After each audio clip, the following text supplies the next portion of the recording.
From across the country and the world, face-off intensifies over Rajasthan CM face.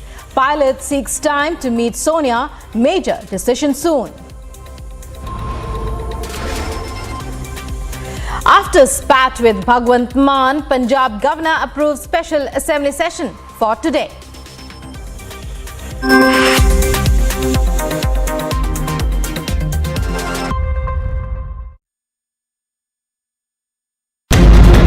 This has exposed the PFI and SDPI. What this man says is that give us 10 seconds in broad daylight and we will show you who we are. Petrol bomb hurling case was reported in Coimbatore at the BJP office. Protests have erupted outside a school in Kozhikode after a girl was not allowed to come to school wearing a hijab. In Assam, a clash that happened between two factions of the Congress party over who will lead Bharat Jodo Yatra.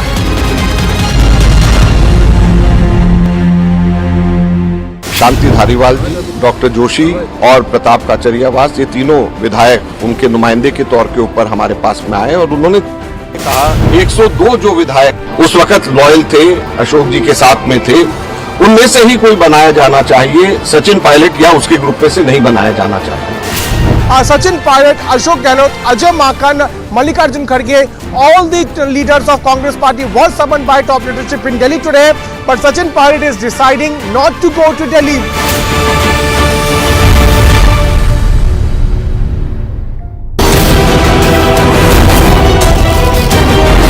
Details which have been accessed on Operation Octopus. The NIA, ED, IB, CRPF as well as 15 state agencies are involved. A mega crackdown by the NIA officials and also near about 15 state agencies were also a part of this Operation Octopus. The first petrol bomb hurling case was reported in Coimbatore and 14 of them have now been arrested. SDPI is making statements that 10 seconds they will handle and finish the RSS. The implosion within the Congress party continues with the internal power struggle between who is going to control the Rajasthan CM chair between.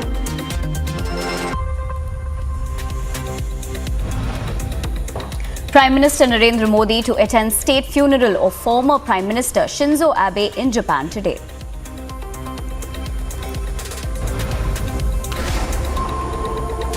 Face-off intensifies over Rajasthan Chief Minister face. Sachin Pilot seeks time to meet Sonia. Major decision to happen soon.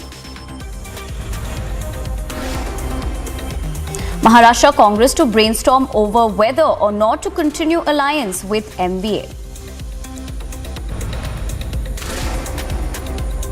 Grenade hurled at police CRPF group in Kulgam. One Jaish terrorist neutralized. Search operations on. After spat with Bhagwant Mann, Punjab governor approves special assembly session for today. And Vladimir Putin grants Russian citizenship to US whistleblower Edward Snowden.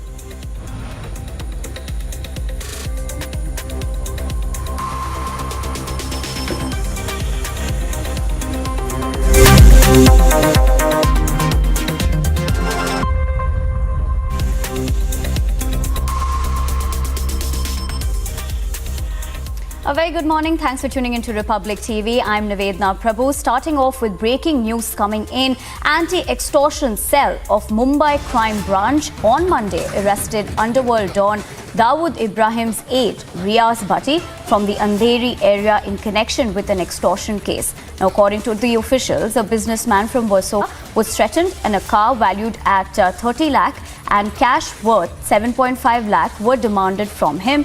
So that is the big news that is coming in, is that the Mumbai crime branch has arrested Riaz Bhatti in connection with an extortion case. What we also understand is that a Warsaw-based businessman was threatened and a car valued at rupees 30 lakh and cash worth rupees 7.5 lakh was sought from him. Now, the accused was held by the Mumbai's crime branch anti-extortion cell from the Andheri West area is what we're learning so far. On the other hand, Bhatti was arrested after being interrogated at the AEC office and adding that the accused will be produced before a court today is what we've learned. So that's Dawood Ibrahim's aide, Riaz Bhatti, who has been arrested in an extortion case. Now, talking about Riaz Bhatti, he had been previously been arrested in multiple cases, including extortion, land grabbing and shooting as well.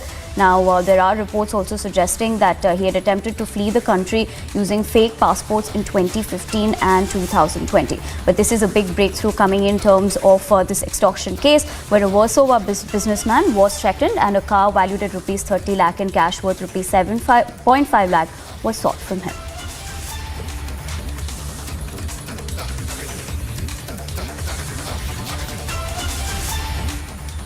Moving on, Rajasthan Chief Minister Ashok Gehlot, who was the top favourite to take over the reins of the Congress party after the presidential election, is now reportedly out of the race over allegations of orchestrating the political crisis in the state.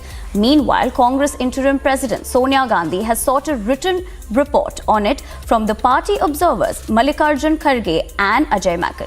Take a look.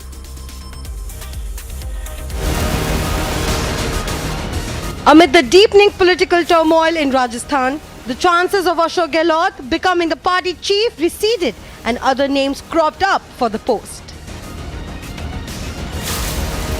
Meanwhile, upset over an open rebellion in Rajasthan, Congress interim president Sonia Gandhi has sought a written report on it from the party observers Mallikarjun Kharge and Ajay Makan. Kharge and Makan, who were sent as observers to Jaipur, briefed Gandhi in the evening after the return to Delhi. अभी इसी वक्त हम जाएंगे, जो कुछ घटनाएं घटी है उसके बारे में तफसील से उन मैडम हमारे कांग्रेस प्रेसिडेंट को बताएंगे। जो विधायक दल की मीटिंग करने के लिए हम लोग गए थे, उसके बारे में विस्तार से पूरी की पूरी चर्चा करी और अपनी बात बताई। कांग्रेस अध्यक्षा ने हमारे से एक लिखित रिपोर्ट पूरे घटनाक्रम के ऊपर मांगी है और वो लिखित रिपोर्ट आज रात या कल सुबह तक के हम कांग्रेस अध्यक्षा को दे देंगे।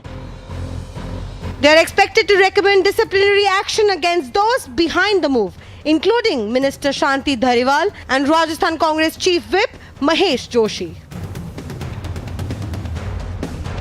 Sunday night, there was complete drama in Rajasthan as 82 MLAs of the Gehlot camp geared up to resign. Pilot को चाहते हैं, आप गहलोत को चाहते हैं।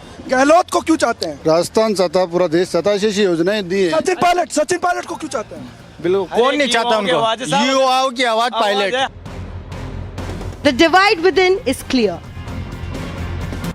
सचिन पायलट एक पार्टी का वफादार सिपाही है और उन्होंने जो अभी तय हुआ है कि जो भी आला कमान तय करेगा, सबको यही मंशा है, जो आला कमान फैसला करेगा वो मंजूर। अशोक गहलोत राजस्थान के बहुत ताकतवर लीडर हैं और वो पार्टी के अगर प्रेसिडेंट का चुनाव लड़ रहे हैं तो उनकी मर्जी को भी नजरअंदाज नहीं किया जा सकता है और एमएलएस की जो राय है उसको भी नजरअंदाज नहीं किया जा सकता। वहाँ के जो एमएलएस चाहते हैं, हमें सरकार बचाना हमारी पहली प्रायोरिटी होना चाहिए और वहाँ के एमएलएस जो चाहते हैं उसके मुताबिक हमें फैसला करना चाहिए।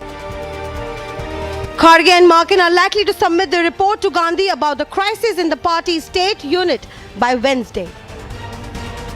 Well, with Ashok Gehlot openly going against the decision of Rahul Gandhi and then Priyanka Gandhi Vadra, expressing that he does not entertain the control over the 100-odd MLAs who have completely opposed this decision of Rahul and Priyanka to make Sachin pilot, the infighting which was limited between Ashok Gehlot and Sachin pilot has now reached the central leadership of the Congress party.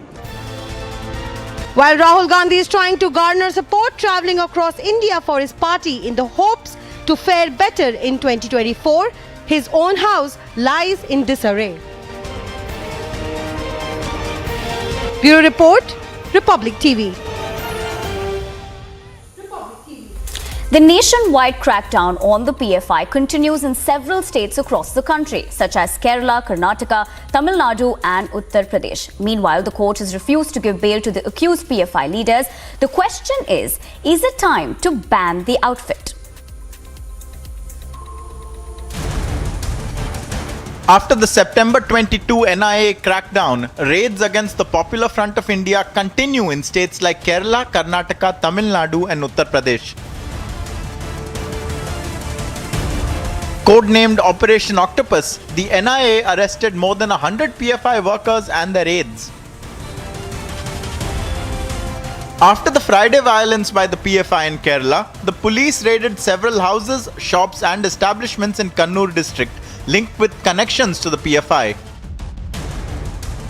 Electronic gadgets including laptops, CPUs, mobile phones and records of financial transactions were seized by the police for further investigation. Even threat slogans were raised. നിങ്ങൾക്ക് popular front of India ഭയമാണ്. ഇരുളിന്റെ മറവിൽ ഞങ്ങളുടെ പ്രവർത്തകരെ നിങ്ങൾ വേട്ടയാടുമ്പോൾ പകൽ വെളിച്ചത്തിൽ 10 സെക്കൻഡിൽ നിങ്ങളെ ഞങ്ങൾ കൈകാര്യം ചെയ്യുമെന്ന് നിങ്ങൾക്കറിയാം. In Karnataka, 15 PFI leaders have been arrested in connection with the NIA raids and sent to 10 days custody, while the city police recovered 34 lakh rupees, passbooks, checks and electronic material. In UP, the Special Task Force has arrested a person named Abdul Majid, who is associated with the PFI from Lucknow. He has been booked under the UAPA after incriminating ISIS and PFI literature was seized. In Tamil Nadu, petrol bomb attacks on the offices and residences of RSS functionaries in the last 48 hours have put the state on high alert. After which 14 PFI members were arrested. In fact, Maharashtra ATS rules tell us that RSS headquarters were also on the hit list and have therefore been given CSF cover. Now, the courts have refused to grant bail to the arrested PFI leaders.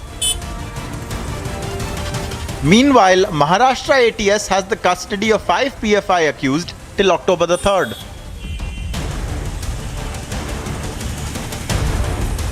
सारे मुद्दों में वो विफल हो गई है. अब लोगों का ध्यान भटकाने के लिए पीएफआई को इन्होंने शुरू कर दिया है कि पीएफआई ये है, पीएफआई वो है. हम ये कहते हैं कि इसको बैन कर दीजिए ना. आप इसको बैन क्यों नहीं कर रहे हैं? बैन कर दीजिए. सबसे आसान तरीका है. जो संगठन इस तरह की आतंकवादी गतिविधि में मुलव्वस हो या देशद्रोह का काम करता हो, उसको तो बैन कर देना चाहिए. As the crackdown against the PFI continues, is it time to ban the group? Bureau Report, Republic TV. Moving on, Ankita Bhandari murder case took a new turn after a former manager revealed that the place was allegedly a hub for wrongful acts. Now, she further claimed that Pulkit Arya would misbehave with the female staff and use foul language towards them. Here's the full report.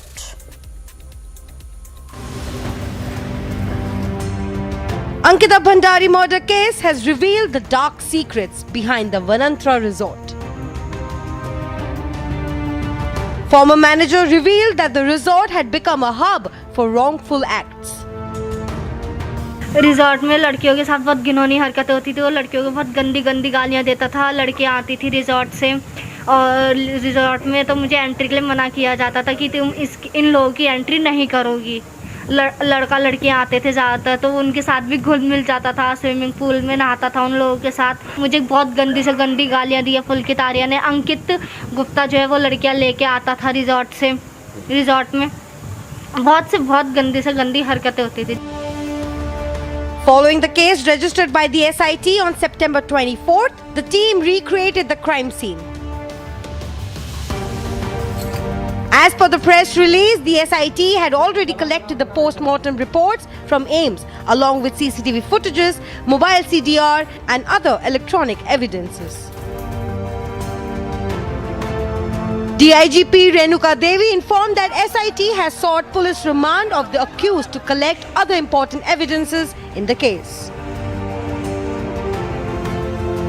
Meanwhile, Ankita's murder case recently reached the Supreme Court. A petitioner filed a case in the Supreme Court seeking the abolition of a century-old practice of the revenue police system in Uttarakhand. This comes as the body of 19-year-old Ankita Bhandari was recovered on September 24th from the Chilla Canal in Rishikesh. Protests in various parts of the state were reported against the murder and expelled BJP leader Vinod Arya's son, Pulkit Arya, who is the prime accused in the case. Ankita's family had recently performed their last rites. The incident sparked massive outrage and the angry locals had even set the resort on fire. Bureau Report, Republic TV. Let's also take a look at what's making news across the nation. Union Home Minister Amit Shah will be visiting Jammu and Kashmir from September 30th to October 2nd, his second visit to the Union territory since the abrogation of Article 370. Now, last year in October, Amit Shah visited Kashmir in the wake of rising attacks on the minority community members by the terrorists in the valley. Robert Vadra and close aide Manoj Arora are expected to challenge provisions of a case under the PMLA pursued by the ED against them, with both granted bail in connection with the case. The Delhi High Court is expected to hear a fresh plea challenging the transfer of Delhi Minister Satyendra Jain's case from a PMLA court to another court, as the Delhi Minister along with two others are kept under judicial custody over money laundering allegations. Assam Chief Minister Himanta Biswa Sharma has dismissed baseless allegations by activists that he, along with Sadhguru Jaggi Vasudev, broke wildlife protection law by entering the Kaziranga National Park for a night safari. Now, Himanta also said that there is no law that people cannot visit the park at night. A special NIA court has issued a bailable warrant against a former ATS officer who arrested Sadhvi Pragya in the Malegaon bomb blast case. The officer was called in to record a statement but did not turn up, after which the court issued a bailable warrant against him. The next hearing is on 27th of September. The Supreme Court will live stream its Constitution Bench hearings for the first time ever today, and you can watch it live on republicworld.com.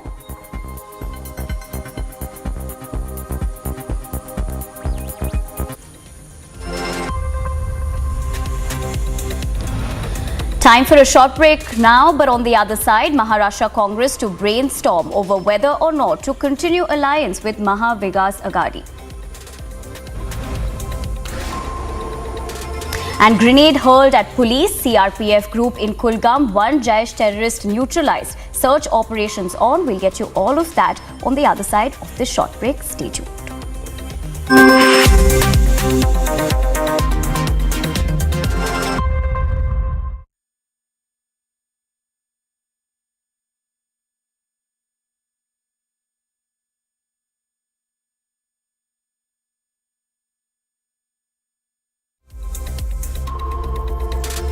11,000 placements last year.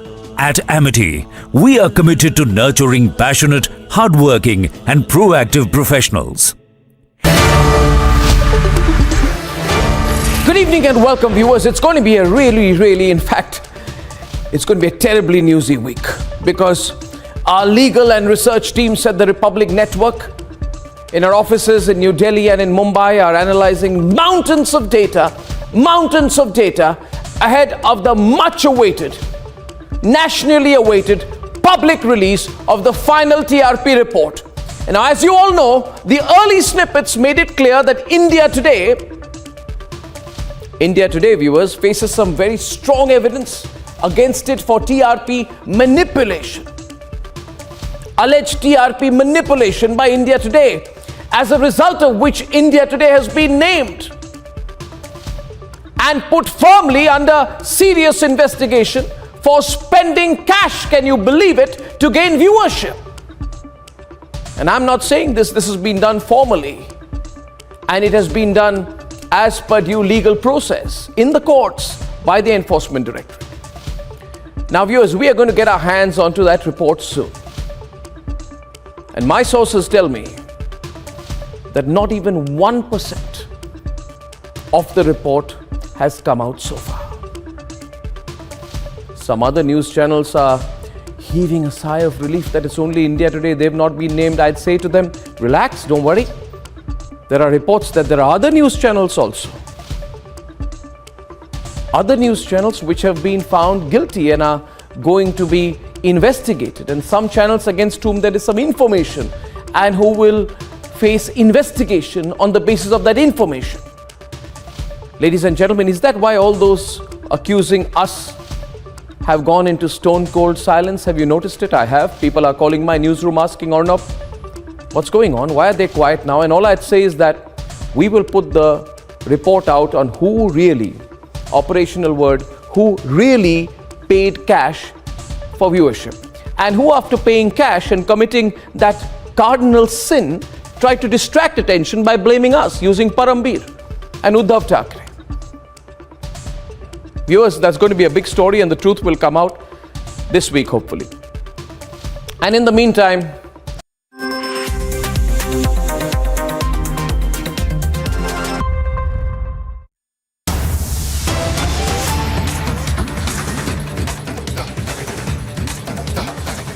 big breaking news coming in. A class 10 Dalit boy was beaten to death by a teacher for making a mistake in an exam in Uttar Pradesh, Aurya. Now, following the incident, Bhim Army held demonstrations outside the school with the dead body of the minor. Now, a clash also broke out between the Bhim Army and the police. Now, after the clash, the protesters set fire to the police jeep, which we can see on the screens as well. These are exclusive visuals that Republic is getting for you. Now, there was anger over the Dalit boy being beaten to death. Now, this was after the fact that he committed a small mistake in an exam, which led to this horrific incident. We also have a reaction coming in. Let's listen in.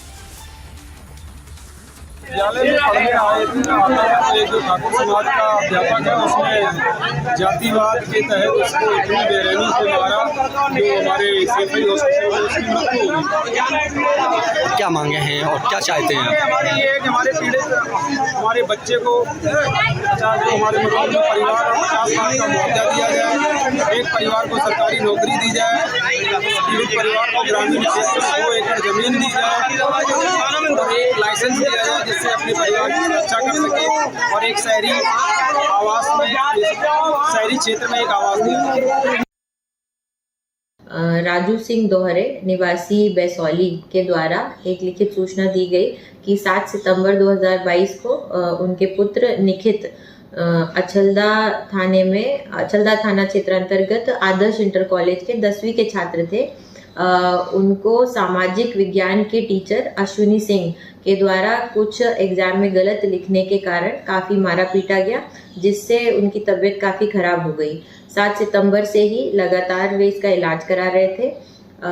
इसमें जो आरोपित teacher हैं उनके द्वारा इसमें इलाज में सहयोग किया गया। 2 बार उनकी इलाज के लिए पैसे दिए गए, इसलिए इन्होंने थाने पे तत्समय कोई सूचना नहीं दी थी, परंतु टीचर के द्वारा अब फ़ोन उठाना बंद कर दिया गया।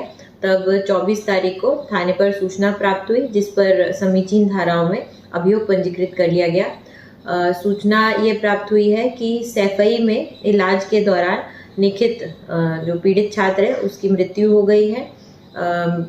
कॉज ऑफ डेथ की जानकारी करने के लिए पोस्टमार्टम की कार्रवाई पैनल से और वीडियोग्राफ कराने के लिए सीएमओ इटावा से बातचीत कर ली गई है। उन्हें लिखित पत्राचार कर दिया गया है। शेष विधिक कार्रवाई प्रचलित है। अभियुक्त की गिरफ्तारी के लिए 3 टीम्स बनाई गई हैं। Well, that was the horrific incident coming out from Uttar Pradesh's Aurya, where a class 10 boy was beaten to death by his school teacher after a mistake in an exam. Now, what we also see in those visuals on our screens are with the fact that Bhim Army and the police also clashed after the incident. But moving on to breaking news coming in, this one from Karnataka. Cops raided residences of PFI leaders and workers in 6 districts in Chamrajnagar, Bagalkot, Bidar, Vijaypura and Chitradurga. Now, PFI leader Karim has been taken into custody from Bidar. Now, 7 PFI workers detained in Bagalkot. Now, all of them have been taken into custody for trying to create unrest between 2 communities. Now, remember, this of course comes after the fact that a couple of days ago on 22nd of September, we did see NIA conducting pan-India raids on that big crackdown on PFI, and now this one latest being coming out from Karnataka, where the Karnataka cops have intensified their crackdown in 6 districts, including Mangaluru. Now, to give a little more context about what has happened here, the cops have raided residences of PFI leaders and workers in 5 districts. Now, that includes Chamrajnagar, Bagalkot, Bidar, Vijaypura and Chitradurga. We are also understanding that PFI leader Karim has been taken into custody from Bidar. And for more on this, we're joined in by Prajwal to give us more information. Prajwal, a very good morning to you. What we're understanding so far is that the Karnataka police has definitely upped its ante in terms of its crackdown in 6 districts, including Mangaluru. But what are the details you can give us in terms of who are these PFI leaders who have been taken into custody, and more details about the areas where these raids took place? Yes, now in total 7 districts has been raided by the Karnataka cops, mainly coming to Dakshina Kannada, I beg your pardon, mainly coming to Bidar, Bagalkot, Mangaluru, and apart from that they have also raided, the raids have been conducted in Chamrajnagar and Vijaypura too, and the details slowly trickling in now that 2 PFI leaders have been taken into custody from Bidar. PFI President for Bidar Karim and SDPI Coordinator Maqsood have been taken into custody, and all of them have been taken into preventive custody, because that is the information coming in now. All of them have been taken into preventive custody, but when it comes to Bagalkot, all the 7 of them have been arrested, and a confirmation is coming from the SP himself, where he's saying that all of them have been, detained on charges of criminal conspiracy as trying and as well as trying to spread hate between 2 communities. And more of now, the PFI in Karnataka had said that they will go on a statewide protest too. So we can see that over 170 leaders have been detained, and as of now, at least around 22 detentions have been made so far. And from what we understand, in Bagalkot, the names of the leaders are coming in. The major raids which has taken place across the Bagalkot districts are in Banahatti, Ilkal, Mahalingapuram and other places, and all these raids were supervised by Bagalkot SP Mr. P. Jayaprakash himself, and the names of the persons who have been arrested is coming to light now. First of all, Asghar Ali Sheikh, who is the president of PFI Bagalkot district, Imran Malali, who is a PFI worker, Mohammad Gauz Deshnur, who is a PFI worker again, but he is from Jamakandi now. He's from Jamakandi. Raji Saab, Hussain Saab Tali Kote, he is again from Jamakandi, and Farooq Nadaf, who is also the PFI Taluk coordinator, and Murtaja Raja Saheb Madali, who is again a PFI worker, and Musa Budihala from Mahalingapuram, who is again a PFI worker now. So the images which is flashing on the screen is the images of all these 3 PFI leaders and 4 PFI workers who have been taken into custody. In Vijaypura too, there has been a PFI state president, PFI district president Ashraf, who's already been taken into custody. This is the latest information that is coming in, but we are also learning that that these raids have been conducted by the respective polices across 7 states, which includes Madhya Pradesh, Gujarat, Mumbai as well too. So seems like this is an Operation Octopus 2.0 now. All right, Prajwal, thank you for getting us all that information. This, of course, is in regard with the fact that Karnataka cops have intensified the crackdown in 6 districts now, including Mangaluru. Now, like Prajwal was getting us all those details, we'll continue to track the story right here on Republic in terms of all the latest developments coming in terms of the raids being carried in Karnataka regarding the PFI. But we're slipping into a short break. On the other side, on World This Morning, Prime Minister Modi is scheduled to attend former Prime Minister Shinzo Abe's funeral.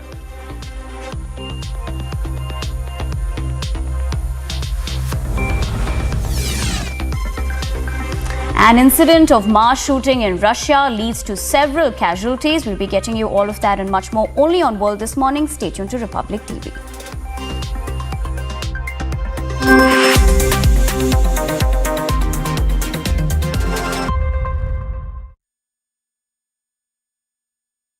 implosion implosion within the Congress party continues with the internal power struggle between who is going to control the Rajasthan CM chair between the Ashok Gehlot camp and the Salechen pilot camp. There is division within the Rajasthan Congress, and once again this division has come out in open, where over 90 MLAs that are loyal to the Ashok Gehlot camp said very categorically that they are not willing to take Sachin Pilot as the Chief Minister.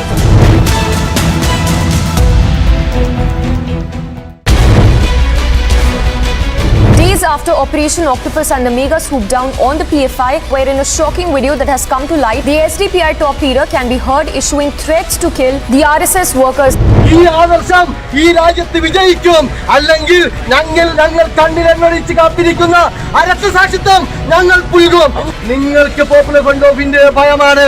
ഇരുളിന്റെ മറവിൽ ഞങ്ങളുടെ പ്രവർത്തകരെ നിങ്ങൾ വേട്ടയാടുമ്പോൾ പകൽ വെളിച്ചത്തിൽ 10 സെക്കൻഡിൽ നിങ്ങളെ ഞങ്ങൾ കൈകാര്യം ചെയ്യുമെന്ന് നിങ്ങൾക്കറിയാം.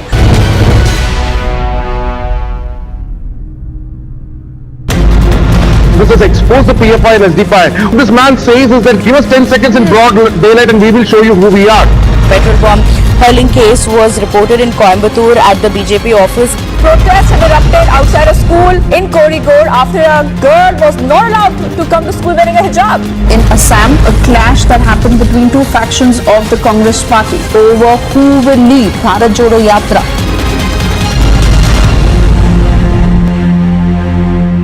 शांति धारीवाल जी, डॉक्टर जोशी और प्रताप काचरियावास, ये तीनों विधायक उनके नुमाइंदे के तौर के ऊपर हमारे पास में आए और उन्होंने कहा 102 जो विधायक उस वक्त लॉयल थे, अशोक जी के साथ में थे, उनमें से ही कोई बनाया जाना चाहिए, सचिन पायलट या उसके ग्रुप में से नहीं बनाया जाना चाहिए.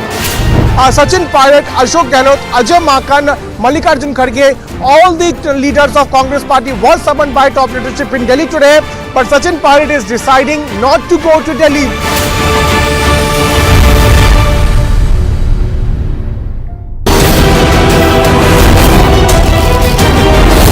Details which have been accessed on Operation Octopus. The NIA, ED, IB, CRPF as well as 15 state agencies are involved. A mega crackdown by the NIA officials, and also near about 15 state agencies were also a part of this Operation Octopus.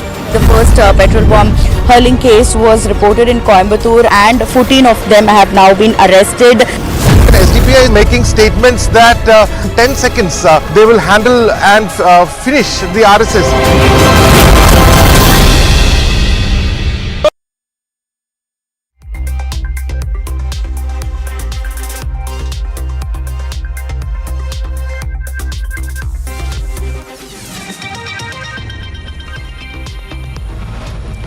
Prime Minister Modi is scheduled to attend former Prime Minister of Japan Shinzo Abe's funeral today.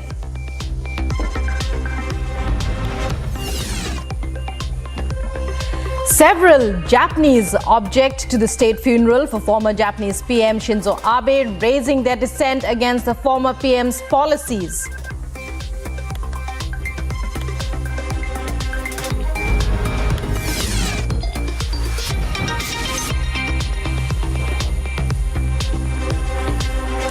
An incident of mass shooting in Russia leads to several casualties.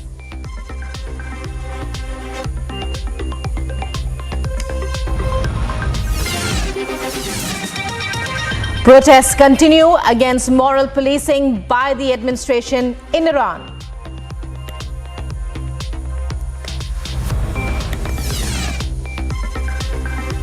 Estonia conducts snap drills as Russia calls for a partial enlistment to its military.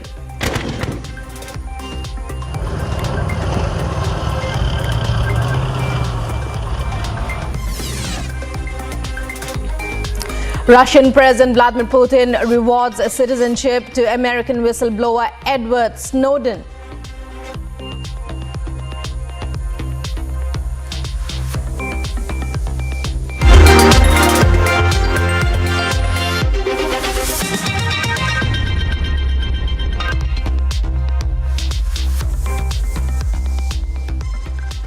Hello and welcome to this edition of World This Morning here on Republic. I'm Rukma and our top story. Prime Minister Narendra Modi will be attending the state funeral of dear friend and former PM Shinzo Abe in Japan today. He will also hold a bilateral meeting with his Japanese counterpart Fumio Kishida. Here's more. Prime Minister Narendra Modi is attending the funeral of former Japanese Prime Minister Shinzo Abe today. He is being joined by leaders from across the world, including US Vice President Kamala Harris, British Foreign Secretary James Cleverly, among others. At least 700 foreign dignitaries are expected to attend the funeral service of former Prime Minister of Japan, Shinzo Abe, who was assassinated nearly 3 months ago. Before his departure to Tokyo, Prime Minister Modi recalled his friendship with late Shinzo Abe, calling him a great champion of India-Japan friendship.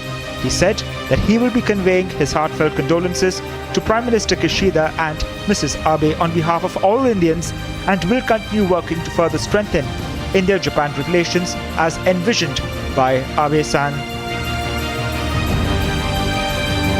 Apart from conveying his condolences in person, Prime Minister Modi will also hold a bilateral meeting with his Japanese counterpart.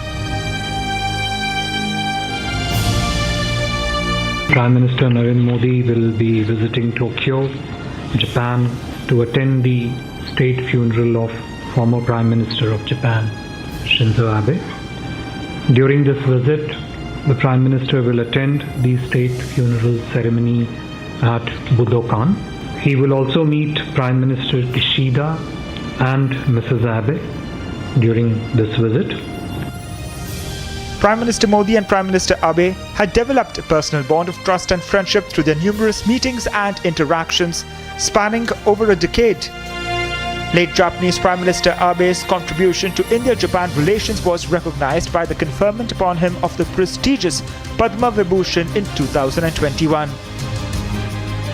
Representatives from over 100 countries, including more than 20 heads of state and heads of government, are expected to participate in the state funeral. Agency report for Republic TV.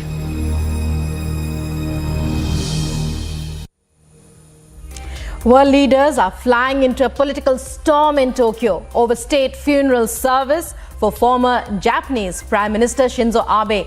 Over the past few weeks, we've seen widespread protests against holding of the state funeral services for Abe. Here's more on the story.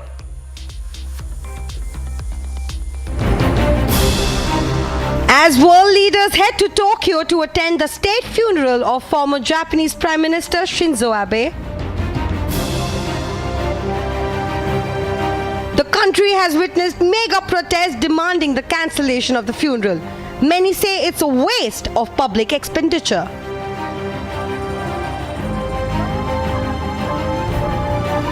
やっぱりその国葬っていうことが、今回安倍の銃撃っていうことを受けて決まったわけですけれども、やっぱり安倍政治をやっぱり継続するっていうことを岸田政権としてこう全力で表明して、それを全国民に強制していくっていうようなものとしてやられるっていうことがやっぱ絶対に許せないっていうことが大きいと思います。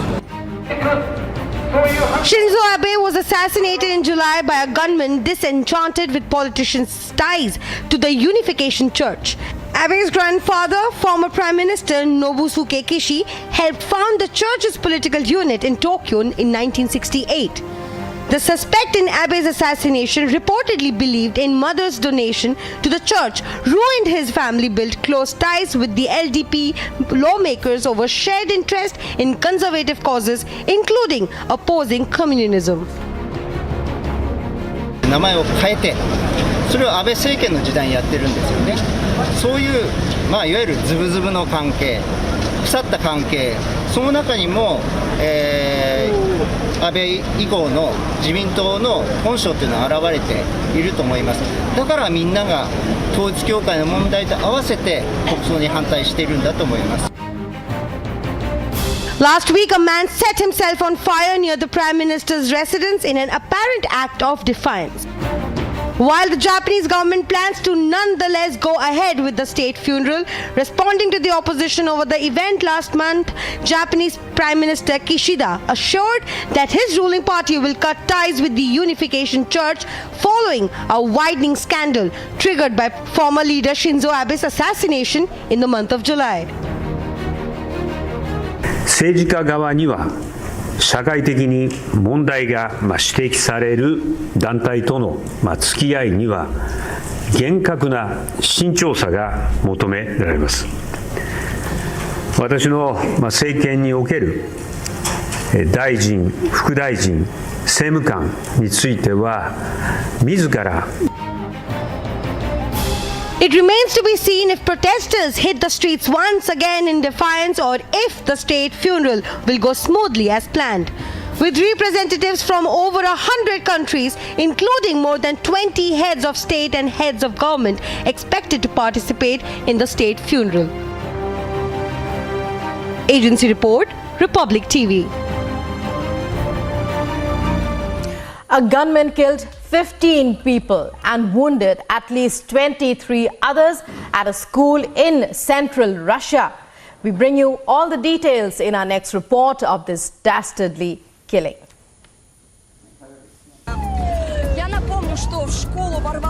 A gunman killed 15 people and wounded 23 others in a school in central Russia. Udmurtia Regional said in a video statement that an unidentified shooter got into a school in Izvest, the region's capital, killed the guard and some of the children there. В Удмуртии сегодня трагедия. В женской школе номер 88. Пока не установленный человек проник в школу, убил охранника, это уже известно. Есть жертвы среди детей и раненые. Сейчас практически закончилась эвакуация, по моей информации, сам. There were victims among the children. According to the governor and local police, the gunman shot himself. No details about the gunman or his motives have been released. Следственным комитетом России устанавливаются обстоятельства стрельбы на территории школы в городе Ижевске Удмуртской республики. Уголовное дело, возбужденное по факту убийства 2 и более лиц, в том числе малолетних, совершенное общеопасным способом, передано для расследования в Центральный аппарат ведомства. По предварительным данным, жертвами преступления стали 13 человек, в том числе 6 взрослых, а также 7 несовершеннолетних. Ранено 14 детей и 7 взрослых. The school has been evacuated and area around it has been fenced off. Meanwhile, further investigation is underway. Agency report, Republic TV. The ongoing protests in Iran intensified on Friday as security forces opened fire to control the law and order situation across the country. According to local media reports, the death toll from this week's unrest could be as high as 41. Here's more. It has been more than a week, but violent anti-hijab protest across Iran is showing no sign of abating. From cities to villages, anger over Mahsa Amini's custodial death have spread like fire. According to the local media, protests have been reported at 46 cities across the country. Iranian state television has suggested that at least 41 protesters and police have been killed since the protest began on September 17th. The anger over the custodial death has spread globally. Iranian Americans in Atlanta demonstrated in support of the protesters in Iran. We don't like this government. We don't want this government. This is a dictatorship. There is no freedom for women. There is no freedom of practicing religion. There is no freedom of expressing ourselves. There is no freedom even to wear what we like. She was killed because she didn't wear the clothes that they were approving. And this is the reason she was killed. The police got her and they killed her because they didn't approve the dressing and she was not following the dressing code that they are imposing to the society. In UK, violent street demonstrations erupted outside the Iranian embassy in London. Stones were thrown at police by angry protesters, and reportedly 5 protesters were arrested by police. Amini's death has sparked sharp condemnation from Western countries and the United Nations, as well as protests in solidarity abroad. Agency report, Republic TV.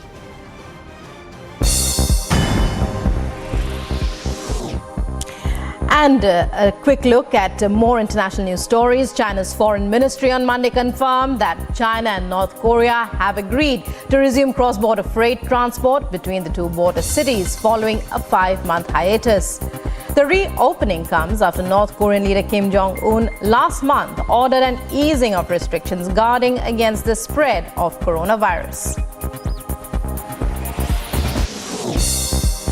Secretary of State Antony Blinken welcomed Belizean Prime Minister John Briceno to the State Department. According to sources, the meeting will cover a variety of issues, including those affecting CARICOM nations, climate, food insecurity, and the conflict in Ukraine. We are following up together on the very important meeting that President Biden and Vice President Harris had with CARICOM and the leaders of CARICOM at the Summit of the Americas, working on a strong agenda together on climate, on energy, on food security, on finance. German Chancellor Olaf Scholz met Qatari Emir Tamim in Doha to discuss various matters, including the upcoming FIFA World Cup. Both countries also discussed cooperation on the energy sector and developing Germany's liquefied natural gas capabilities.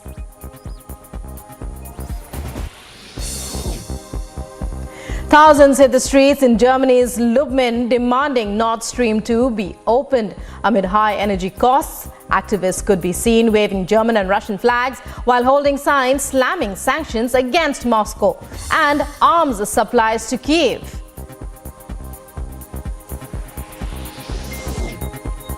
Thousands of people rallied in Germany to demand the resignation of the government for its handling of the energy crisis.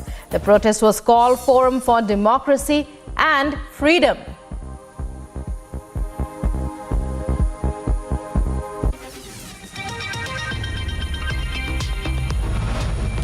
And it's time now for a short break, but coming up on the other side in world this morning, Estonia conducts snap drills as Russia calls for a partial enlisting to its military.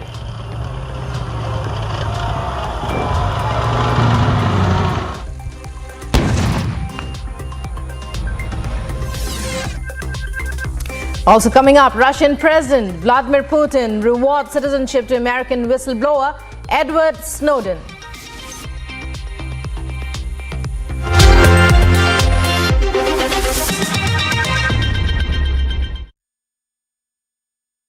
$11,000 placements last year. At Amity, we are committed to nurturing passionate, hardworking and proactive professionals. Exclusive details which have been accessed on Operation Octopus. The NIA, ED, IB, CRPF as well as 15 state agencies are involved. A mega crackdown by the NIA officials, and also near about 15 state agencies were also a part of this Operation Octopus. The first petrol bomb hurling case was reported in Coimbatore, and 14 of them have now been arrested. SDPI is making statements that 10 seconds they will handle and finish the RSS.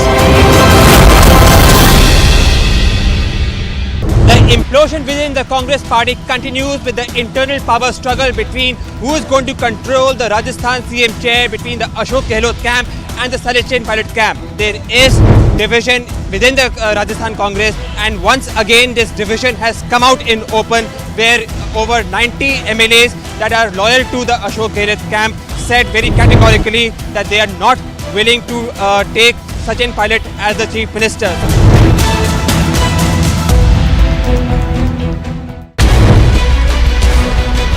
Days after Operation Octopus and the mega swoop down on the PFI, where in a shocking video that has come to light, the SDPI top leader can be heard issuing threats to kill the RSS workers. ഈ ആദർശം ഈ രാജ്യത്ത് വിജയിക്കും അല്ലെങ്കിൽ ഞങ്ങൾ കണ്ണിലെണ്ണൊഴിച്ച് കാത്തിരിക്കുന്ന അരക്തസാക്ഷിത്വം ഞങ്ങൾ പുൽകും. നിങ്ങൾക്ക് പോപ്പുലർ ഫ്രണ്ട് ഓഫ് ഇന്ത്യയുടെ ഭയമാണ്. ഇരുളിന്റെ മറവിൽ ഞങ്ങളുടെ പ്രവർത്തകരെ നിങ്ങൾ വേട്ടയാടുമ്പോൾ പകൽ വെളിച്ചത്തിൽ 10 സെക്കൻഡിൽ നിങ്ങളെ ഞങ്ങൾ കൈകാര്യം ചെയ്യുമെന്ന് നിങ്ങൾക്കറിയാം.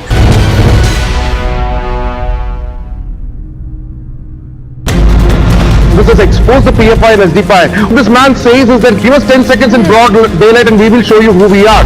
Petrol bomb hurling case was reported in Coimbatore at the BJP office. Protests have erupted outside a school in Kozhikode after a girl was not allowed to come to school wearing a hijab. In Assam, a clash that happened between two factions of the Congress party over who will lead Bharat Jodo Yatra.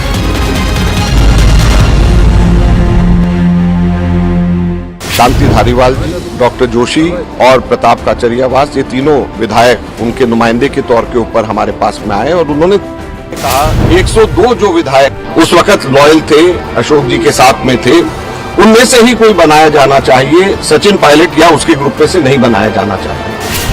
Sachin Pilot, Ashok Gehlot, Ajay Makan, Mallikarjun Kharge, all the leaders of Congress party was summoned by top leadership in Delhi today, but Sachin Pilot is deciding not to go to Delhi.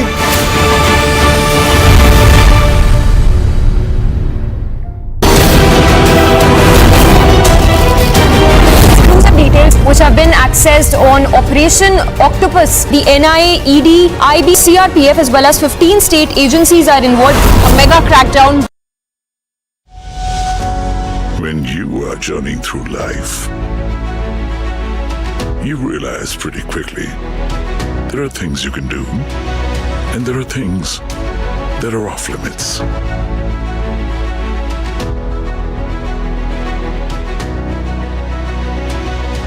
Tats and piercings are okay in some places. In some places, they're off limits. But if the world didn't have us, there'd be no cautionary tales for the good boys and girls. Yes, D, not for the saint-hearted.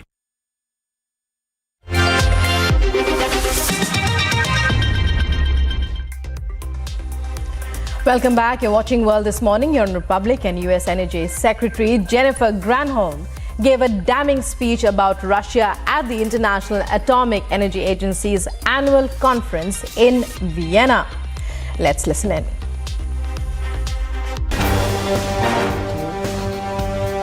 US Energy Secretary Jennifer Granholm gave a damning speech about Russia at the International Atomic Energy Agency's annual conference in Vienna. She delivered several messages from US President Joe Biden referencing Russia's invasion of Ukraine as barbaric, brutal, and reckless. This year's General Conference arrives at a defining moment in history. We face existential climate crisis, we face fast-paced technological innovation, and we face Russia's brutal and unnecessary invasion of Ukraine. Granholm went on to state that strengthening the security around nuclear development and materials was paramount to Biden's administration. Strengthening nuclear and radioactive material security is one of my administration's highest priorities, and I look forward to working with the IAEA to continue our collective efforts to counter weapons of mass destruction, thwart terrorism, and improve nuclear and radioactive material security practices. The United States is committed to working with partners worldwide to secure these materials and further reduce the threats of nuclear and radiological terrorism. Granholm also claimed Russia's overt threats to use nuclear weapons against Europe and their seizing of Ukrainian nuclear facilities cast doubt on countries' reliability within the nuclear world. Russia's seizure of Ukrainian nuclear facilities casts doubt upon Moscow's commitment to the peaceful uses of nuclear energy and undermines its credibility as a nuclear energy supplier. Granholm reiterated US's support for government and people of Ukraine. close by reiterating our unwavering support for the government and the people of Ukraine and our commitment to the safety and security of Ukraine's nuclear facilities amid Russia's barbaric invasion. Notably, many European countries, including Germany, have suffered recent issues after Russia delayed and stopped the flow of various energy supplies. Agency reports, Republic TV.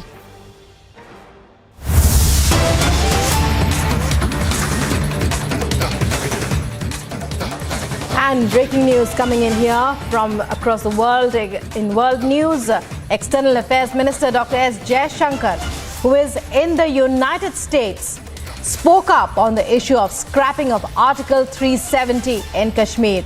Making a big statement, the External Affairs Minister said that Article 370 was a temporary provision of the Constitution, and it has now finally been put to rest.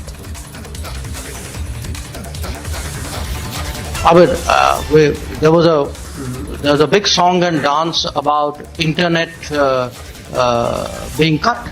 Okay. Now, if you've reached a stage where you say an internet cut is more dangerous than the loss of human lives, then what can I say? So the fact is, if you look at the whole 370 issue, it's a fundamental. Maybe I should not be looking in your direction. I ask you all to just a very basic part. What was a temporary provision of the Constitution was finally put to rest. This was supposed to be act of majority. Wait. This was supposed to be majoritarian. Now tell me, what was happening in Kashmir was not majoritarian. So, I think the way facts are slanted, things are played up, what is right, what is wrong is confused. This is actually politics at work. Moving on to other news, a multi-storied building collapsed outside Kenya's capital. Kenya's national broadcaster has reported that at least 3 people lost their lives in the accident in Kirigiti. Here's more.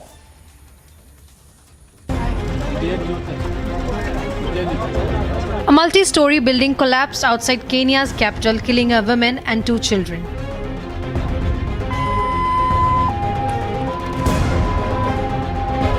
So far, we rescued about 7 people. Out of those 7, we lost a mother and her 2 children. We have just rescued a child who's moved to hospital. She's good. We still have inside here what we are told, probably, we know that there is a man and his wife, and there would most likely be a child inside there. That's the operation we are continuing with right now. Such building collapses aren't uncommon in Nairobi and elsewhere in Kenya amid weak oversight, shoddy construction and corruption.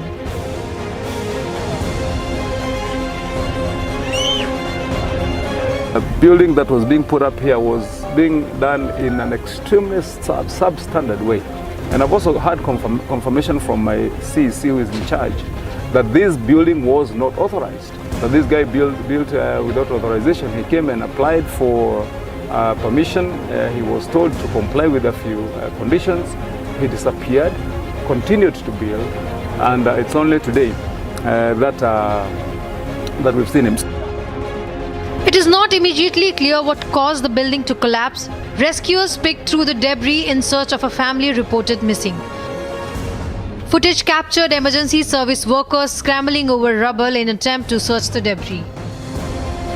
Agency reports, Republic TV.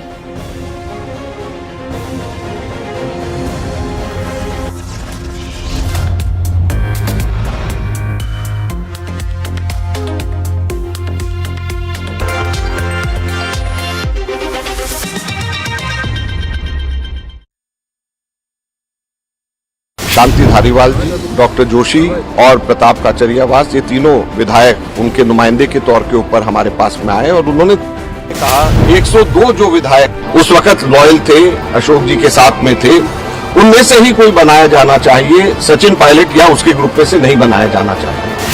Sachin Pilot, Ashok Gehlot, Ajay Makan, Mallikarjun Kharge, all the leaders of Congress party was summoned by top leadership in Delhi today, but Sachin Pilot is deciding not to go to Delhi.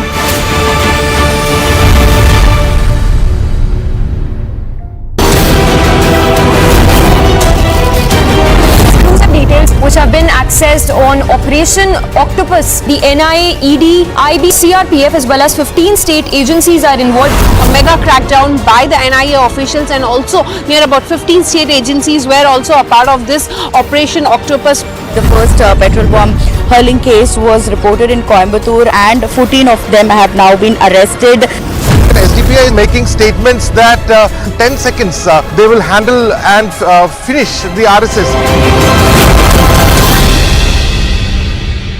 The implosion within the Congress party continues with the internal power struggle between who is going to control the Rajasthan CM chair between the Ashok Gehlot camp and the Sachin Pilot camp. There is division within the Rajasthan Congress, and once again this division has come out in open, where over 90 MLAs that are loyal to the Ashok Gehlot camp said very categorically that they are not willing to take Sachin Pilot as the Chief Minister.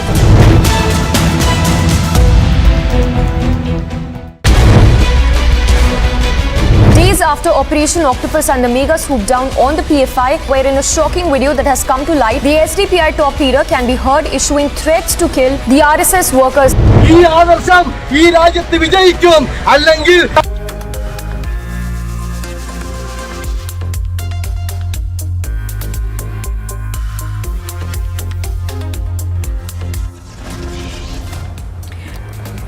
Prime Minister Narendra Modi is in Tokyo to attend the state funeral of the former Prime Minister Shinzo Abe in Japan. Daud Ibrahim's aide Riaz Bhatti is arrested in an extortion case to be produced in court.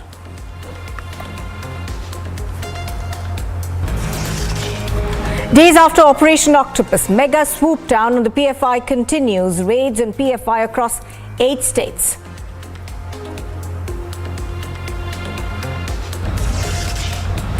Big fight over the Rajasthan chief ministerial face. Pilot seeks time to meet Sonia Gandhi. A big decision is likely next.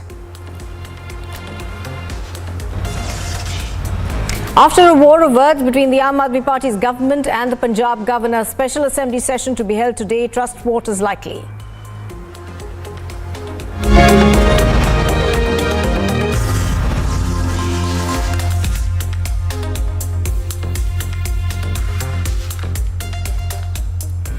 Good morning and thank you very much for staying with us on Republic TV. This is the Morning Express. I'm Nupur Talwar Suri. Now, major crackdown on the PFI is continuing in 8 states. Fresh searches on the PFI leaders and their associates are being conducted. In fact, these searches are being carried out along with the local police after gathering intelligence inputs post last week's raids and interrogation. Do remember that last week, of course, there were mega swoop down that we saw on the PFI's activities across various states. In fact, it was about 10 states where raids were conducted. These, of course, were conducted by the National Investigation Agency along with the state police as well as the ED in some cases. Now, we are given to understand that these raids are continuing. They are in fact now being conducted across 8 states even as we speak. Now, some of these raids we're given to understand are taking place in places like Udupi, where some detentions have also been made. So the massive crackdown on the PFI seems to be continuing even today. We have also, of course, seen protests coming in at various locations, and there were protests in Tamil Nadu also that were reported yesterday. Now we are given to understand that these raids are continuing. Now, do remember in the last swoop down that I think was carried out on first day, last week, there were about 100 senior leaders of the PFI as well as workers who were placed under detention.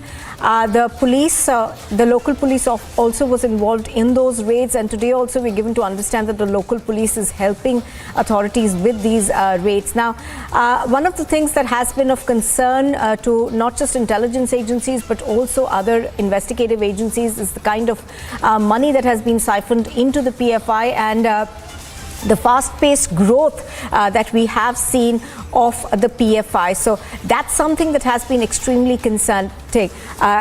In fact, when the raids were conducted on Thursday, there were several of the PFI's offices which were sealed across about 10 states. There was an office in Thane in Mumbai which was sealed. There was an office in Chennai which was sealed. Another one, I think, in Bengaluru as well that was sealed. And the massive thrust of these operations has been in Kerala. Now, Kerala is the state that has been essentially called the grey matter of the PFI. It was there in Kerala that the PFI actually began in 2006, and thereafter we've seen a rapid spread across various states. So today also we are given to understand that about 8 states raids are being conducted. We're going to get more details just as soon as we are able to get through to our correspondents on the ground to tell you more about where exactly these raids are taking place. Now, this of course is perhaps one of the big operations that we've seen after Operation Octopus. That, of course, was an operation that had a lot of cohesion involved with various investigating agencies who were involved. There was the NIA as well as the ED that had worked together to make that one a success.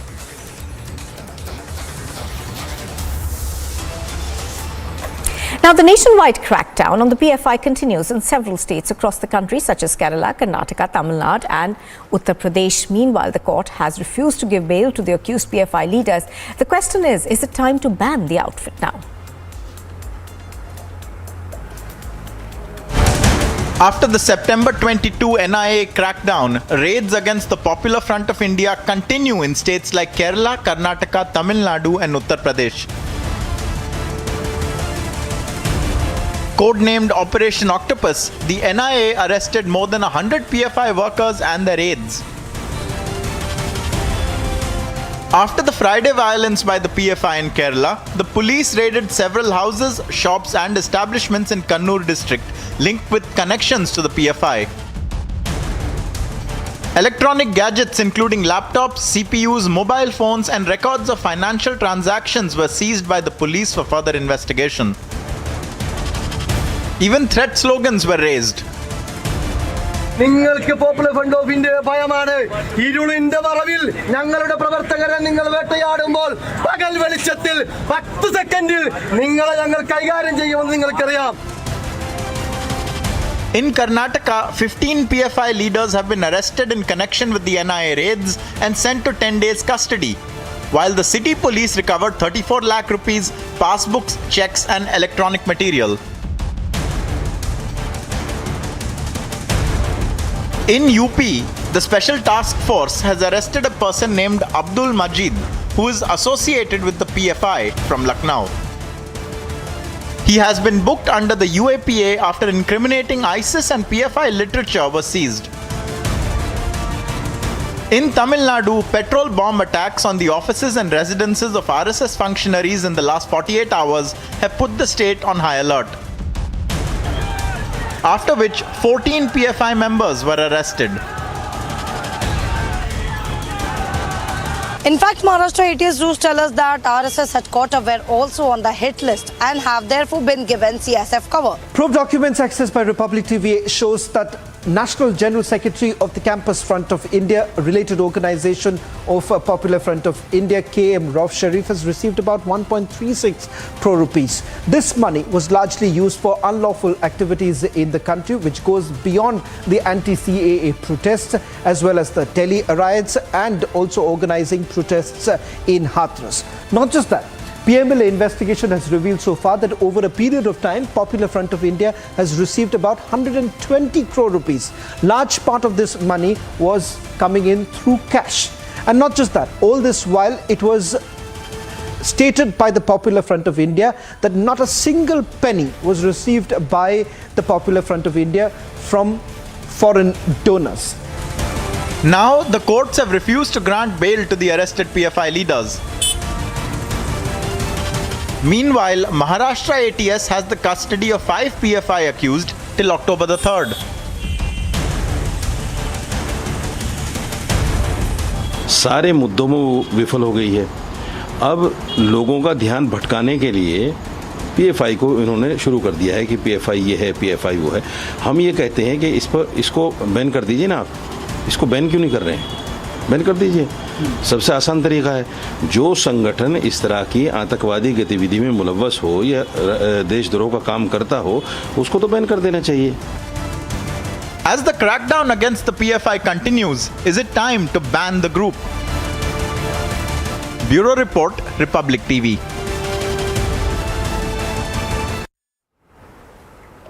Now, Prajwal is reporting live from Bengaluru on this. Prajwal, good morning.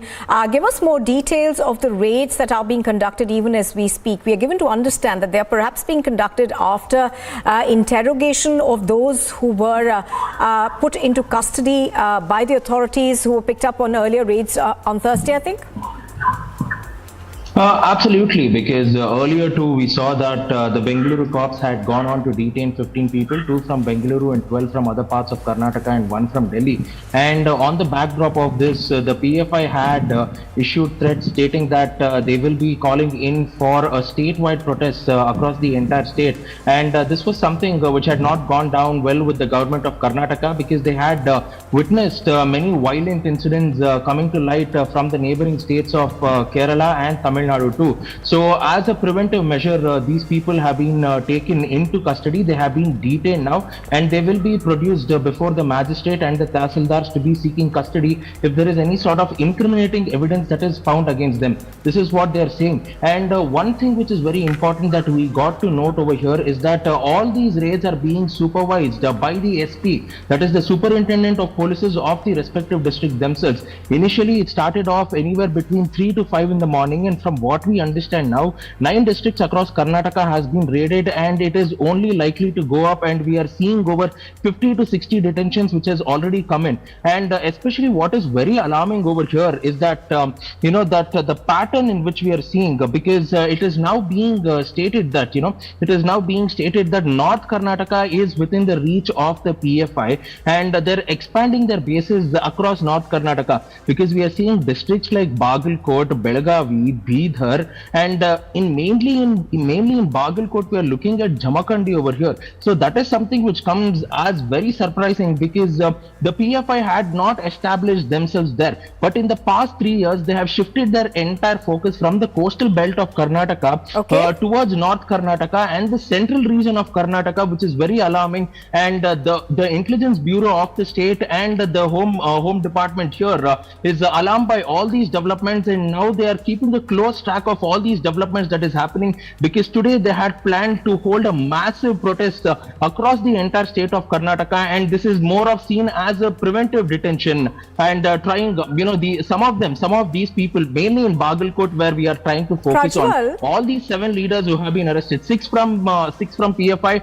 and 1 person from STPI. So all these leaders who have been arrested have mainly been taken into custody for trying to incite communal violence. That has been clearly mentioned by the SP there. Prajwal, is it is the fact that the spread of the PFI has been so rapid in Karnataka, is that something that's bothering the state police force as well as intelligence agencies? Because just look at I think in the past 2 years we've seen this web of the PFI essentially spread to all across South India, and now Karnataka also causing a great deal of alarm. Absolutely, because initially when they were present out of the 32 districts in Karnataka, initially when they were present, only 3 or 4 districts, it was not something which was very alarming, and the law enforcement authorities could contain them only to these particular 4 districts which were concerned. But now look at the raids that is happening across the entire state of Karnataka. You're having 15 to 20 districts which are being raided in the past 4 to 5 days. So this is something which is massive. And now the names of the leaders in question is also coming. Just hold your thoughts for a minute, Prajwal. In fact, we are getting more leads on this. We are now learning that raids are currently on in Assam as well as New Delhi and, of course, Karnataka, on which Prajwal is already reporting. Assam also, we are given to understand that there have been some detentions that have been made. Delhi as well, where some detentions are being made. PFI leaders and their aides are currently being searched in these locations. I'm going to go back to Prajwal on this one. Prajwal, as you were taking us through the rapid rise and the alarming growth in the PFI's cadres, please continue. Now, if we are looking at what happened with the coastal Karnataka, it has slowly shifted to North Karnataka, where districts like Belagavi and Bagalkot is on the PFI's radar, and they're trying to radicalize youths there because the PFI strongly feel that that they can easily be radicalized too. And also very surprising is the entry of the PFI in the Mysuru region and the old Mysuru region, especially in Mysuru and Hassan, because it is totally unheard of that PFI leaders are being picked up from Hassan and Mysuru too. But this time around, it was something which was very surprising, which even the cops did not, which the cops did not expect. And the Home Minister in particular mentioned that, PFI leaders being picked up from Mysuru has always been a cause of concern, because now we are also having the state festival, which is the Nada Dasara Habba in Mysuru. And on the backdrop of this, the PFI leaders had been picked up from there, and therefore security had also been put on high alert. And let's not forget that in 2015, 175 cases which were lodged against PFI workers were taken back, and 1,614 cadres of the PFI were released by the then Congress Siddaramaya's government, which had costed the BJP later with communal violences in Hassan, Shimoga, Mysuru and Bengaluru too. And this is something which the BJP has now and again been pointing. The state government has now again pointed out that the PFI should be banned, and they have also appealed to the centre demanding a ban of the PFI as well as the STPI in Karnataka.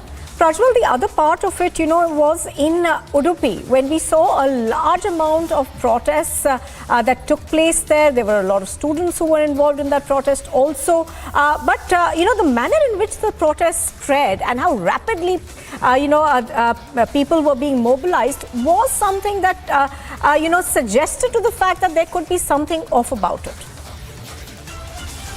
No, absolutely, because we have slightly shifted the focus as to how they were pre-planned and well coordinated here.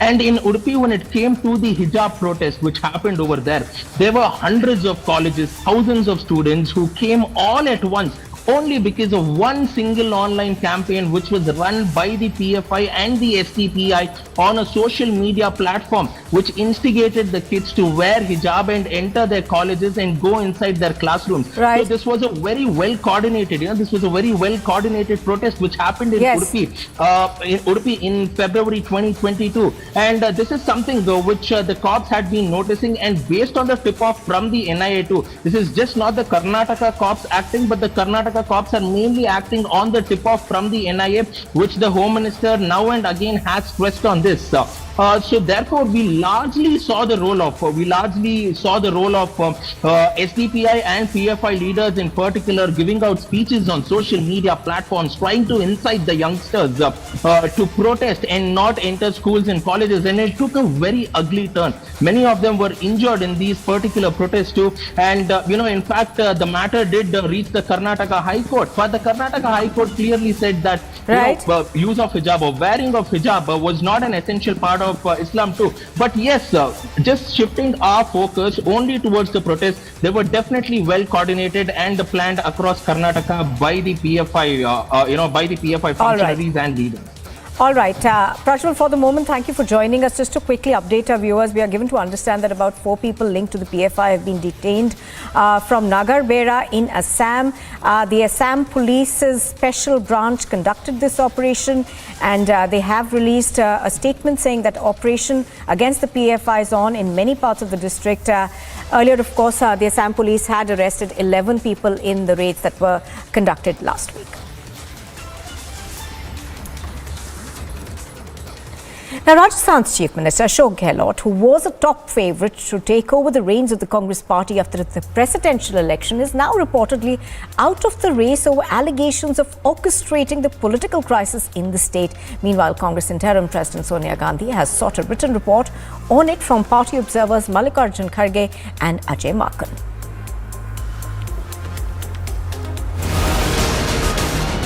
Amid the deepening political turmoil in Rajasthan, the chances of Ashok Gehlot becoming the party chief receded and other names cropped up for the post. Meanwhile, upset over an open rebellion in Rajasthan, Congress interim President Sonia Gandhi has sought a written report on it from the party observers Mallikarjun Kharge and Ajay Makan. Kharge and Makan, who were sent as observers to Jaipur, briefed Gandhi in the evening after the return to Delhi. अभी इसी वक्त हम जाएंगे, जो कुछ घटनाएं घटी है उसके बारे में तफसील से उन मैडम हमारे कांग्रेस प्रेसिडेंट को बताएंगे। जो विधायक दल की मीटिंग करने के लिए हम लोग गए थे उसके बारे में विस्तार से पूरी की पूरी चर्चा करी और अपनी बात बताई। कांग्रेस अध्यक्षा ने हमारे से एक लिखित रिपोर्ट पूरे घटनाक्रम के ऊपर मांगी है और वो लिखित रिपोर्ट आज रात या कल सुबह तक के हम कांग्रेस अध्यक्षा को दे देंगे। They are expected to recommend disciplinary action against those behind the move, including Minister Shanti Dhariwal and Rajasthan Congress Chief Whip Mahesh Joshi. Sunday night, there was complete drama in Rajasthan as 82 MLAs of the Gehlot camp geared up to resign. Pilot को चाहते हैं, आप गहलोत को चाहते हैं। गहलोत को क्यों चाहते हैं? राजस्थान चाहता, पूरा देश चाहता, ऐसी योजनाएं दी है। सचिन पायलट को क्यों चाहते हैं? बिल्कुल कौन नहीं चाहता उनको, युवाओं की आवाज pilot. The divide within is clear. Sachin Pilot एक पार्टी का वफादार सिपाही है और उन्होंने जो अभी तय हुआ है कि जो भी आला कमान तय करेगा, सबको यही मंशा है, जो आला कमान फैसला करेगा वो मंजूर। अशोक गहलोत राजस्थान के बहुत ताकतवर लीडर हैं और वो पार्टी के अगर प्रेसिडेंट का चुनाव लड़ रहे हैं तो उनकी मर्जी को भी नजरअंदाज नहीं किया जा सकता है और एमएलएस की जो राय है उसको भी नजरअंदाज नहीं किया जा सकता। वहाँ के जो एमएलएस चाहते हैं, हमें सरकार बचाना हमारी पहली प्रायोरिटी होना चाहिए और वहाँ के एमएलएस जो चाहते हैं उसके मुताबिक हमें फैसला करना चाहिए। Kharge and Makan are likely to submit the report to Gandhi about the crisis in the party's state unit by Wednesday.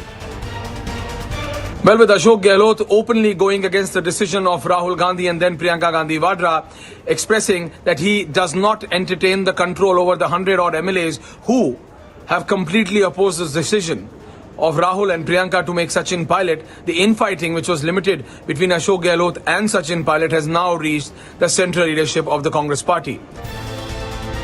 While Rahul Gandhi is trying to garner support travelling across India for his party in the hopes to fare better in 2024, his own house lies in disarray. Bureau Report, Republic TV. JP Nadda, who took charge as the national president of the Bharatiya Janata Party 2 years ago, has been given an extension in the role till 2024. Here's more.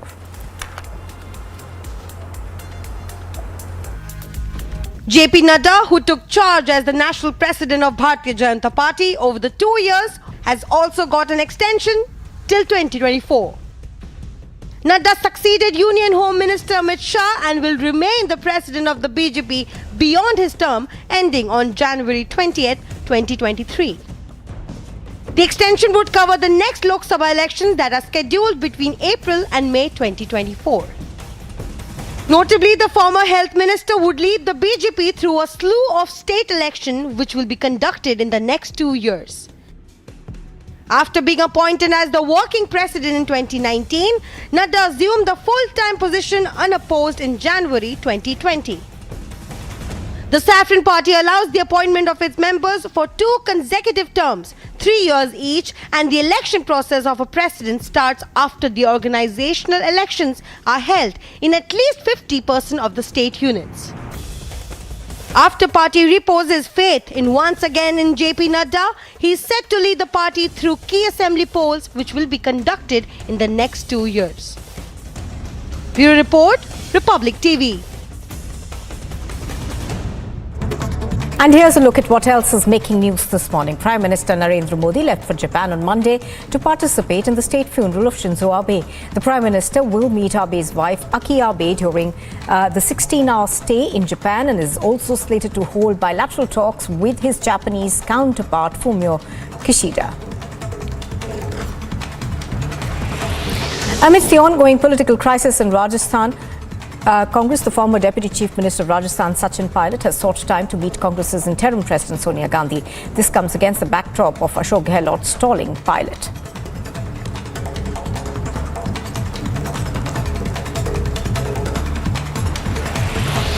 Upset over an open rebellion in Rajasthan, Sonia Gandhi has sought a written report on it from party observers Mallikarjun Kharge and Ajay Maken as chances of Ashok Gehlot becoming the party chief receded and other names cropped up for the post.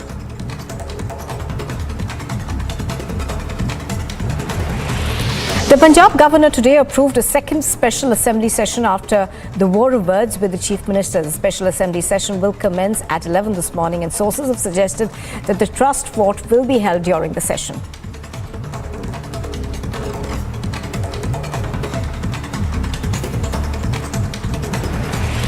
High drama is likely to ensue in Punjab. BJP set to hold parallel Janta the Vidhan Sabha. The BJP leaders will discuss issues concerning people of the state in a move seen as a counter to the Aam Aadmi Party's government assembly session. In a big win for forces in the valley, Jaish terrorist identified as Abu Hurra has been neutralized in Kulgam. Incriminating material, arms and ammunition have also been recovered from the slain terrorist. In a joint action of Cobra 205, 29th Corps of the SSP and Aurangabad police, raids were conducted at Maoist leaders' residence and a huge amount of bullets and weapons were recovered. The Supreme Court will hear two pleas filed by Eknath Shinde's camp of the Shiv Sena challenging disqualification notices issued against 16 rebel lawmakers who switched sides. The court will also hear the pleas that have been filed by Uddhav's camp challenging the appointment of Eknath Shinde as the Chief Minister of the state. In a bid to commemorate Azadi Ka Amrit Mahotsav, the Eastern Command of the Indian Air Force in association with the Government of Assam is organizing an air show at Lachad Ghat today.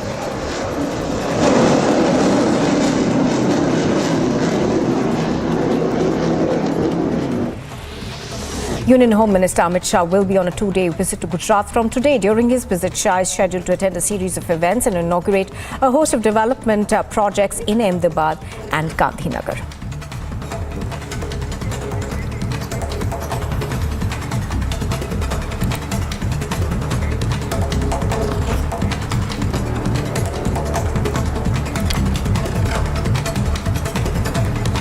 And we bring you these visuals from Surat in Gujarat, where people have begun performing Garba as the celebrations for Navratri kicked off.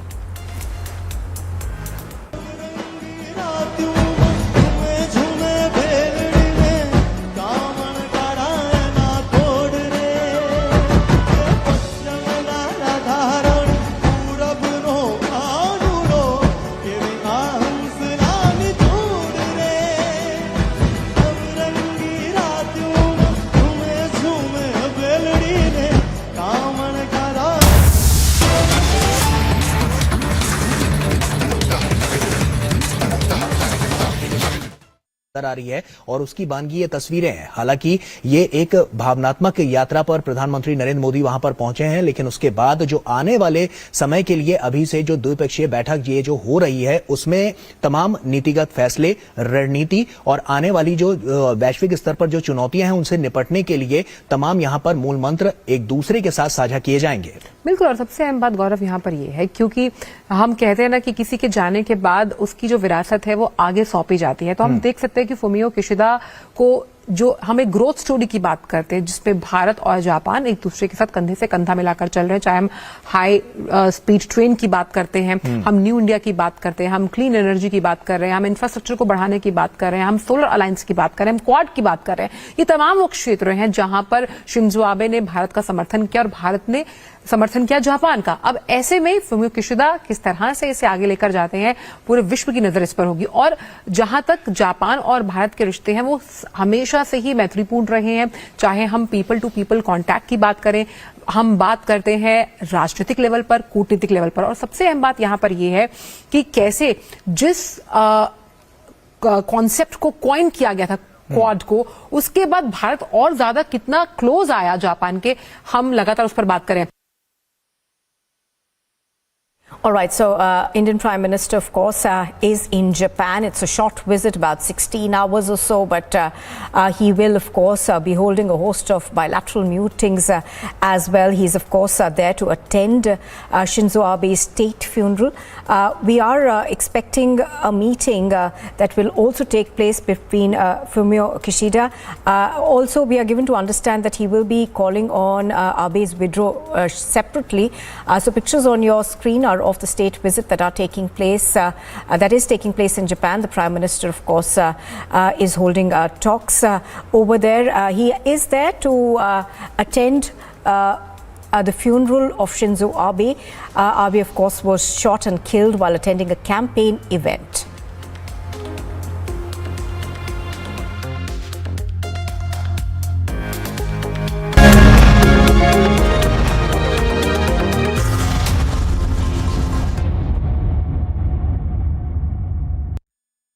$11,000 placements last year. At Amity, we are committed to nurturing passionate, hardworking and proactive professionals.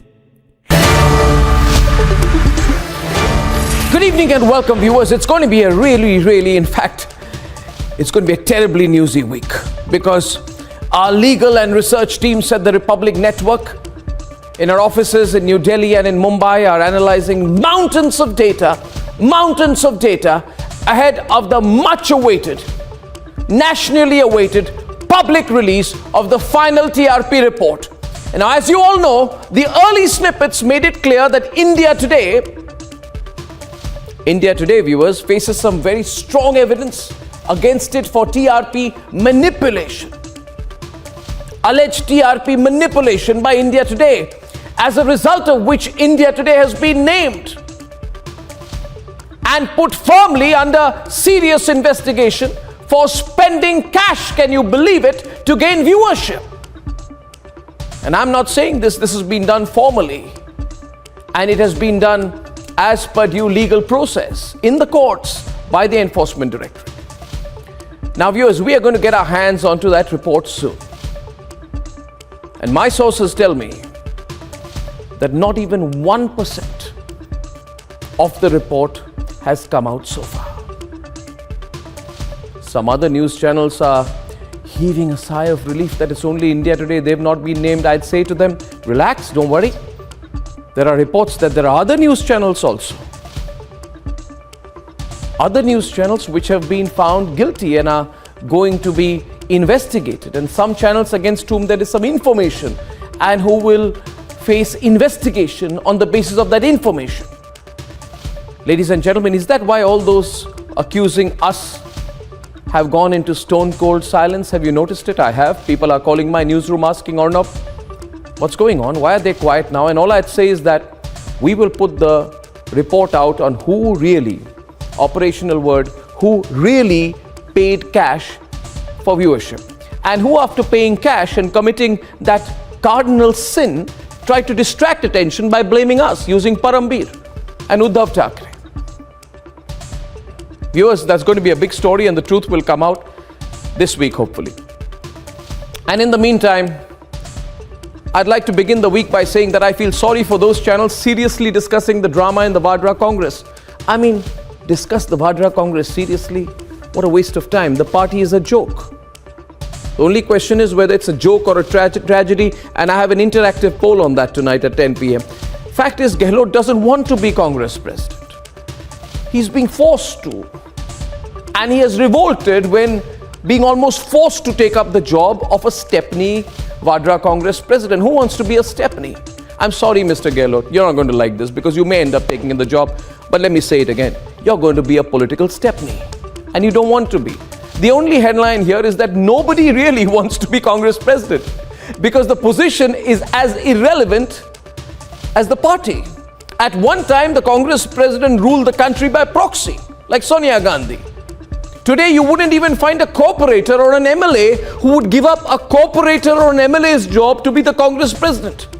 So I totally understand Gehlot's pain. Who in their right mind would give up chief ministership to be a Stepney? Mega swoop down on the PFI continues. Raids on PFI across 8 states. The PFI's offices are raided. Top leaders are detained as local police crack down on the radical outfit. Prime Minister Modi is in Tokyo to attend the state funeral of the former Prime Minister Shinzo Abe in Japan.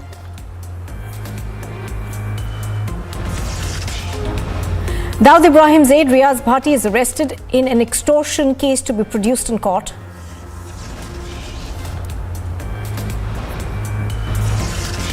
Big fight over Rajasthan's chief ministerial phase. Pilot seeks time to meet Sonia Gandhi. A big decision is likely.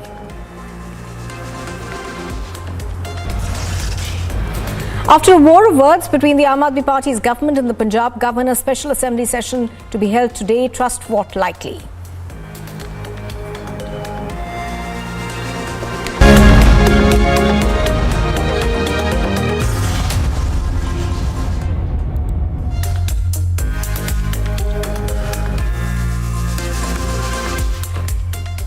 Good morning and welcome. You are watching the Morning Express on Republic TV. I'm Nupur Talwar Suri. Now, we are going to straight go across to the raids that are being conducted even as we speak in about 8 states. The raids are being conducted against the PFI. Fresh searches, in fact, we're told, are taking place at various areas. These pictures on your screens are coming to you from Mangaluru, where the Karnataka police have raided several areas and detentions have also been made. So what we know so far is that raids are being conducted in Assam, Karnataka as well as Delhi. Now these operations of course are based on interrogation of various PFI leaders that is being held. Do remember that about 100 or so PFI leaders are in custody of the police now.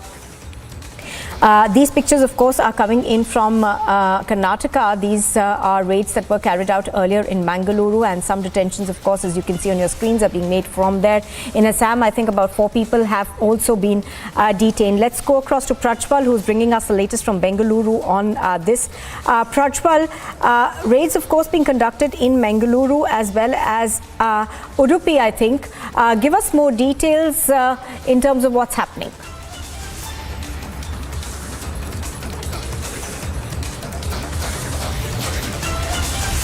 All right, we seem to have lost that connection with Prajwal. We'll try and fix that and go back to him in just a bit. But let's go across to Harsha. She's reporting from New Delhi on this. Harsha, raids also being conducted in New Delhi. We are learning that some parts of raids, Southeast District and Rohini, that's what we're getting to know. Give us more details, please. Exactly, Nupur. Since the last week we saw NIA raids were conducted in several parts of the country, and in that raid from Delhi also, from Shaheen Bagh and Simapuri, last week we saw NIA raids 4 people were arrested from Delhi, and now also from last night since 3 a.m. Since 3 a.m. the raids have been conducted in different places of Delhi. If we talk Shaheen Bagh, Jamia Nagar, Nizamuddin, Southeast District and few parts of Rohini are being raided. The people, the workers, the cadres who are associated associated with PFI leaders or PFI or involvement with PFI in any way, those people have been detained and arrested by state police, by Delhi officials, by Delhi police, and these raids were conducted after they got all the information from NIA last week, because we saw how 4 people from Simapuri and Shaheen Bagh were arrested in NIA last week raids, and in the custodial interrogation NIA got so many information, and at that time ATS and Delhi police official also got so many information about the people who are linked with PFI working in Delhi in different places, or the university students who are linked with PFI. And Nupur, last night we have got the information that from Shaheen Bagh, a Delhi University student Shoaib Ahmed have been detained and taken into custody by Delhi police officials at 3 a.m. at midnight. His house was raided, and we are now getting information from Delhi University, the ISA students as well, that a student from Delhi University, Shoaib Ahmed, have been arrested in the PFI raids, and we are getting to know that his house was raided at 3 a.m. At 3 a.m. by Delhi police official. At that time RF was also there, because we know Shaheen Bagh area, and right now also huge police deployment is there in the areas of Jamia Nagar, Shaheen Bagh, Nizamuddin, Rohini, and some places southeast districts of Delhi. And these are very big raids, because some or the other way, these are the students, these are the people who are working in offices, university, at different position, involved in the terror funding or some other sort of links with PFI money. If we talk about cyber fraud, if we talk about cryptocurrency, so many things are now being seen in the PFI raids. The people who are doing terror funding and how they are creating enmity between 2 different communities. From the protest which has happened in Kerala, absolutely, from after that onwards, there are many people who were involved in social inciting, in the inciting of social and social things on social media through different platforms, and those people houses are also being raided. All right, Harsha, of course, is bringing us the latest of what's happening in New Delhi. Let's get in a quick word from Prajwal as well. Prajwal, you were taking us through the raids that are being carried out in Karnataka. We do know that the focus continues to remain in Mysore as well as Udupi.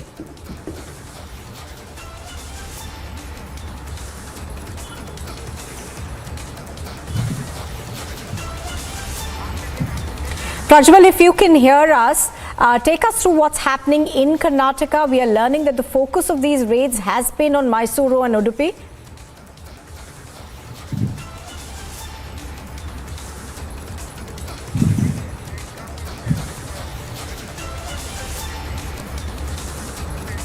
All right, I think we are still running into some trouble over that link in Bengaluru. We're going to try and fix that, but I think we've also now got Satyavijay joining us live from Bhopal right now. Satyavijay, good morning.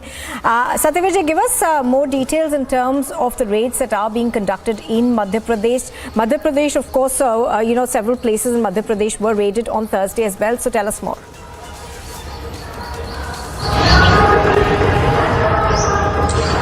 जी हाँ, देखिए, बिल्कुल NIA ने फिर से PFI के ठिकानों पर red की है। पिछले वीक जो रेड हुई थी एनआईए की, उसमें पीएफआई के स्टेट प्रेसिडेंट करीम समेत 4 लोगों को अरेस्ट किया था, जिन्हें कोर्ट में पेश किया, और 30 सितंबर तक वो सभी 4 आरोपी रिमांड पे हैं। और उन्हीं से पूछताछ के बाद जो क्लू एनआईए की टीम को मिले हैं, इसके आधार पर एनआईए की टीम ने देर रात ये रेड शुरू की है।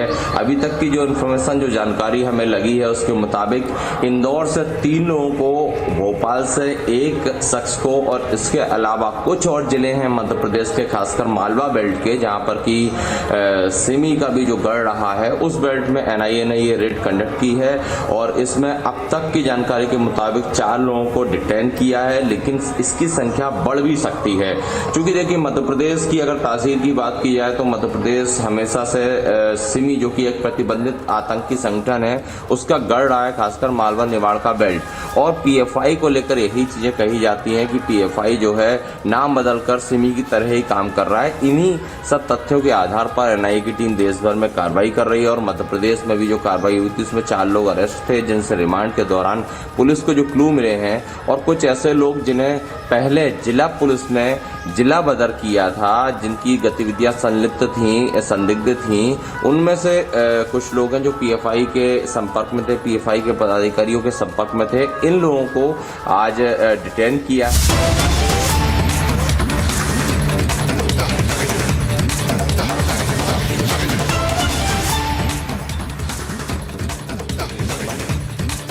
ऐसा मेरा पूरा विश्वास है।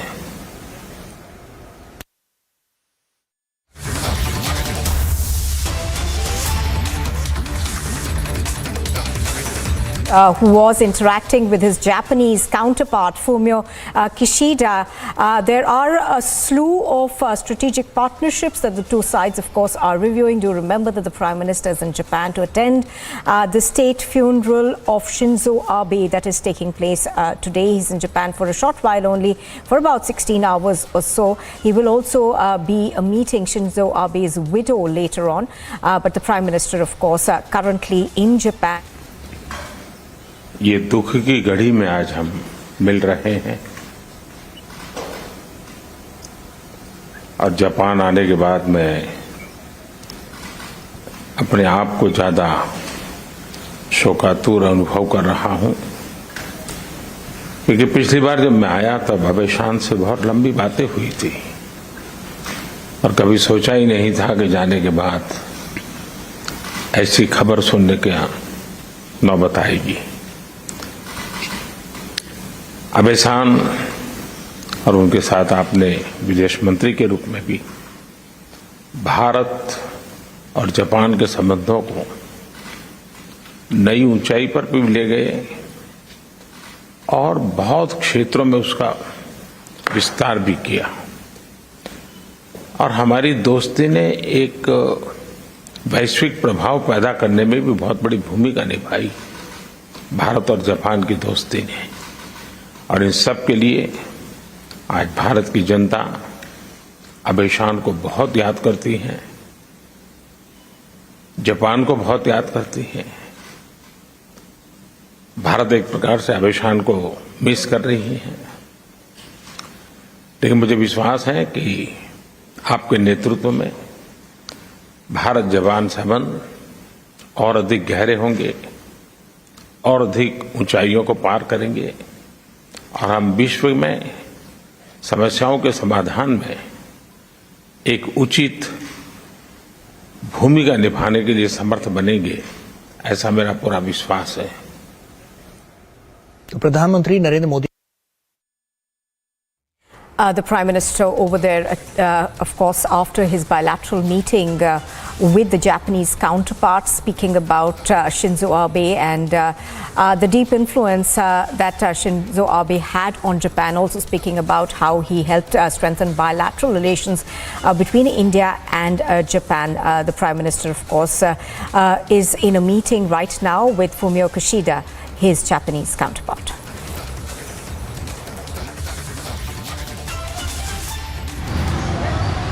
You're watching Republic TV. Stay tuned with us, as on the other side of the break we'll give you all more updates on the fresh raids on PFI leaders and workers by the state police officials from Assam, Maharashtra, Karnataka to Delhi NCR. Fresh raids are being conducted. Keep watching Republic TV for more breakings on the PFI leaders and their detention and their custody and arrest.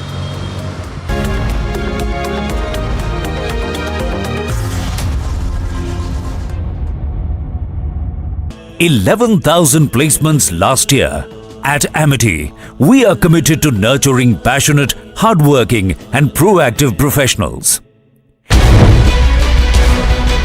Days after Operation Octopus and the mega swoop down on the PFI, where in a shocking video that has come to light, the SDPI top leader can be heard issuing threats to kill the RSS workers.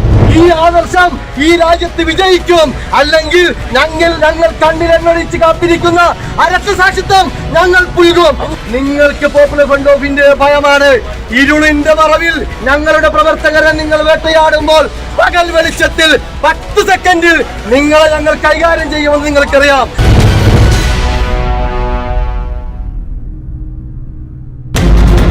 This has exposed the PFI and SDPI. This man says is that give us 10 seconds in broad daylight and we will show you who we are. Petrol bomb hurling case was reported in Coimbatore at the BJP office. Protests have erupted outside a school in Kozhikode after a girl was not allowed to come to school wearing a hijab. In Assam, a clash that happened between two factions of the Congress party over who will lead Bharat Jodo Yatra.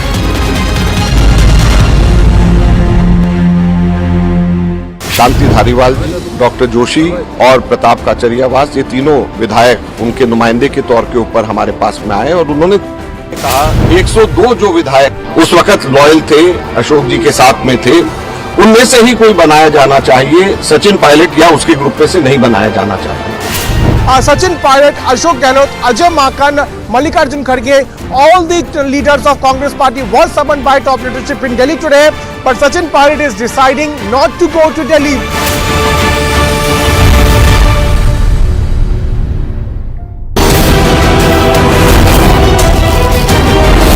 Details which have been accessed on Operation Octopus. The NIA, ED, IB, CRPF as well as 15 state agencies are involved. A mega crackdown by the NIA officials and also near about 15 state agencies were also a part of this Operation Octopus. The first petrol bomb hurling case was reported in Coimbatore and 14 of them have now been arrested. SDPI is making statements that 10 seconds they will handle and finish the RSS. The implosion within the Congress party continues with the internal power struggle between who is going to control the Rajasthan CM chair between the Ashok Gehlot camp and the Sachin Pilot camp.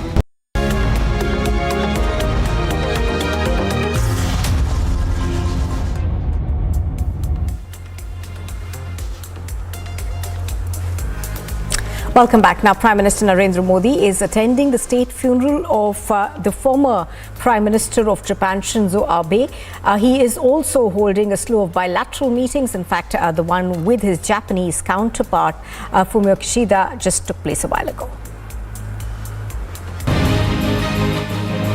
Prime Minister Narendra Modi is attending the funeral of former Japanese Prime Minister Shinzo Abe today. He is being joined by leaders from across the world, including US Vice President Kamala Harris, British Foreign Secretary James Cleverly, among others.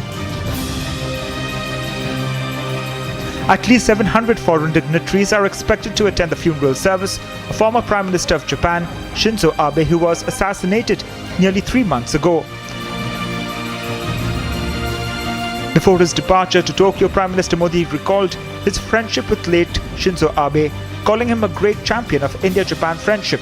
He said that he will be conveying his heartfelt condolences to Prime Minister Kishida and Mrs. Abe on behalf of all Indians and will continue working to further strengthen India-Japan relations as envisioned by Abe-san.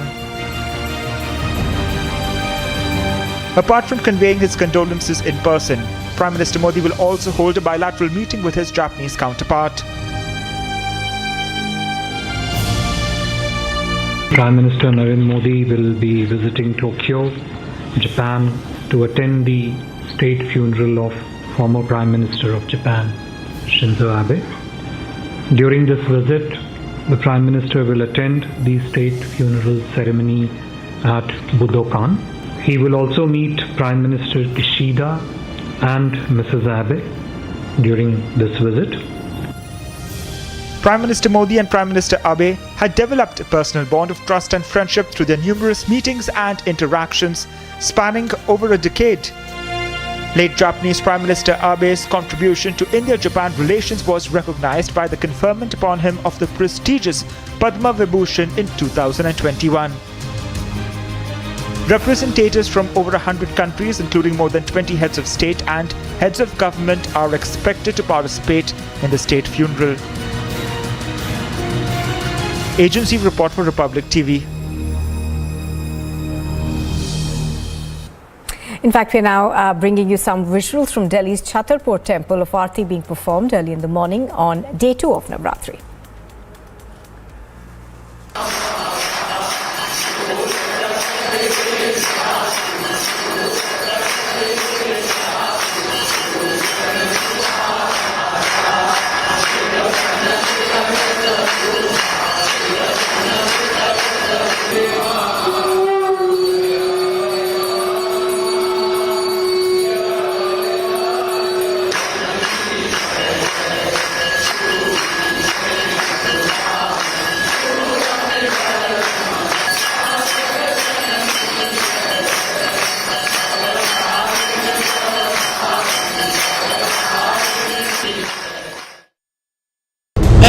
implosion within the Congress party continues with the internal power struggle between who is going to control the Rajasthan CM chair between the Ashok Gehlot camp and the Selection pilot camp. There is division within the Rajasthan Congress, and once again this division has come out in open, where over 90 MLAs that are loyal to the Ashok Gehlot camp said very categorically that they are not willing to take Sachin Pilot as the Chief Minister.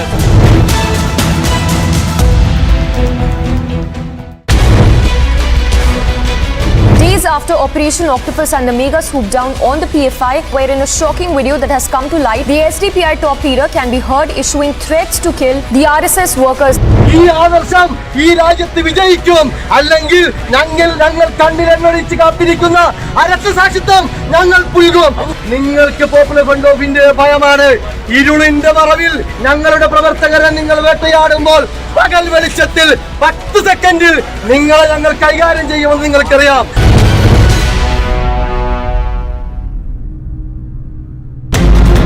This has exposed the PFI and SDPI. What this man says is that give us 10 seconds in broad daylight and we will show you who we are.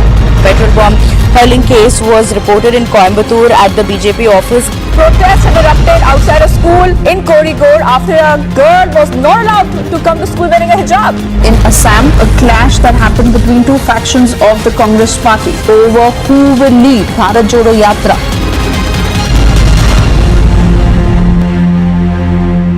Shanti Dhariwal ji, doctor Joshi और प्रताप काचरियावास, ये तीनों विधायक उनके नुमाइंदे के तौर के ऊपर हमारे पास में आए और उन्होंने कहा 102 जो विधायक उस वक्त लॉयल थे, अशोक जी के साथ में थे, उनमें से ही कोई बनाया जाना चाहिए, सचिन पायलट या उसके ग्रुप में से नहीं बनाया जाना चाहिए. Sachin Pilot, Ashok Gehlot, Ajay Makan, Mallikarjun Kharge, all the leaders of Congress party was summoned by top leadership in Delhi today, but Sachin Pilot is deciding not to go to Delhi.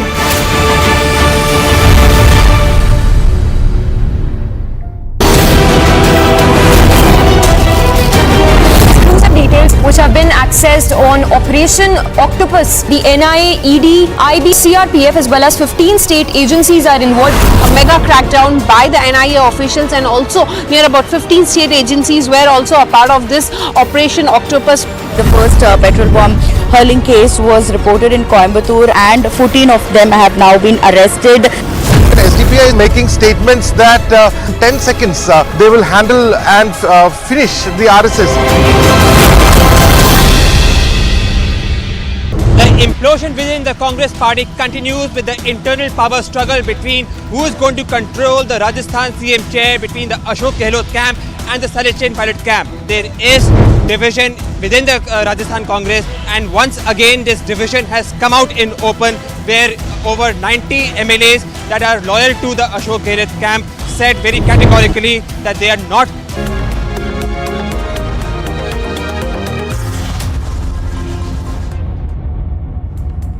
Welcome back. Now, heavy rains in Sirmaur district of Himachal Pradesh have caused landslides in the area that killed 7 people. As per reports, a family of 5 was buried alive in the landslide. Here's more. Heavy rains in the Sirmaur district of Himachal Pradesh wreaked havoc over the area, causing landslides. The landslides claimed the lives of 7 people, including 5 members of a family that were buried alive in the landslide. Following which the roads were blocked and people were advised to not go near the water bodies. लोगों से यही दरख्वास्त है, हमारी यही निवेदन है कि अभी भी जहाँ भी आपको लगता है कि पानी का जल स्तर बढ़ा हुआ है उसके आसपास ना जाएं, और दूसरा जैसे ही घर के काम काज के लिए बाहर निकलते हैं तो भी सतर्कता बरतें, क्योंकि अभी आज मौसम बिल्कुल ठीक है, लेकिन फिर भी जो बारिश हुई है उसका प्रभाव जो आज भी देखने को मिल सकता है. Taking stock of the situation, Himachal Pradesh Chief Minister Jairam Thakur assured compensation for the victims. भारी बरसात के कारण एक मकान क्षतिग्रस्त हुआ है और मकान में 5 लोग जो रह रहे थे उनकी दुखद मृत्यु भी हुई है, और मैं इस घटना पर अपनी संवेदनाएं व्यक्त करता हूं. ईश्वर उन परिवार के लोगों को उस दुख को सहन करने की शक्ति दे, ऐसी प्रार्थना करता हूं. In a separate incident, a tourist vehicle had fallen from a cliff, killing 7 people and injuring 10 others. 5 of the injured were shifted to Zonal Hospital in Kullu and 5 others were under treatment in Banjar in a hospital. Prime Minister Narendra Modi also expressed his condolences to the deceased and promised all possible help to the injured. Rescue and search operations in both the incidents are underway. Bureau Report, Republic TV. You are watching Republic TV, and still to come we get you details on the multi-city raids that are being carried out.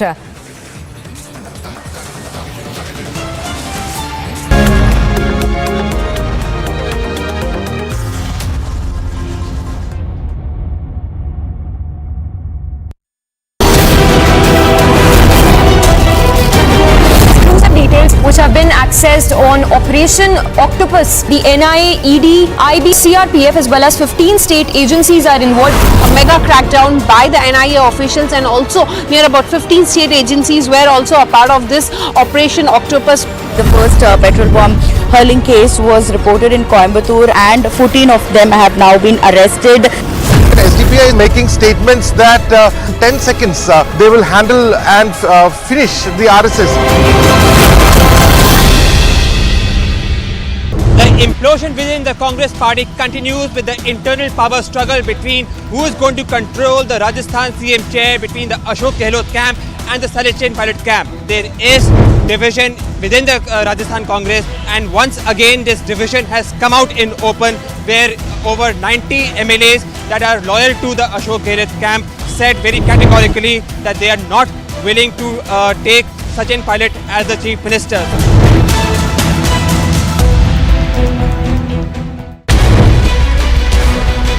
Days after Operation Octopus and the mega swoop down on the PFI, where in a shocking video that has come to light, the SDPI top leader can be heard issuing threats to kill the RSS workers. ഈ ആദർശം ഈ രാജ്യത്ത് വിജയിക്കും, അല്ലെങ്കിൽ ഞങ്ങൾ കണ്ണിലെണ്ണൊഴിച്ച് കാത്തിരിക്കുന്ന അരക്തസാക്ഷിത്വം ഞങ്ങൾ പുൽകും. നിങ്ങൾക്ക് പോപ്പുലർ ഫ്രണ്ട് ഓഫ് ഇന്ത്യയുടെ ഭയമാണ്. ഇരുളിന്റെ മറവിൽ ഞങ്ങളുടെ പ്രവർത്തകരെ നിങ്ങൾ വേട്ടയാടുമ്പോൾ പകൽ വെളിച്ചത്തിൽ 10 സെക്കൻഡിൽ നിങ്ങളെ ഞങ്ങൾ കൈകാര്യം ചെയ്യുമെന്ന് നിങ്ങൾക്കറിയാം.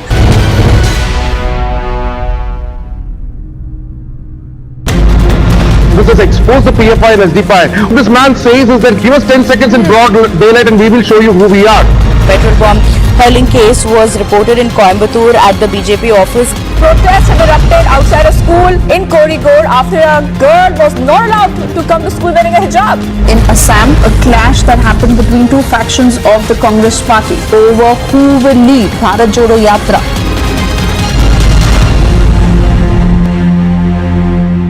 शांति धारीवाल जी, डॉक्टर जोशी और प्रताप काचरियावास, ये तीनों विधायक उनके नुमाइंदे के तौर के ऊपर हमारे पास में आए और उन्होंने कहा 102 जो विधायक उस वक्त लॉयल थे, अशोक जी के साथ में थे, उनमें से ही कोई बनाया जाना चाहिए, सचिन पायलट या उसके ग्रुप में से नहीं बनाया जाना चाहिए।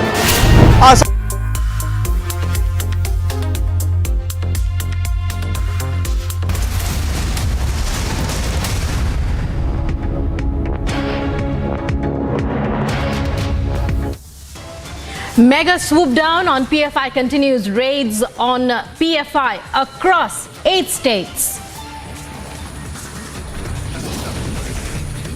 PFI offices raided, top leaders detained as local police crack down on the radical outfit.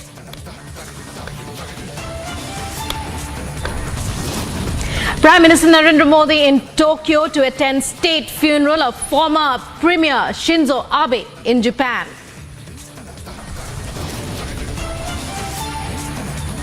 And Dawood Ibrahim's aide Riaz Bhatti arrested in extortion case to be produced in court.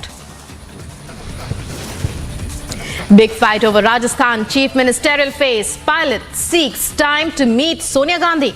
A big decision likely next.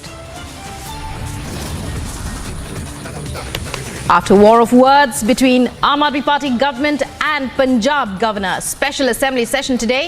Trust vote likely.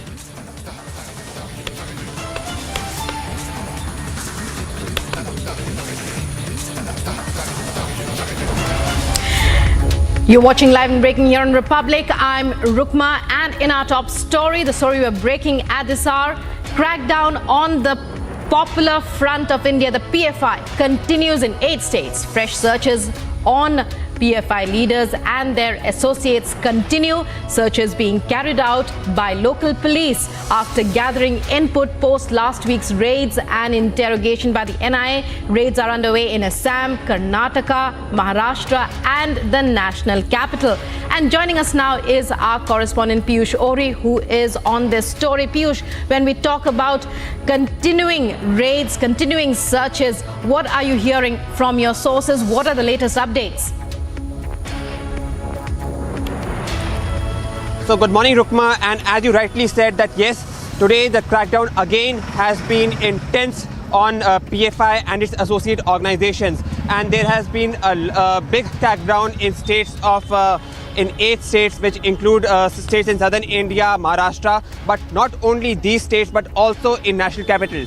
I'm as of now reporting from Shaheen Bagh, where a person known as Shujan Ahmed has been detained by Delhi Police Special Cell. Now we are trying to find more about him, and if required be find a good trying to find more about him. But what I can tell you from here on is that the crackdown on PFI has intensified, and this continues even after massive raids by the NIA. Back to you in the studio. Right, Piyush, stay with us. We also have with Harsha once again from the national capital. Harsha, when we talk about the intensity of the raids this morning, what are you hearing from your sources? Which are the locations? Vaguely, if you can tell us in a broad sense, which are the locations where the raids are being carried out?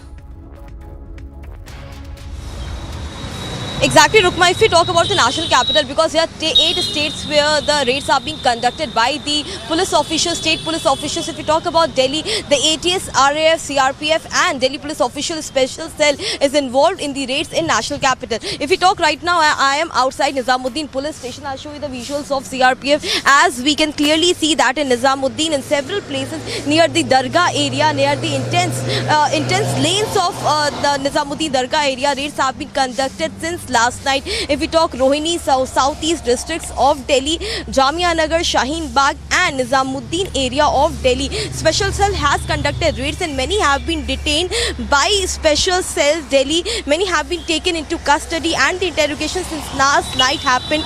The raids which were conducted at the residence of so many people, either they were youths who were studying in the university, either they were people who were associated with some service, either they were people who were associated in some sort of job. They all were associated with PFI. They were involved in the disruption, creating disruption in the society, involved in the creation of enmity, religious harmony, disrupting religious harmony, creating religious enmity between two communities. The people were involved. They all have been detained by Delhi Police Special Cell as well as Delhi Police official also. Right now I'm showing you the visuals again and again of Nizamuddin West area.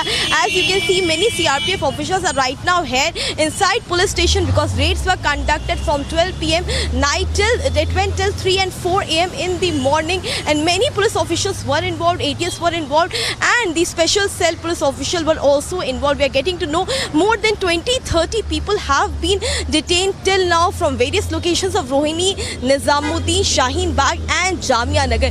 They are those youths and people who are linked with the cyber crime, with the terror funding, involved in cyber fraud, cryptocurrency, sending black money through cryptocurrency for various things. They are also were involved in the protests from CAA, NRC to till now what happened in different parts after NIA raids were conducted. And I would also like to give you a sense of that raids in Delhi NCR is being conducted. Not only Delhi, if we talk about Meerut, Bulandshahr, Modi Nagar, because we are getting to know that in Modi Nagar, Kalichan Gaon, we have just got to know that ATS have arrested 5 people who are linked with the PFI, their activities. They were involved in training youths and training young minds, brainwashing them regarding the PFI and regarding the terrorist involvement in different parts of the country. Those people have been detained by UP ATS and UP STF. So Rukma, this is a big thing because last week when we saw NIA conducted raids in different parts parts of the country. In the custodial interrogation, many PFI and SDPI leaders revealed some of the information, and after that, these are the fresh raids which have been conducted in 8 states in the country.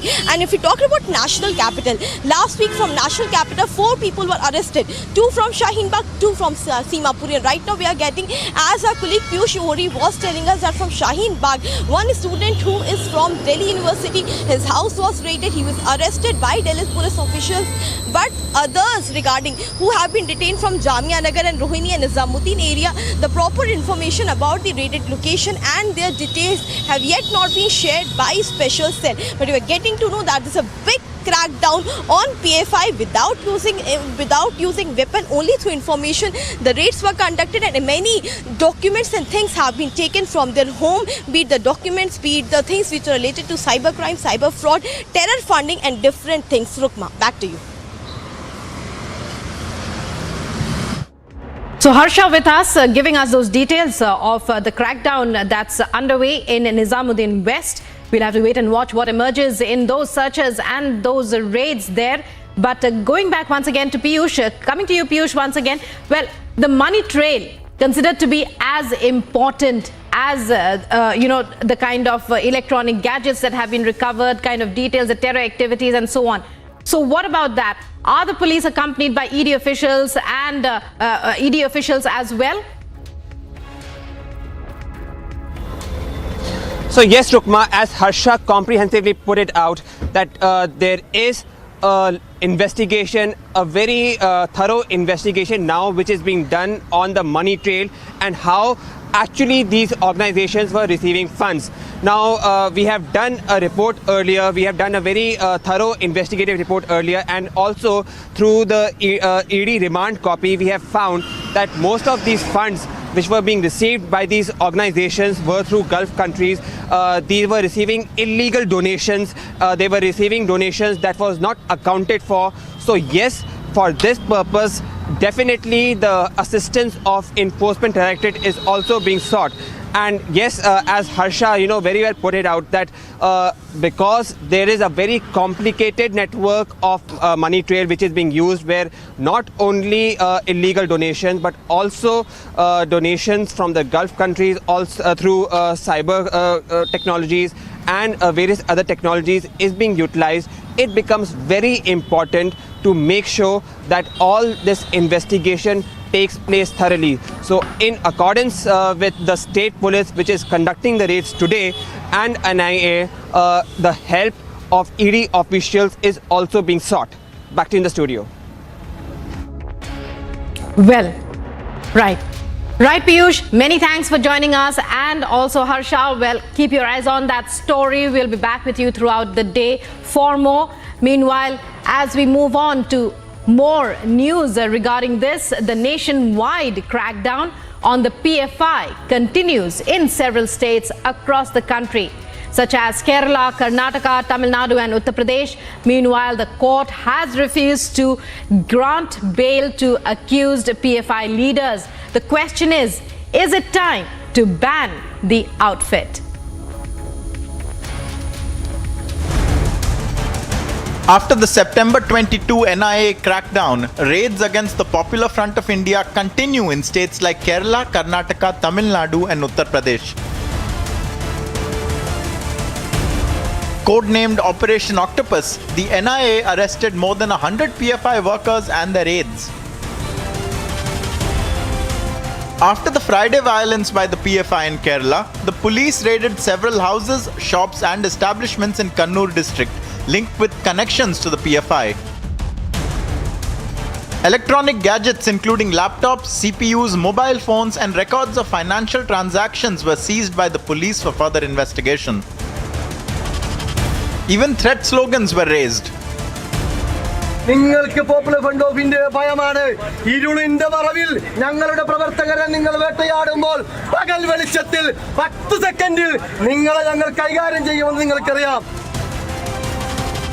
In Karnataka, 15 PFI leaders have been arrested in connection with the NIA raids and sent to 10 days custody, while the city police recovered 34 lakh rupees, passbooks, checks and electronic material. In UP, the Special Task Force has arrested a person named Abdul Majid, who is associated with the PFI from Lucknow. He has been booked under the UAPA after incriminating ISIS and PFI literature was seized. In Tamil Nadu, petrol bomb attacks on the offices and residences of RSS functionaries in the last 48 hours have put the state on high alert. After which, 14 PFI members were arrested. In fact, Maharashtra ATS rules tell us that RSS headquarters were also on the hit list and have therefore been given CSF cover. Probe documents accessed by Republic TV shows that National General Secretary of the Campus Front of India, a related organization of Popular Front of India, K.M. Rauf Sharif, has received about 1.36 crore rupees. This money was largely used for unlawful activities in the country, which goes beyond the anti-CAA protests, as well as the Delhi riots and also organizing protests in Hathras. Not just that, PMLA investigation has revealed so far that over a period of time, Popular Front of India has received about 120 crore rupees. Large part of this money was coming in through cash. And not just that, all this while it was stated by the Popular Front of India that not a single penny was received by the Popular Front of India from foreign donors.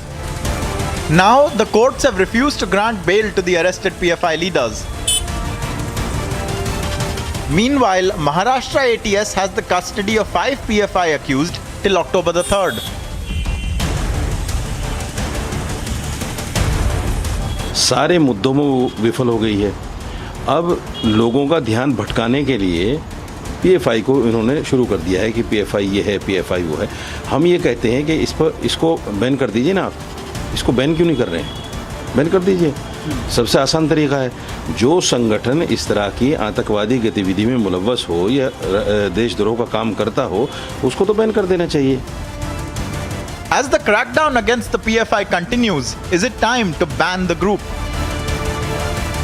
Bureau Report, Republic TV.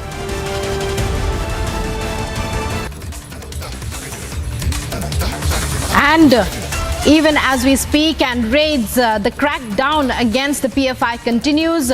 We're getting fresh leads from the national capital. 5 linked to PFI arrested.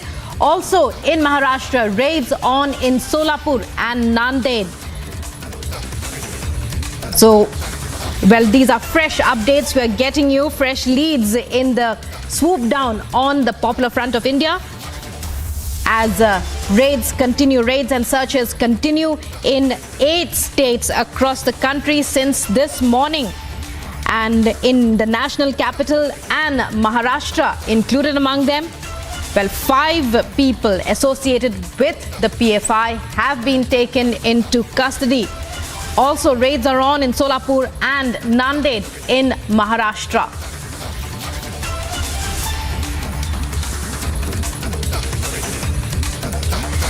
And well, we are also getting you live inputs from other areas in the country which are being raided. These are visuals of raids in Karnataka and in Assam as well.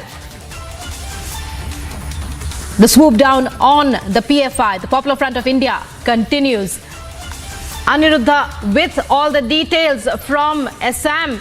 Joining us from Guwahati. Aniruddha, what can you tell us about the intensity of the raids this morning? We believe that state police are conducting them, following up on the action taken by the National Investigation Agency. Yes, Assam police raided multiple locations last night in Darang district as well as in Kamrup district, and in this entire operation around 22 of them have been picked up by the Assam police. This is what we are getting in to know from our sources in the special branch. However, so far only 8 of them have been booked, or only against 8 of them others have been slapped. We are also getting to know that the former district unit president of Darang district has also been arrested by the police in connection with this PFI, and as the raids have been continuing, we are getting to know that all these 8 persons who have been so far against whom so far charges have been slammed are being brought to Guwahati by the special branch of Assam Police, and it is in Guwahati at the CJM court in Guwahati where all of these people who have been detained or picked or arrested will be produced and also interrogated.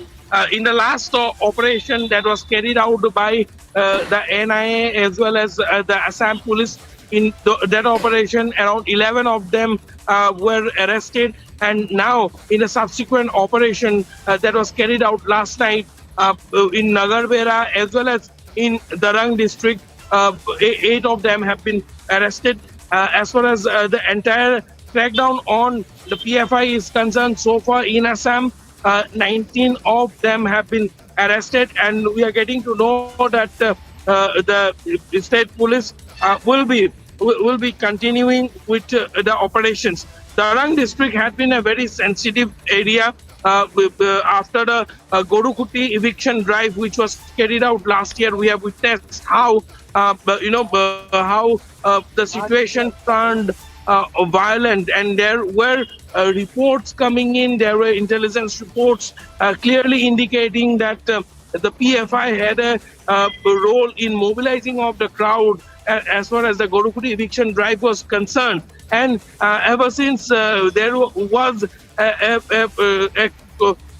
the police was keeping a close eye on the activities of the PFI in Assam, not only after the Gorukuti incident, but also after the CA agitation of 2020. In the CA agitation of 2020, also PFI had made a nefarious design in order to break the law and order situation of the state. And it was after the CA agitation that the Assam government sent a dossier to the MHA seeking a complete ban on the PFI across India. And the state government have been reiterating their demand to impose a complete ban on the PFI. 2 days back, also Assam Chief Minister Dr. Himanta Biswa Sarma has made it very clear that the Assam government is again pursuing the matter of banning the PFI, which the Ministry of Home Affairs. So yes, as this crackdown, massive crackdown across India continues on the PFI, demands to impose a complete ban on the organization is also going louder and louder. Studio. Right, Anirudh, stay with us. We go across to Harsha, who's there in the national capital. Harsha, a short while back, you showed us how those raids were being conducted across the Nizamuddin area. When we talk about incriminating materials and the detention so far, take us through those details in exactly how many detentions in the national capital so far. Exactly, we are getting to know that more than half a dozen people have been detained and taken into custody by police officials, by the people who are linked with the special cell, because these all raids were conducted very secretly, not even being told the raided location and the residence where it is being raided. But I would like to show you the visuals from Nizamuddin, because we are seeing high security deployment. Security officials, CRPF have been deployed here in the Nizamuddin area. A big troop of security officials were deployed and were involved in the raids which happened in Nizamuddin, in Shaheen Bagh, in Jamia Nagar area of national capital. These are the very sensitive area. If we talk about, we are also showing the visuals of many, because since night when the locals have also got the information that the raids are being conducted in Nizamuddin, Shaheen Bagh and Jamia Nagar, many are also opposing these raids which are linked with the PFI, in which many people are involved in the PFI activities, be it the terrorist activities, be it the training activities, because we have got the information from the last week NIA raids that the training and the brainwash of youths were being done in the yoga classes, in the karate classes, and through all those means the youths were called in the karate class and yoga classes, and how they were brainwashed by the PFI leaders, the people who were working in the cadres of PFI, the PFI top-notch leaders, how they were involved in all the links with PFI regarding terror funding. Previously we have heard such type of training and activities when we talk about the terrorist organization, but we talk about PFI and STPI, NIA and NIA investigation agency. If we talk about ED also, they were monitoring the activities of PFI leaders since years. After the CA and NRC, we saw how the public properties were vandalized, how the protest happened from national capital to Karnataka, Kerala and Assam and various places in the country, and how public harmony was disrupted and how enmity was created between two communities. And this was a long work which was being done by PFI leaders in the national capital and different places. Now we are showing you the visuals because there many artists will try to talk to them. आप लोग कुछ पता है निजामुद्दीन में अंदर red चल रही है? कई लोग हम सुबह ही आए, हमें कुछ से आए दीदार करने के लिए। अच्छा, तो आप लोग कुछ आइडिया है? यहाँ पे इतने सारे लोग बताए जा रहे हैं PFI में संलिप्तता है। नहीं, हमको नहीं है बेटा, मालूम है कोई आइडिया नहीं। कुछ नहीं, अभी आए हम तो सुबह। तो सुना आप लोगों ने कि राजहर से रेड को देखा हमने तो तब आए। These are locals. Locals have come to Nizamuddin, but they have no idea about the raids. But really, we are showing you the police visuals, the visuals of the Delhi police officials and the CRPF, because high security have been deployed here in this Nizamuddin area because it's a very sensitive area. If any chaos or things could be caused here while at the time of raid, to not let those things happen, CRPF, RAF, and many security, many para forces were deployed here at the time of raid because raids were conducted from 12 in the night till 3 and 4 in the morning, and just to make these raids very secret, so that none of the PFI worker or cadre or leader should know about it, and none should run away. Therefore, not even the raided location was told by Delhi police officials and the special cell. Yes, back to you. Right, so raids underway even as we speak. Harsha reporting from the ground, telling us about the raids as they are being carried out in the national capital, in Nizamuddin, in Jamiyanagar area. Harsha, stay on that story. Many thanks for joining us now, and also many thanks to Anirudh who joined us from Guwahati. And now moving on to other top stories from across the country. Prime Minister Narendra Modi left for Japan yesterday to participate in the state funeral of former Japanese Prime Minister Shinzo Abe, who was assassinated in July. Prime Minister Modi will meet Abe's wife Akie Abe during his 12 to 16 hour stay in Japan.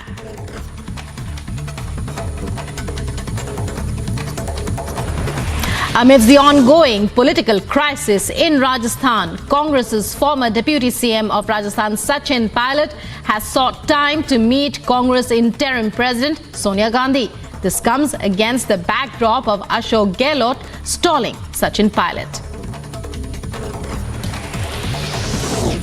Upset over an open rebellion in Rajasthan, Sonia Gandhi has sought a written report on it from party observers Mallikarjun Kharge and Ajay Makin, as the chances of Ashok Gehlot becoming the party chief recede and other names are cropping up now for the post of party president.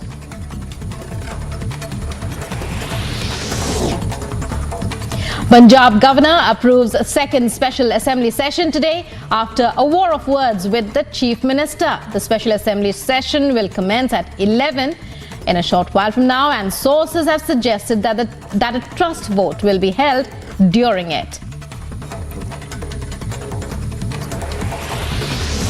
High drama likely to ensue in Punjab today as the BJP is set to hold a parallel Janta Di Vidhan Sabha. BJP leaders are to discuss issues concerning people of the state in a move seen as a counter to Aam Aadmi Party government's assembly session. In a big win for forces in the valley, Jaish terrorist identified as Abu Harara has been neutralized in Kulgam operations. Incriminating materials, arms and ammunition have also been recovered from the slain terrorist. In a joint action of Cobra 205, 29th Corps SSB and Aurangabad Police, raids conducted at Maoist leaders' residences and a huge amount of bullets and weapons recovered.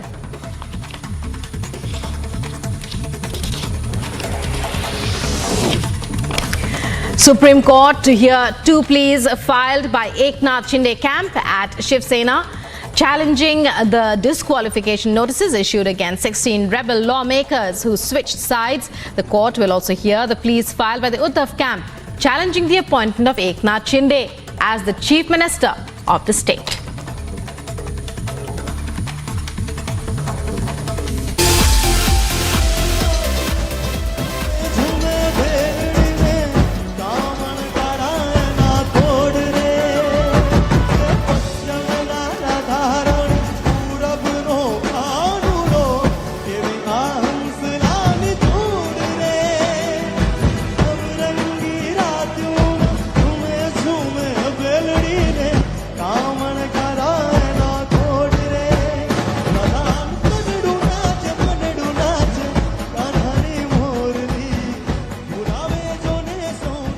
Indian education sector is looking at a massive upgrade in the syllabus and teaching methods. Most of the places there is a rote learning. We people have come out with a pedagogy where happiness is at the center. How will this impact the learners? It is never about that the old system was old and it had to be junk. No, it's just that we have to constantly adapt ourselves. To know more, watch HVB Global Academy presents Right to be Happy this weekend only on Republic TV.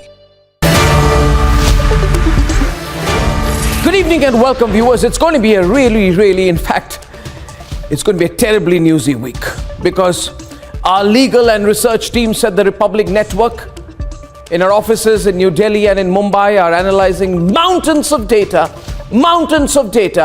ahead of the much awaited, nationally awaited public release of the final TRP report. And now, as you all know, the early snippets made it clear that India today, viewers, faces some very strong evidence against it for TRP manipulation. Alleged TRP manipulation by India Today, as a result of which India Today has been named and put firmly under serious investigation for spending cash, can you believe it, to gain viewership. And I'm not saying this has been done formally, and it has been done as per due legal process in the courts by the Enforcement Directorate. Now, viewers, we are going to get our hands onto that report soon. And my sources tell me that not even 1% of the report has come out so far. Some other news channels are heaving a sigh of relief that it's only India Today, they've not been named. I'd say to them, relax, don't worry. There are reports that there are other news channels also. Other news channels which have been found guilty and are going to be investigated, and some channels against whom there is some information and who will face investigation on the basis of that information.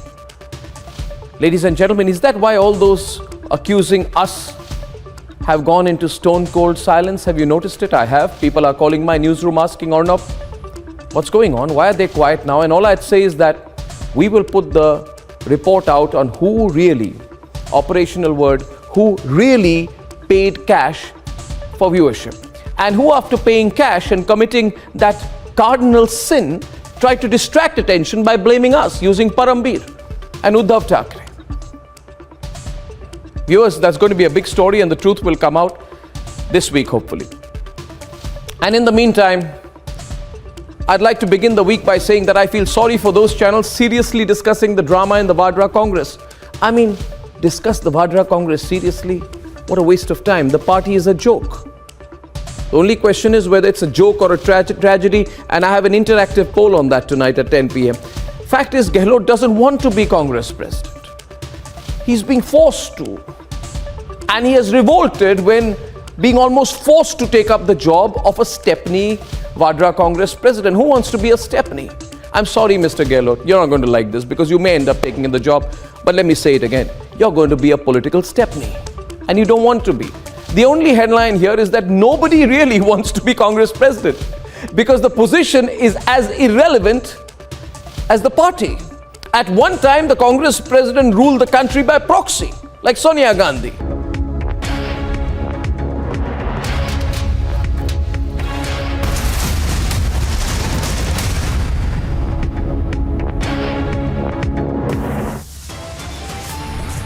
Mega swoop down on PFI continues. Raids on PFI across 8 states.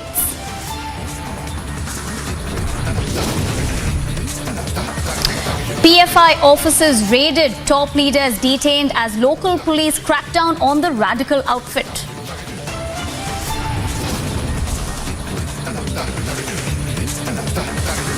Prime Minister Narendra Modi in Tokyo to attend state funeral of former Prime Minister Shinzo Abe in Japan. Dawood Ibrahim's aide Riaz Bhatti arrested in the extortion case to be produced in court. Big fight over Rajasthan Chief Ministerial phase. Pilot seeks time to meet Sonia Gandhi. A big decision likely next.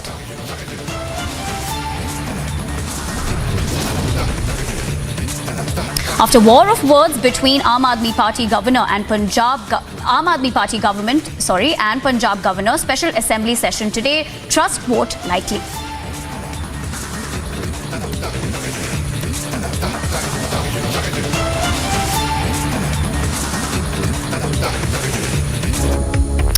Thanks for tuning in to Republic TV. I'm Nivedna Prabhu. Thank you for staying with us on Live and Breaking. Starting off with big news coming in. Drone threat on rise on international border. Now, the twin attempts of Pakistan drone intrusion along Indo-Pakistan border in Punjab. Now, the attempt by Pakistani drone to enter Indian side in Amritsar at around 11 p.m. is what we're understanding so far. Now, over 40 rounds fired at Pakistani drone. Now, this is the second attempt of Pakistani drone intrusion in Gurdaspur sector of international border. Now, on the other hand, BSF fired several rounds. Now, searches are on in both Amritsar and Gurdaspur sector of Punjab near the international border. The BSF and Punjab police are carrying out searches. So that is the big breaking news that is coming in. And for more on this, we're joined in by Gursimran. Gursimran, we understand that the drone threat is on a rise on the international border. We have been seeing these kind of incidents take in the past couple of weeks. So what are the latest details that we've gathered so far, the areas in which this has happened, if you could tell us?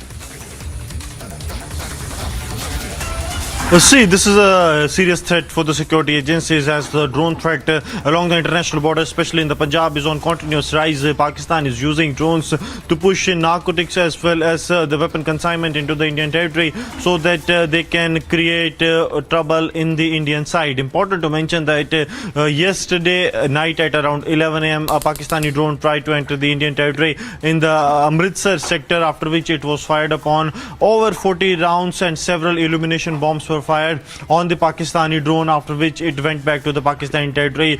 3 hours after that, at around 2:15, another Pakistani drone attempted to enter the Indian territory, and this time it was in the Gurdaspur sector where such incident was reported yesterday also, where a drone was inside the Indian territory for over 25 minutes and over 50 rounds were fired at it, after which it went back to the Pakistani territory. And today a similar incident happened at around 2:15 in the morning when the Pakistani drone came into the Indian side. It was fired upon by the border security force and later it went back to the Pakistani territory. Now the searches have been launched by the Punjab police along with the border security force. The dog squad too have been looped in so as to find whether there is any narcotics or the weapon dropping or any explosive being dropped by these drones. But yes, this is a serious concern, especially keeping in view the recent threats from the ISI and the Khalistani terrorists to the sovereignty of the Punjab, where they have been conspiring all through on the directions of the Pakistan to carry out a major terror strike. And at this time, drone coming almost on the regular basis multiple times in a day is a serious threat. We are being told that the IG BSF Punjab Frontier has asked the senior officials, including the DIGs, to keep a tab on each and every activity that is being reported and a befitting reply be given once the drone is spotted. They are also in the process to install some of the sophisticated systems so that this drone threat can be averted. Yes. Gursimran, talking about the particular operation, we understand that the BSF along with the Punjab police is carrying out the searches currently. If you could talk to us more about that. See, it was around 6:30 in the morning when the searches started by the Border Security Force along with the Punjab police. And the searches are on in the area. See, this is a very dense area. Even in the forward area, if you speak of the Punjab area being the peaceful, there are thick vegetation, the farming activities that are going on. And at times it has happened that taking advantage of the garb of the farming activities, some of the antisocial elements have helped the Pakistani terror groups so as to take the weapons inside the Indian territory as well as narcotics. This has been a trend, a serious threat, and keeping that in view, we have seen that the governor of Punjab has given clear-cut directions that those involved in mining activities, illegal mining along the international border, should be treated for the anti-country acts. So this is the very clear that the Punjab government, the governor of Punjab, really understands the gravity of any activity taking place near international border, and same is happening in this case. BSF too suspect that some of the anti-social element who are under the garb of being in the farming activities are acting as an agent of the Pakistan, and they are taking the drone droppings from very near. All right, that was Gursimran. Thank you so much for joining us about the drone threat that is on rise on the international border. But moving on to other news now. Crackdown on PFI continues in 8 states. Now fresh searches on PFI leaders and their associates. Now searches being carried out by the local police after gathering input post last week's raids and interrogation.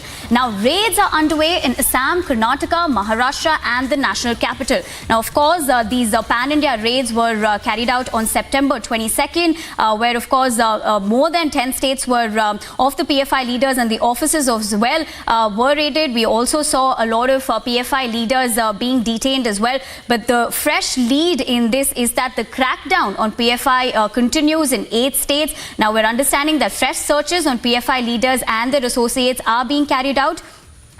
For more information on this, we're joined in by Prajwal. Prajwal, of course, the Karnataka police as well as the NIA in terms of the crackdown against the PFI have definitely come down hard. But what is the latest that we've gathered about these raids? Talk to us about what is currently happening across Karnataka. What are the names of the leaders as well? If you could walk us through that.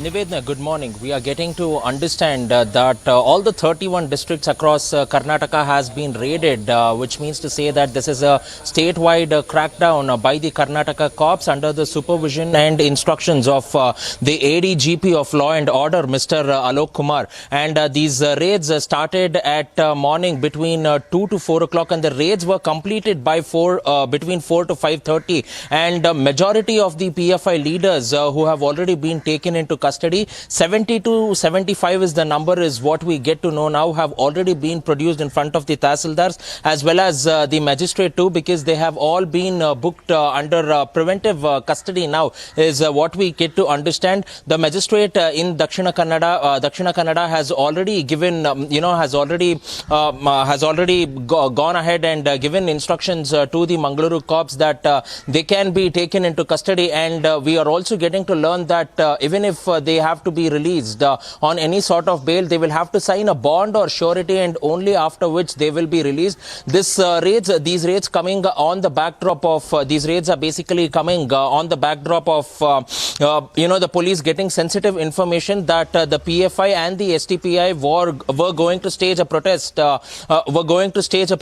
Condemning the NIA raids which was carried out across Karnataka against the PFI leaders, and in this particular regard, majority of them have been taken into custody.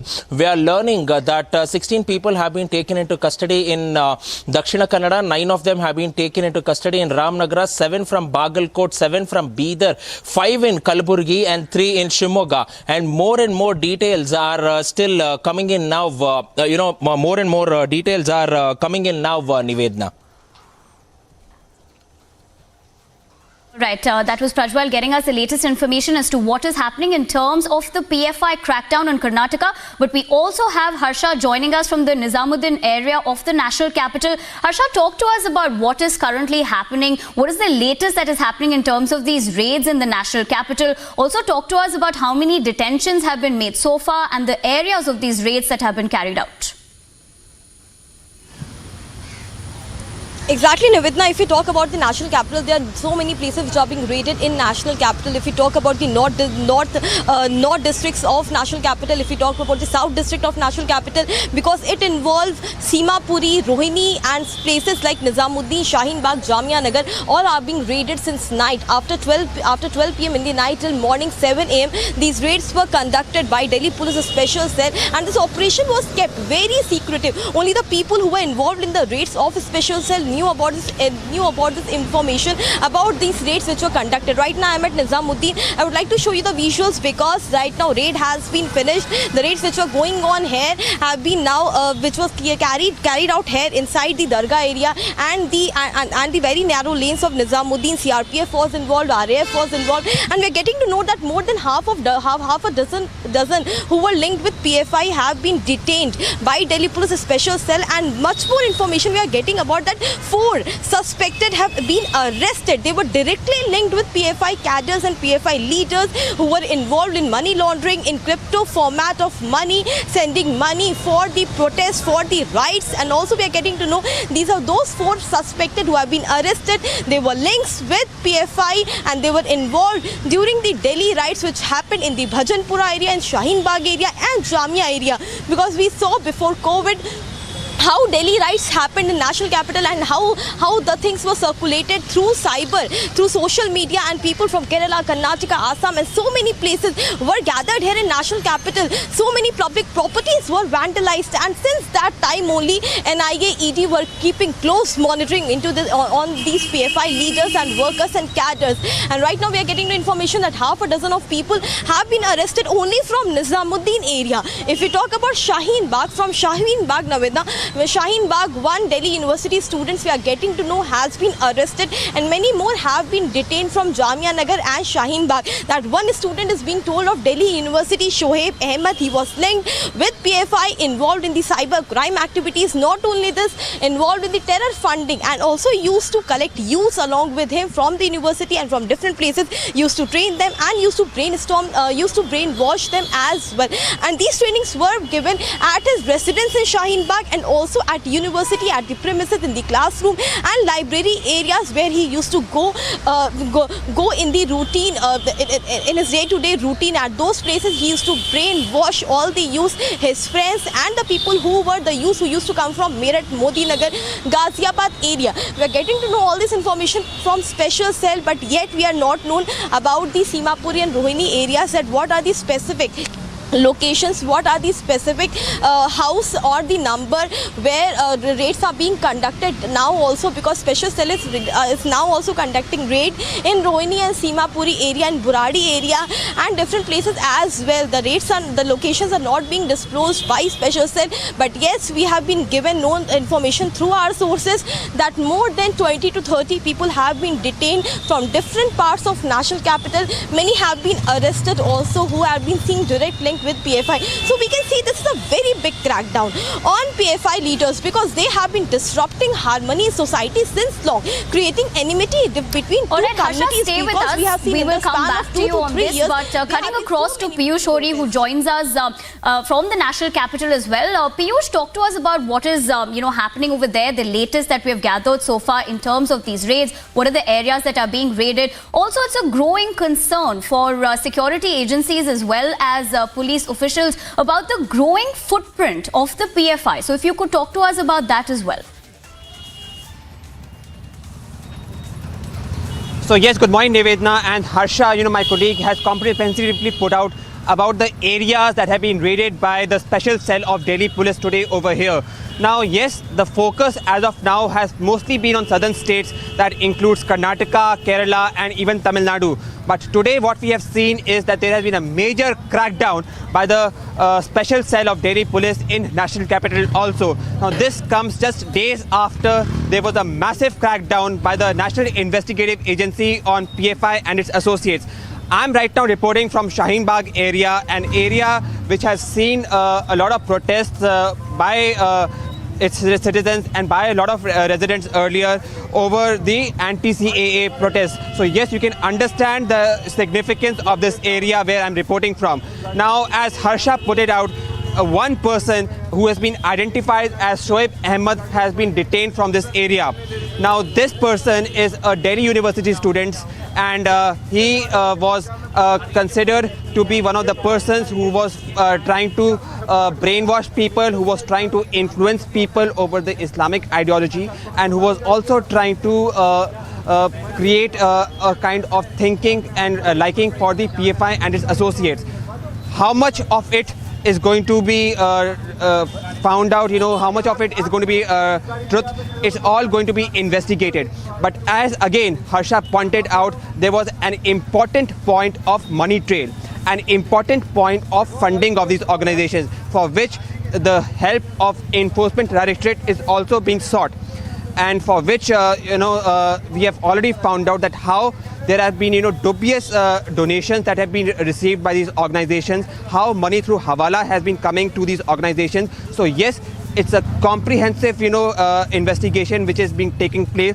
A lot of planning is being taking place for conducting these raids, in which not only NIA, Enforcement Directorate, but also now state police officials are being involved. And today in this process, a massive crackdown has been conducted by the special cell of Delhi police in several areas of Delhi. I'm right now reporting from Shaheen Bagh, which is one of the areas where the special cell has conducted raids. Back to in the studio, Nivedna. You're watching Republic TV. Stay tuned with us. We have to go on a short break. On the other side of the break, we'll give you all the updates regarding the big crackdown on PFI leaders and workers in the 8 states across national capital, including national capital. Stay tuned with us. You are watching Republic TV. We have to go on a short break.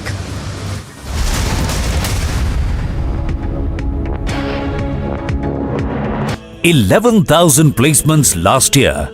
At Amity, we are committed to nurturing passionate, hardworking and proactive professionals. This has exposed the PFI and SDFI. This man says is that give us 10 seconds in broad daylight and we will show you who we are. Petrol bomb hurling case was reported in Coimbatore at the BJP office. Protests have erupted outside a school in Kozhikode after a girl was not allowed to come to school wearing a hijab. In Assam, a clash that happened between two factions of the Congress party over who will lead Bharat Jodo Yatra.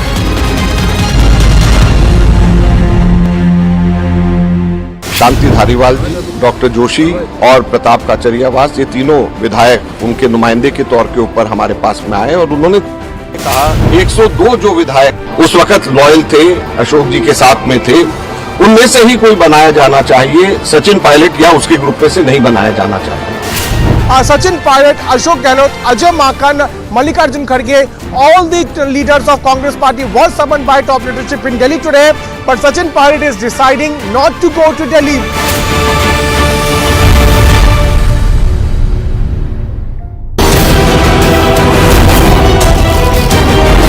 Details which have been accessed on Operation Octopus. The NIA, ED, IB, CRPF as well as 15 state agencies are involved.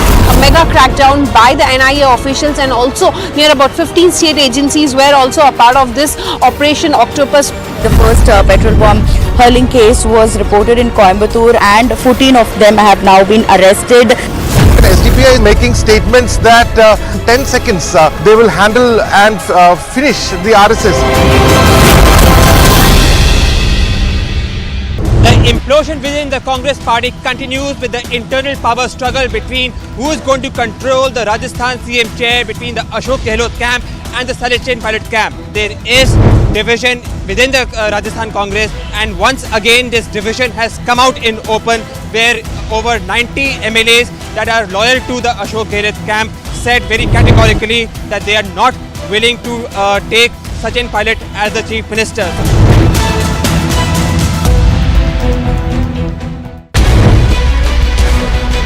Days after Operation Octopus and the mega swoop down on the PFI, where in a shocking video that has come to light, the SDPI top leader can be heard issuing threats to kill the RSS workers.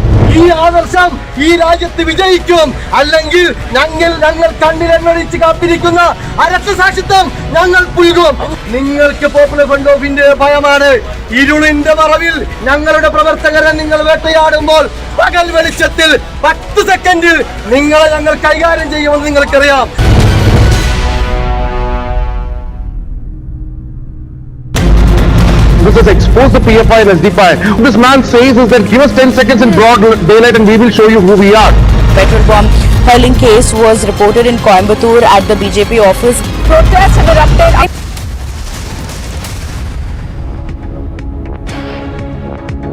Welcome back. A NASA spacecraft rammed an asteroid at blistering speed in an unprecedented dress rehearsal. Here's a report. A NASA spacecraft rammed an asteroid at blistering speed in an unprecedented dress rehearsal. The galactic Grand Slam occurred at a harmless asteroid 9.6 million kilometers away, with a spacecraft named DART plowing into the small space rock at 22,500 kilometers per hour. Telescopes around the world and in space aimed at the same point in the sky to capture the spectacle. Though the impact was immediately obvious, DART's radio signal abruptly ceased, and it will be days or even weeks to determine how much the asteroid's path was changed. The USD $325 million mission was the first attempt to shift the position of an asteroid or any other natural object in space. Tuesday's collision was therefore just a technology demonstration and an experiment to assess the capabilities to do such maneuvers in future. Agency report for Republic TV. After this moment, this is beautiful to watch. Time for a short break right now, but on the other side, Prime Minister Narendra Modi in Tokyo to attend state funeral of former Prime Minister Shinzo Abe in Japan. And Dawood Ibrahim's aide, Riaz Bhatti, arrested in extortion case to be produced in court. We'll get you all of that and much more on the other side of the short break. Stay tuned to Republic TV.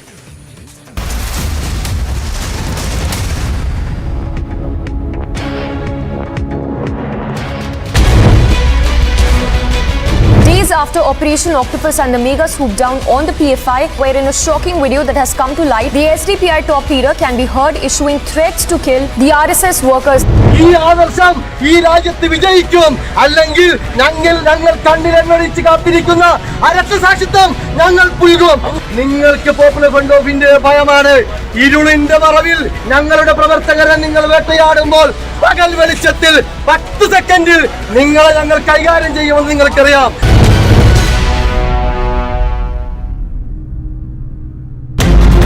This has exposed the PFI and SDPI. What this man says is that give us 10 seconds in broad daylight and we will show you who we are.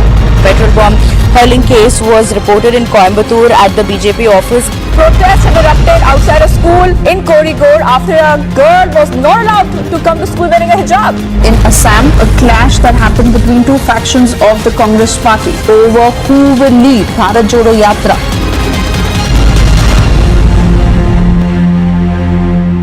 Shanti Dhariwal ji, doctor Joshi और प्रताप काचरियावास, ये तीनों विधायक उनके नुमाइंदे के तौर के ऊपर हमारे पास में आए और उन्होंने कहा 102 जो विधायक उस वक्त लॉयल थे, अशोक जी के साथ में थे, उनमें से ही कोई बनाया जाना चाहिए, सचिन पायलट या उसके ग्रुप में से नहीं बनाया जाना चाहिए. Sachin Pilot, Ashok Gehlot, Ajay Makan, Mallikarjun Kharge, all the leaders of Congress party was summoned by top leadership in Delhi today, but Sachin Pilot is deciding not to go to Delhi.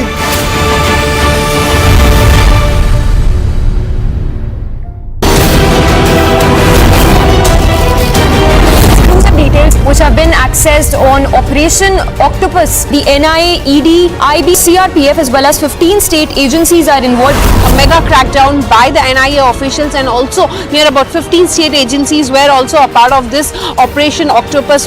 The first petrol bomb hurling case was reported in Coimbatore and 14 of them have now been arrested. SDPI is making statements that 10 seconds they will handle and finish the RSS. The implosion within the Congress party continues with the internal power struggle between who is going to control the Rajasthan CM chair between the Ashok Gehlot camp and the Salechen pilot camp. There is division within the Rajasthan Congress, and once again this division has come out in open, where over 90 MLAs that are loyal to the Ashok Gehlot camp said very categorically that they are not willing to take Sachin Pilot as the Chief Minister.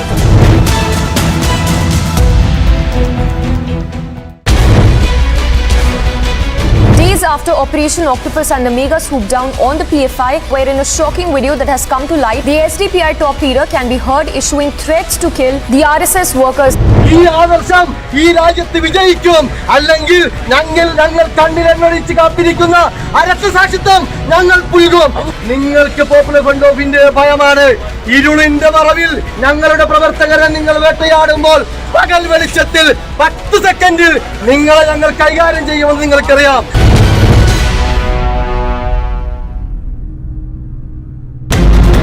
This has exposed the PFI and SDPI. What this man says is that give us 10 seconds in broad daylight and we will show you who we are.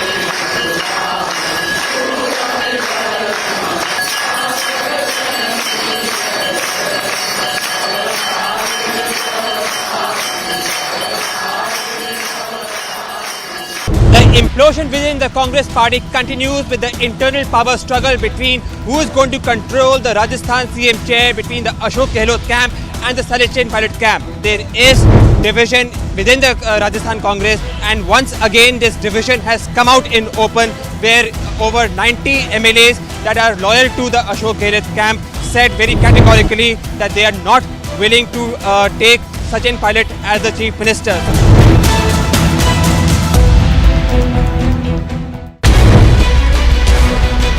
Days after Operation Octopus and the mega swoop down on the PFI, where in a shocking video that has come to light, the SDPI top leader can be heard issuing threats to kill the RSS workers.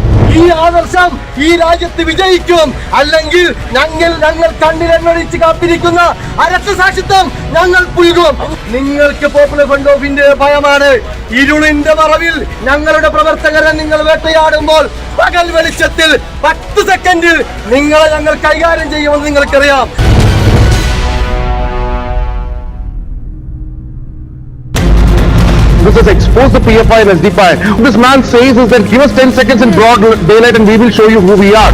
Petrol bomb hurling case was reported in Coimbatore at the BJP office. Protests have erupted outside a school in Kozhikode after a girl was not allowed to come to school wearing a hijab. In Assam, a clash that happened between two factions of the Congress party over who will lead Bharat Jodo Yatra.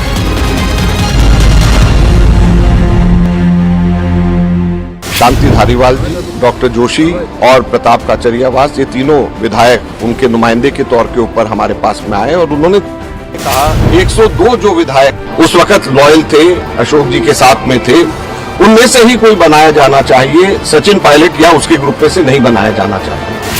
Sachin Pilot, Ashok Gehlot, Ajay Makan, Mallikarjun Kharge, all the leaders of Congress party was summoned by top leadership in Delhi today, but Sachin Pilot is deciding not to go to Delhi.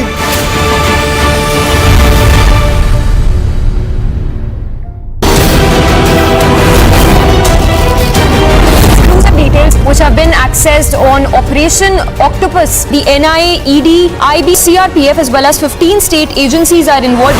A mega crackdown by the NIA officials, and also near about 15 state agencies were also a part of this Operation Octopus.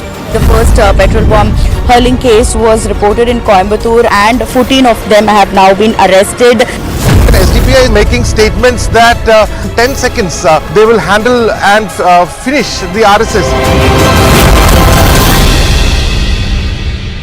The implosion within the Congress party continues with the internal power struggle between who is going to control the Rajasthan CM chair, between the Ashok Gehlot camp and the Salechen pilot camp. There is division within the Rajasthan Congress, and once again this division has come out in open, where over 90 MLAs that are loyal to the Ashok Gehlot camp said very categorically that they are not willing to take Sachin Pilot as the Chief Minister.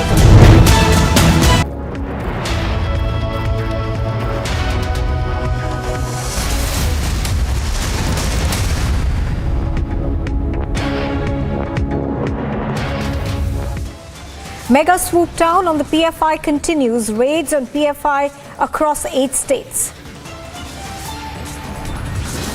The PFI's officers are raided, top leaders detained as the local police crack down on the radical outfit. Prime Minister Modi is in Tokyo to attend the state funeral of the former Prime Minister Shinzo Abe in Japan. Dawood Ibrahim's aide Riaz Bhatti is arrested in an extortion case to be produced before court.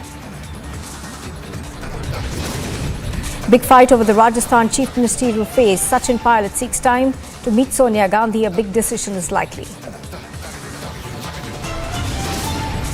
After the war of words between the Aam Aadmi Party government and the Punjab governor, special assembly session to be held today. Trust vote is likely.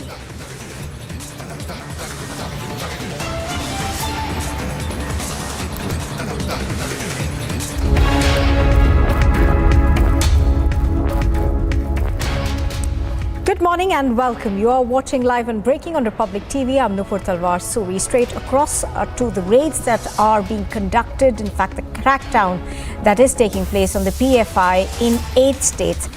Fresh searches on PFI leaders have been reported.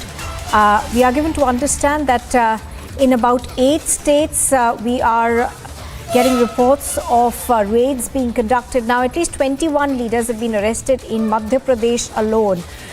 Raids are being conducted in various parts of Madhya Pradesh. Now, Assam as well as Karnataka and Maharashtra, raids are taking place on the Popular Front of India. Various officers. Harsha is reporting live from New Delhi. She joins us right now. Harsha, give us an overview of what's happening in Delhi. We do know that there are several parts of Delhi which have been raided, including, of course, Rohini.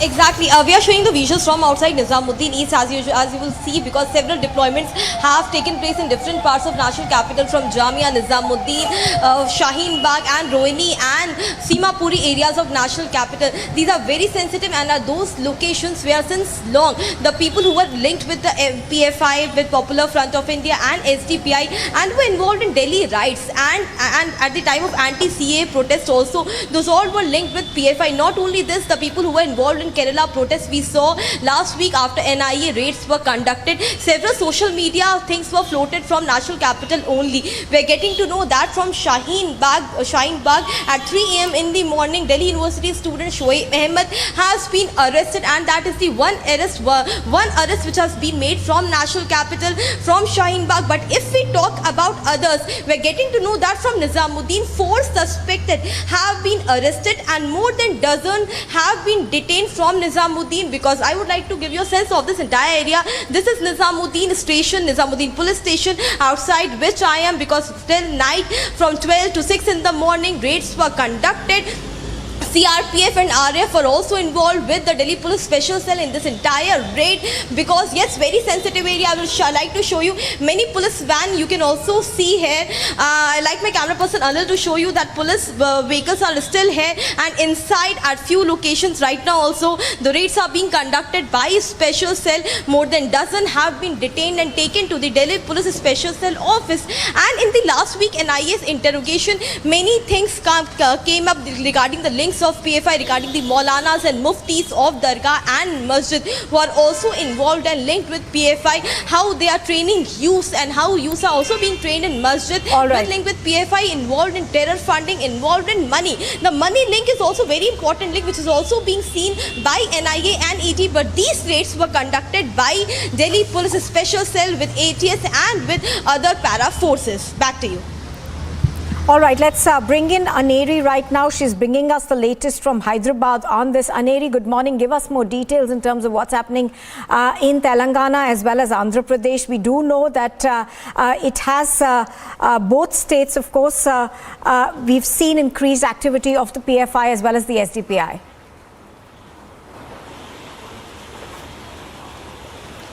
Well, Nupur, we have been seeing how there is a massive crackdown by the NIA in regard with the PFI case. We have been seeing in the recent times NIA has taken many people in custody who are said to be running some sort of training centers, or behind the training centers they have been running the PFI camps. They are trying to attract youth towards working for the PFI, but also at the same time we have been seeing how a mega crackdown was done by the NIA in the recent past. Also last week, just we talk about, we had seen there were massive raids in which we had there were many documents which were seized, and also at the same time many material from a PFI office were also seized by the NIA officials. So definitely we have been looking into this very closely, and also at the same time when we had also accessed a remand copy when the four PFI activists were arrested by the PFI by the NIA. That time also it was very clearly mentioned that they were planning out to take out a terror act, and also they have been trying to target one particular community and one particular religion. So definitely this crackdown by the NIA we have been seeing at various locations. There are raids which are being taken place in regard with the PFI case. All right, stay with us. Let's go across to Ashwin right now. He's bringing us the latest from Thiruvananthapuram. Ashwin, even in the last crackdown that was done on Thursday, we did see that a large number of places in Kerala were raided, and Kerala essentially is known to be where the PFI actually began its operations in 2006, and thereafter, of course, has spread very, very quickly to other states as well.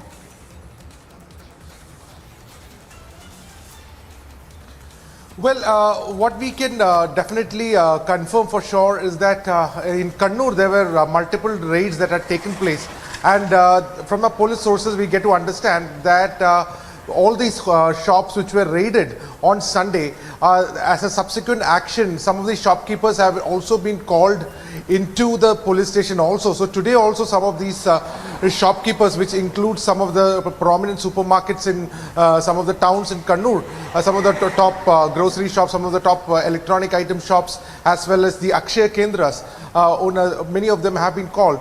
Apart from that, in the second round of raid, at the moment we are not picking up any information that there is a second round of raid that is going on in Kerala, but we are tracking those details closely. But what we can also understand is that after the Kerala High Court has given, to take a case against Suomoto has registered a case against PFI. In that context, several police stations are active. They are still checking some of the CCTV footages in the area where violence had taken place. Remember, about 71 buses, government buses were destroyed in the strike that followed the NIA raid. So that part of investigation is going on. We are also understanding that the IB officials are strengthening their grip in Kerala as well, because after the NIA raid, it was a joint operation by the NIA with some of the top IB officials who have been giving them regular inputs to also ensure that the right place, the NIA officials there along with the CRPF reaches the right place. One of the interesting information, Nupur, which I would want to share is that the CRPF officials who had come in as part of Operation Octopus had come in during the time of in a special train, is what we get to understand from our NIA sources. And they had come on the pretext of giving security to the Bharat Jodo campaign of Rahul Gandhi, which was happening in Kerala. It was in that pretext this security forces were brought in, but in actual that was used for the NIA raid. This is one new piece of information that we had received.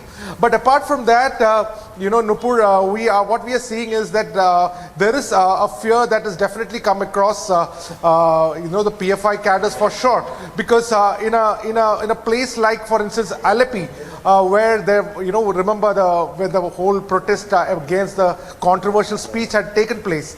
Over there, after the crackdown, there has been absolute silence and not that kind of an activity is seen. And throughout Kerala also there is a simmering down of the activity. So certainly it can be understood that the PFI is definitely got a shock. It's a shock treatment for them, and they are taken aback by the sudden action of the NIA. All right, stay with us. We're going to go across right now to Prajwal, who's been bringing us updates since this morning. Now, Prajwal, we're given to understand that raids were conducted in Bidar, Bagalkot, Mangaluru, Vijaypura, Charmrajnagar and Chitradurg. Can you give us more details? And also, we seem to now be learning that senior functionaries of the PFI from these districts have been picked up.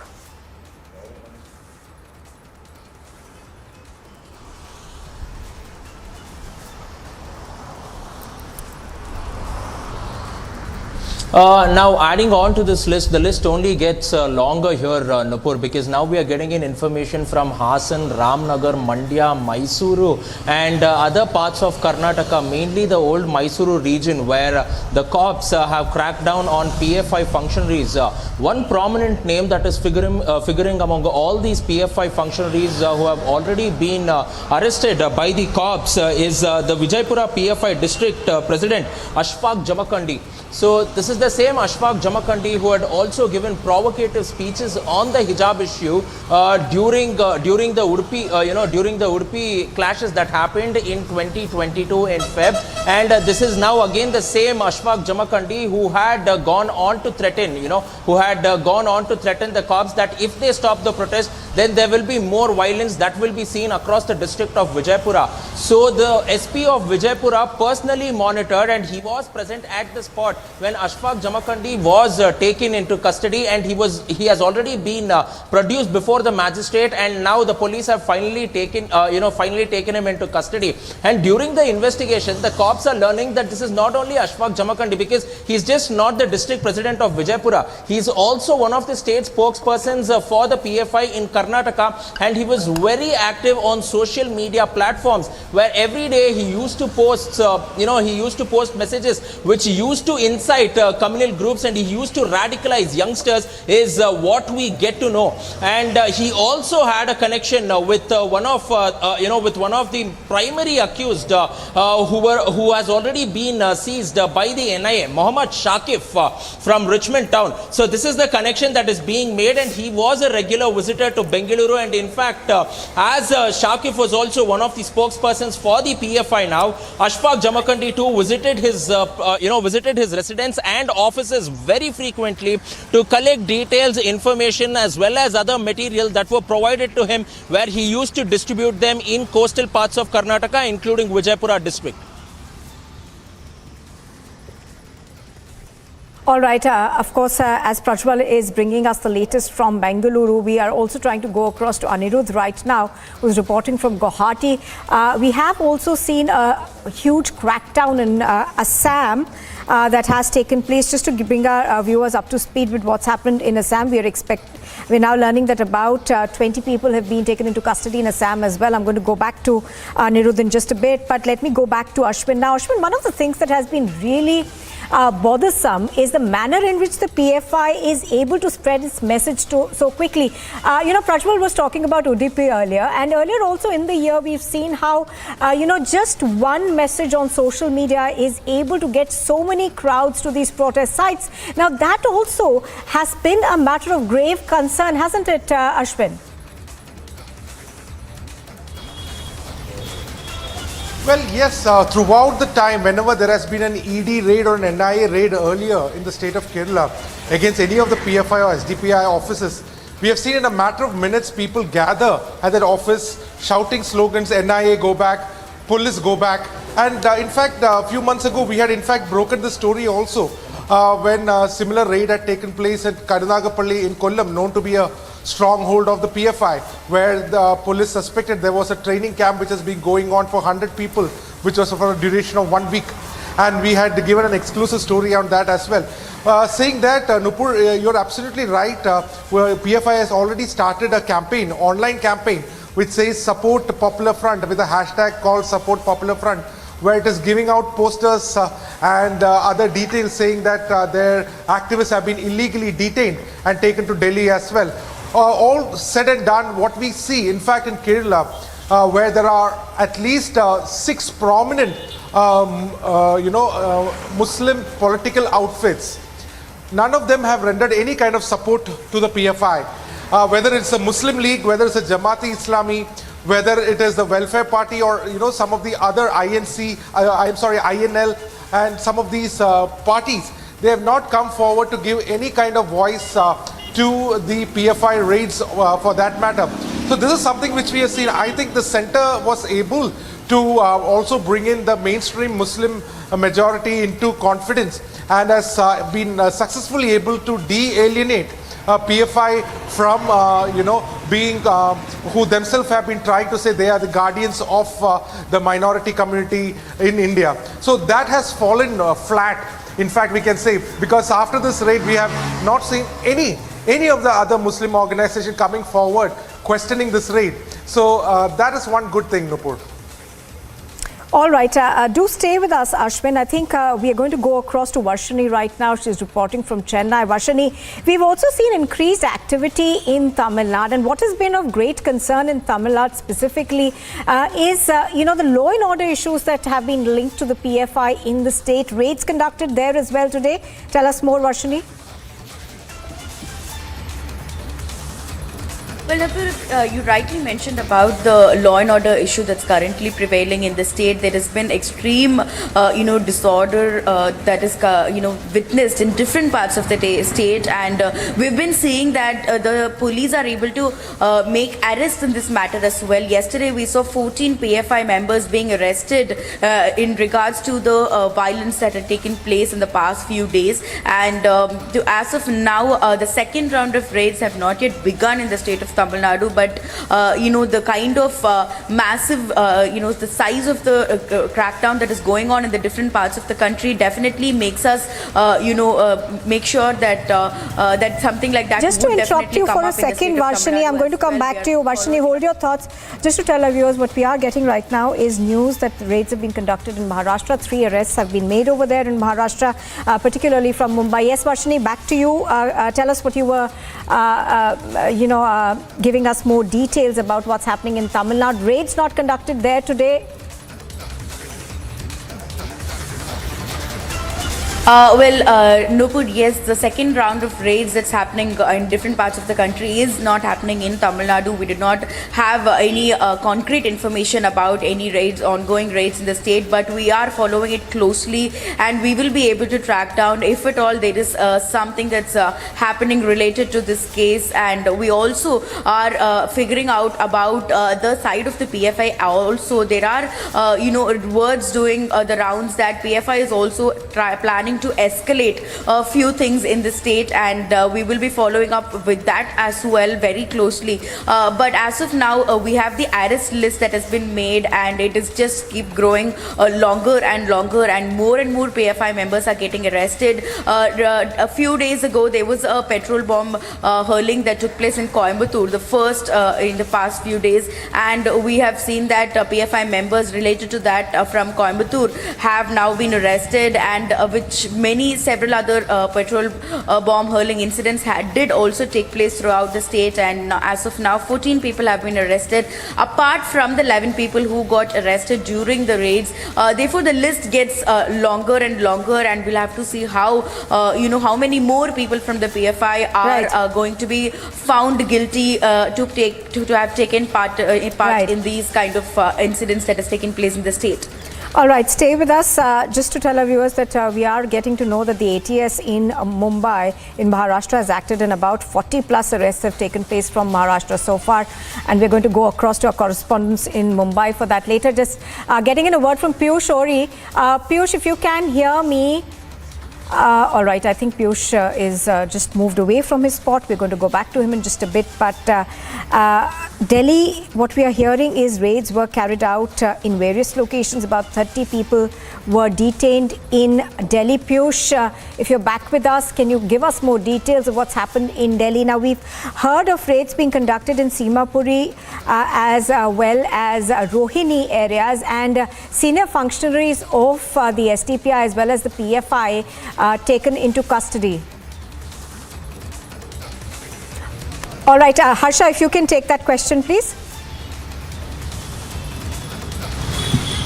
Exactly, Nupur, if we tell you about the raid location, we are getting to know that the raid in Simapuri and Rohini area is still going on. Delhi Police Special Cell officials are still there in Simapuri and Rohini. We are getting to know that more than 30 have been arrested and detained from different places of Delhi. But if we talk specifically of the Simapuri and Rohini area, because Nupur, if you remember, last week also during NIA raid, 2 people were arrested from Simapuri, and today again in the Simapuri area raids were conducted, and we are getting to know that it's been more than 8 hours in Simapuri area. Delhi's Police Special Cell officials are still there, and from Simapuri till now 15 people have been detained and taken to Special Cell office, and right now questioning with those 12 people is underway. The questioning is being done on the Simapuri because during the anti-CA protests in Delhi riots, we saw there were many people linked with PFI who were involved in that riots, who were involved in the Bhajanpura and the riots which took place in Shaheen Bagh and Jamia Nagar and Simapuri area, where one Delhi police official was also hurt last year. So we are being told that many have been detained and arrested in all from Delhi. Till now 30 have been detained from Shaheen Bagh. One Shoaib Ahmed, resident of Delhi, student of Delhi University, has been arrested, and 4 suspected have been arrested from the Nizamuddin area, from where Nupur I am reporting. So there's a very big crackdown on PFI, which was done first by NIA and now by Delhi Police Special Cell, because Special Cell from long was monitoring on PFI, the movements, the tracking through social media. They were connecting the youth from UP, Meerut, Modi Nagar, Sitapur, Muzaffarnagar, Saharanpur, and not only this, there were many university students who were linked with PFI during anti-CA protests, and they have gathered crowd and sympathy through social media with the students and youth who were in Kerala, Karnataka, Chennai, and different places as well. So these are the raids which are being conducted, Nupur, right now. All right. Ashwin, Aneri, Varshini, as well as Harsha and Prajwal, thank you very much, all of you, for the moment, for joining us. We'll be back with you with more updates when you have those in just a bit. Stay with us. And here's a quick look at what else is making news this morning. Fresh raids are being conducted against PFI leaders and their associates across at least 8 states, with searches now being carried out by local police in respective districts. Now, the searches are being conducted in order to gather inputs following the raids conducted by the NIA earlier. 4 people linked to the PFI were detained from the area of Nagar Bera in Assam by the state police after the police arrested at least 11 workers of the PFI from various parts of Assam, as well as one from Delhi. The anti-terror squad in Maharashtra has arrested one suspected PFI member in Aurangabad and is to produce him before the magisterial court. The court has further arrested 21 PFI members and office bearers in Maharashtra. At least 8 members of the PFI have been detained in Karnataka, with the local police conducting raids at least 5 districts. The members have been taken in for further questioning.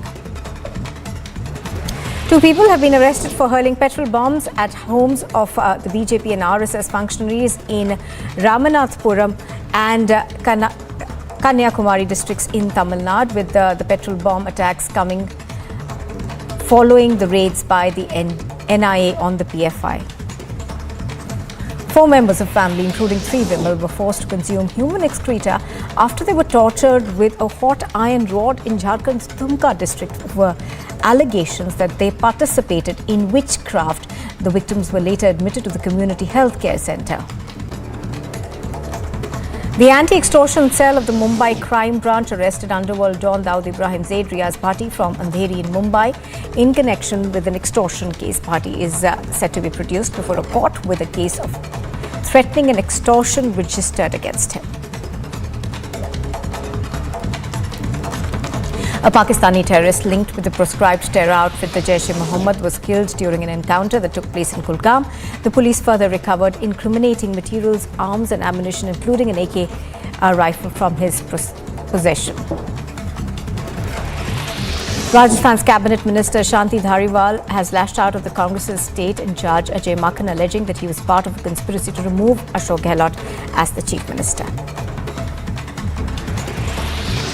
Congress leaders Ajay Makhan and Mallikarjun Kharge are expected to submit a report about developments in Rajasthan to the Congress's interim President Sonia Gandhi, with a major crisis having erupted over speculation for a substitute to the Rajasthan Chief Minister Ashok Gehlot to be replaced, as he is expected to fight elections for the Congress President. Prime Minister Modi is in Tokyo to attend the state funeral of the former Prime Minister of Japan, Shinzo Abe, who was attacked on the 8th of July in the city of Nara during a campaign speech and died later that day. Abe was shot at about 11:30 a.m. local time in Nara on July 8, east of Osaka, as he gave an election campaign speech on the street. The External Affairs Minister Dr. S. Jaishankar and US Defense Secretary Lloyd Austin agreed that the global situation had become more challenging, especially due to challenges in the Indo-Pacific. Speaking on Article 370, the External Affairs Minister Dr. Jaishankar has said that it is temporary provision of the Constitution that was put to rest. BJP leader and Assam's Minister Piyush Hazarika has taken a dig at Rahul Gandhi's Bharat Jodo Yatra, saying that the time the Congress leader will reach Kashmir, India will see a Congress Mukt Bharat. Hazarika's remark came while he was responding to the clash between 2 groups of Congress workers during a meeting held at Rajiv Bhavan. The BJP President JP Nadda, as a part of an address during his Kerala visit, has hit out at the CPIM-led left government in Kerala, saying that the state is becoming the hotspot of terrorism and fringe elements and that communal tension is increasing. He further went on to call the Kerala government to be involved in corruption. A delegation of the Election Commission of India, led by the Chief Election Commission Rajiv Kumar, has reviewed preparations for the upcoming Gujarat Assembly polls. Rajiv Kumar and the Election Commissioner Anup Chandra Pandey held a meeting with officials involved in the election process at Gandhinagar. Jammu and Kashmir's Director General of Police Dilbag Singh visited Baramulla district in North Kashmir and chaired a meeting of civil and police officers to review the security arrangements ahead of the Union Home Minister Amit Shah's visit to the Union Territory from the 30th of September to the 2nd of October. Female personnel of the Indian Air Force were seen conducting operations in the eastern sector over Arunachal Pradesh and Assam, with the documenting of operations by women pilots flying indigenously developed AHL Dhruv Mark III choppers at forward bases. Personnel of the Delhi Police conducted a simulated anti-terror response exercise at the Sri Dharmik Ramleela being undertaken at Madho Das Park in New Delhi amid Navratri celebrations. A major fire broke out at the area of Paharganj in New Delhi after a toy shop caught fire. 4 to 5 fire tenders were called in following the incident.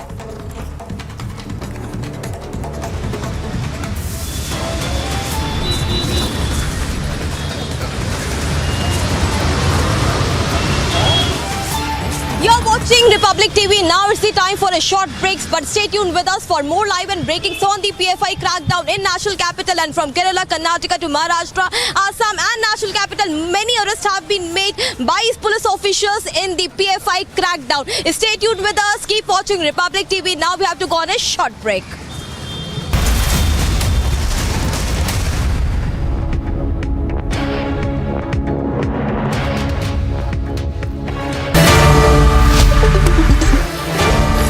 evening and welcome, viewers. It's going to be a really, in fact, it's going to be a terribly newsy week because our legal and research teams at the Republic Network in our offices in New Delhi and in Mumbai are analyzing mountains of data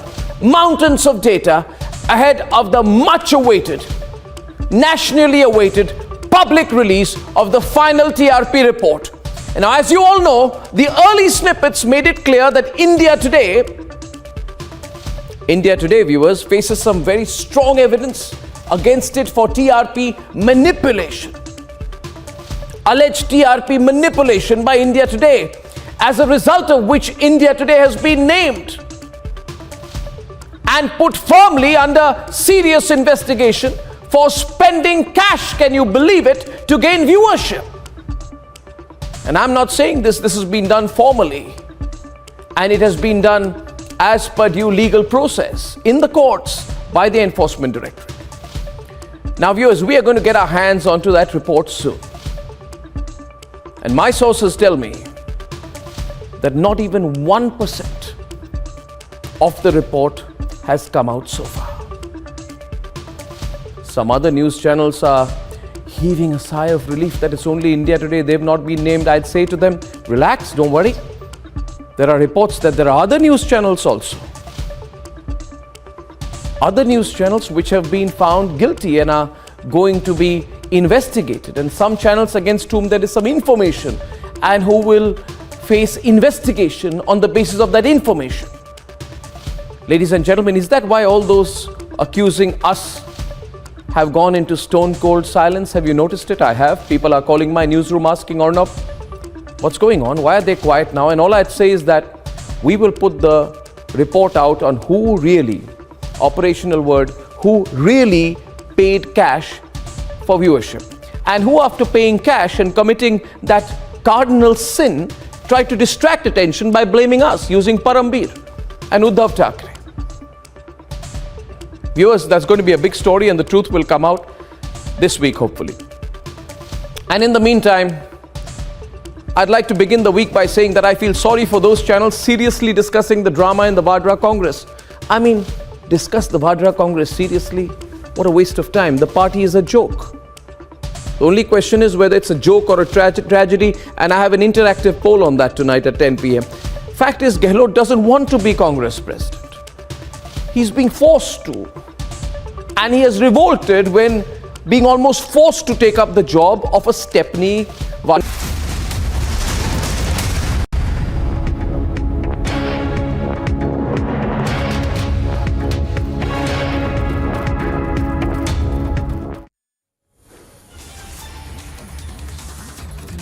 Tokyo से, जहां जो ये भावुक अंतिम यात्रा है Shinzo Abe की, वहां भाग लेने के लिए प्रधानमंत्री को आप अपने टीवी स्क्रीन्स पर देख पा रहे हैं।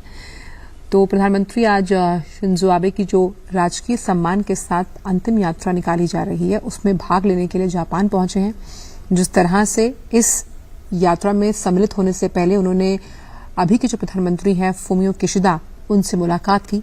साफ तौर पर उन्होंने कहा कि शिंजो आबे का इस तरह चले जाना वो कतई सोच नहीं सकते थे। उनकी दोस्ती बेहद गहरी थी शिंजो आबे के साथ, और उनकी इस दोस्ती में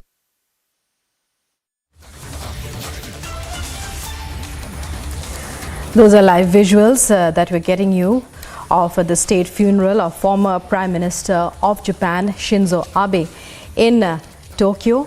Prime Minister Narendra Modi attending the funeral with world leaders there as India pays tribute to the former Prime Minister of Japan, Shinzo Abe.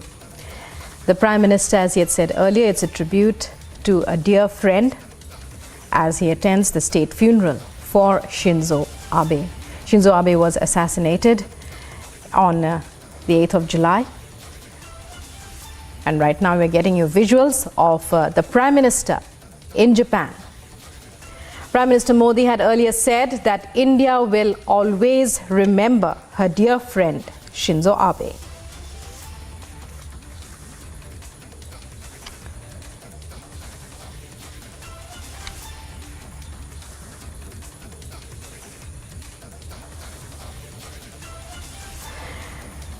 Live visuals from Tokyo of the state funeral of former Prime Minister of Japan, Shinzo Abe. Prime Minister Narendra Modi attending and participating in the funeral, in the state funeral there with world leaders.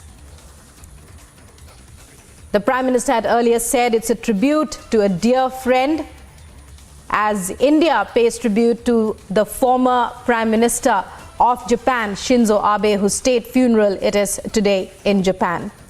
World leaders have gathered in Tokyo today for the state funeral, and the former Prime Minister of Japan, Shinzo Abe, he's not just a former Prime Minister, he's one of the longest serving Prime Ministers of Japan. And it's been years, decades rather, since such a funeral on such a scale has been held for a politician and a Prime Minister in Japan.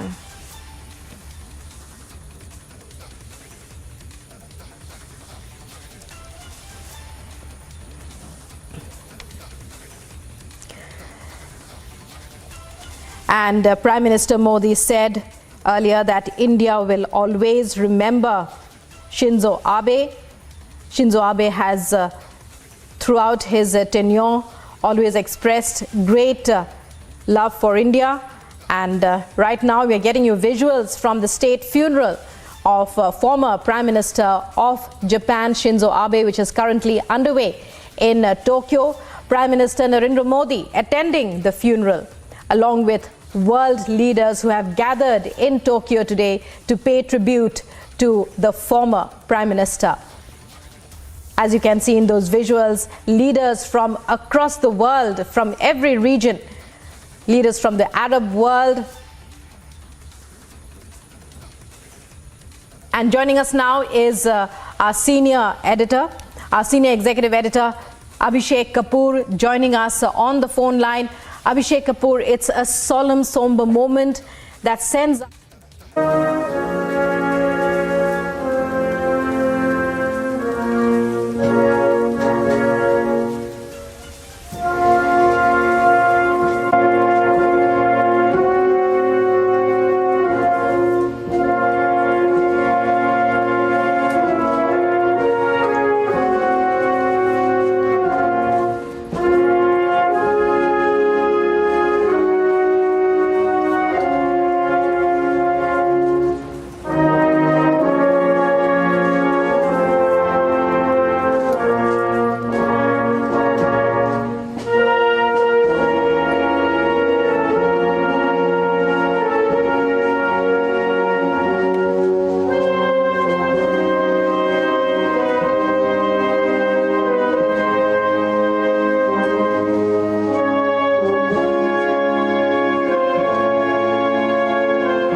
Live visuals from the Budokan Hall in Tokyo, where the funeral of former Prime Minister of Japan, Shinzo Abe, is being held.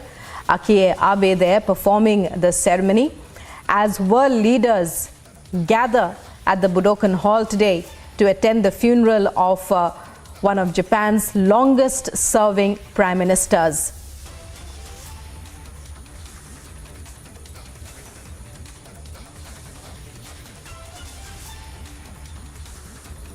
And Prime Minister Narendra Modi attending the funeral along with world leaders from almost every country and every region of the world. Abhishek Kapoor, our senior executive editor, joining us now.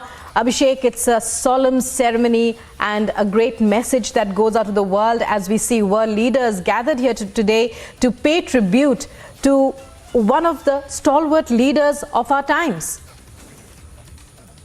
Well, absolutely, Rukma. So, solemn and somber occasion there, yes, but look at the acceptability of and stature of Shinzo Abe.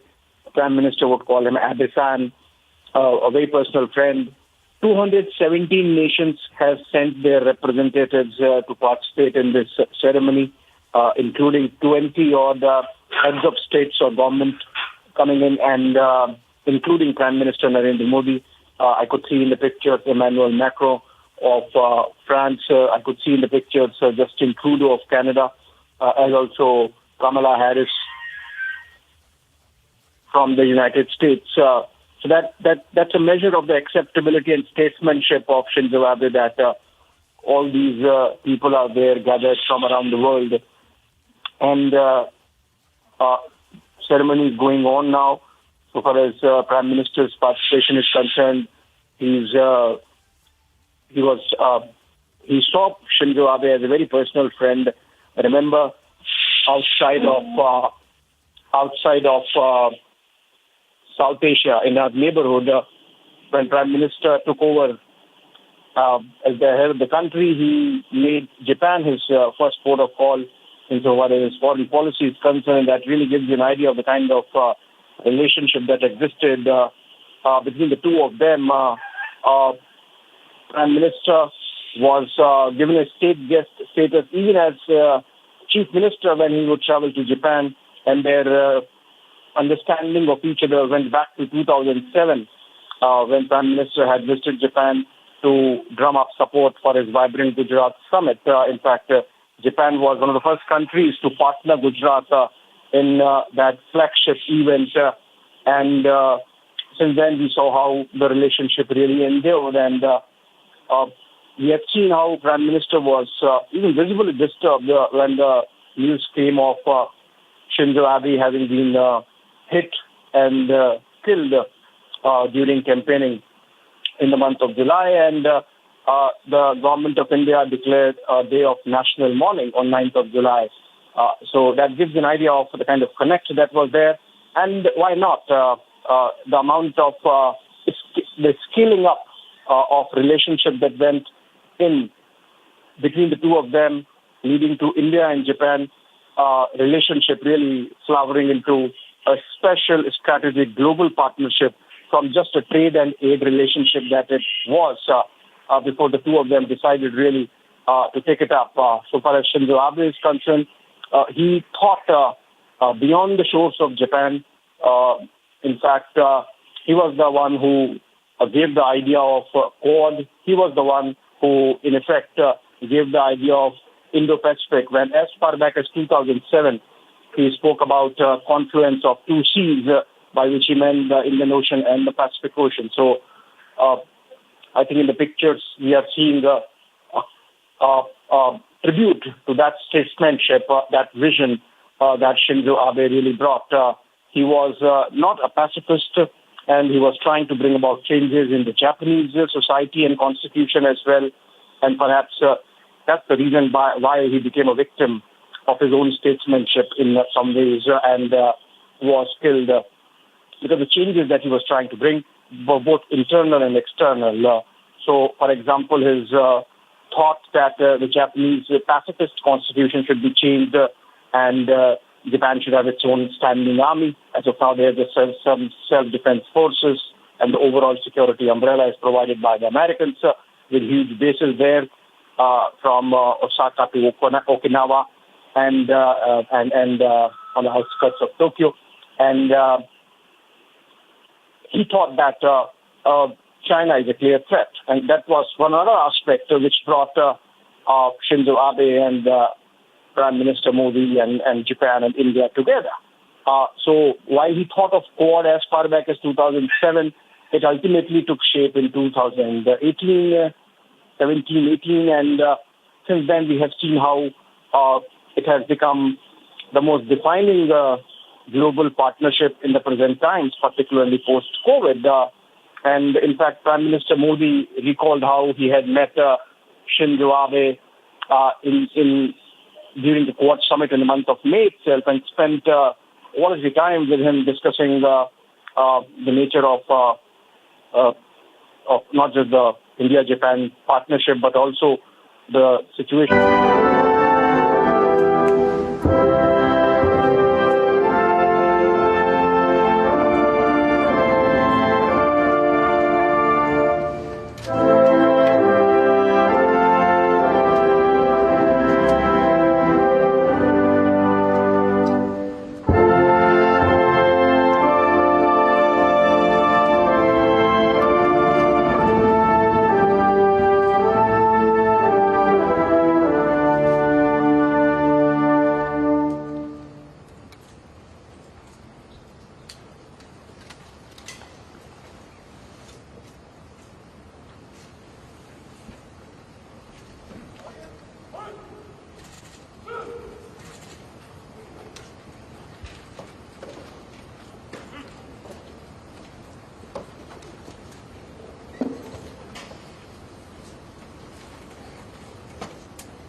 All right, we're getting pictures from the state funeral of former Prime Minister of Japan, Shinzo Abe.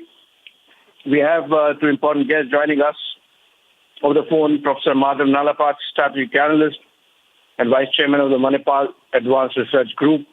He's live from Manipal, in fact, and Major G.D. Bakshi.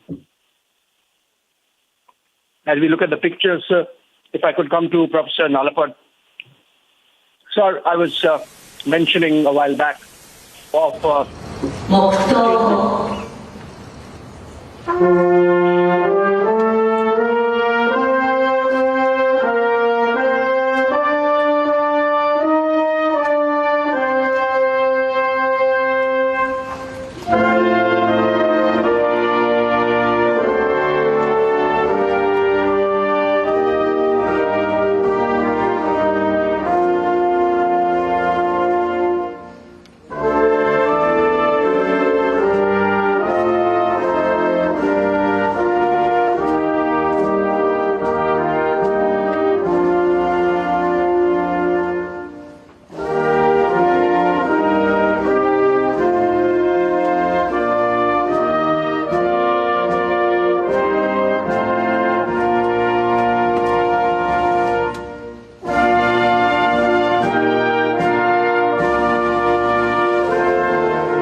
All right, coming back to Professor Madhav Nalapat first and then G.D. Bakshi. Professor, I was mentioning a while back about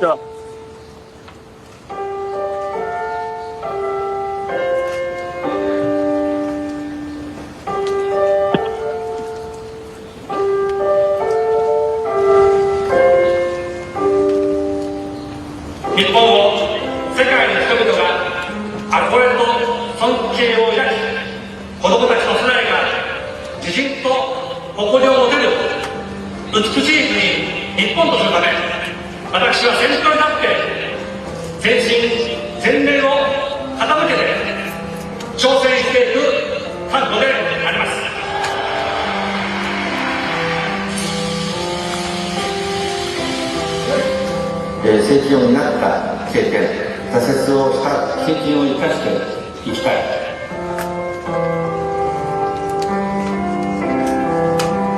福島の復興なくして東北の復興なし、東北の復興なくして日本の再生なし。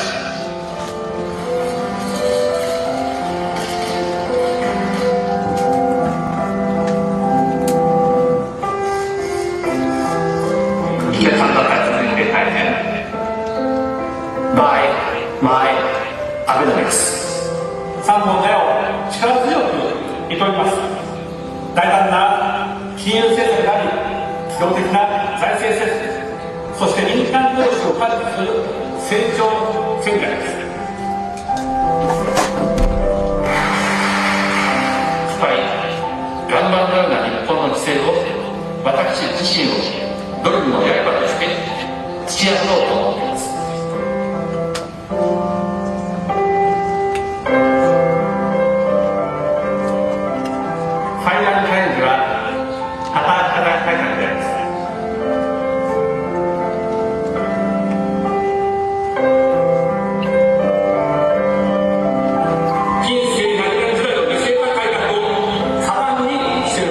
Shanti Dhariwal ji, doctor Joshi और प्रताप काचरियावास, ये तीनों विधायक उनके नुमाइंदे के तौर के ऊपर हमारे पास में आए और उन्होंने कहा 102 जो विधायक उस वक्त लॉयल थे, अशोक जी के साथ में थे, उनमें से ही कोई बनाया जाना चाहिए, सचिन पायलट या उसके ग्रुप में से नहीं बनाया जाना चाहिए। Sachin Pilot, Ashok Gehlot, Ajay Makan, Mallikarjun Kharge, all the leaders of Congress party was summoned by top leadership in Delhi today, but Sachin Pilot is deciding not to go to Delhi.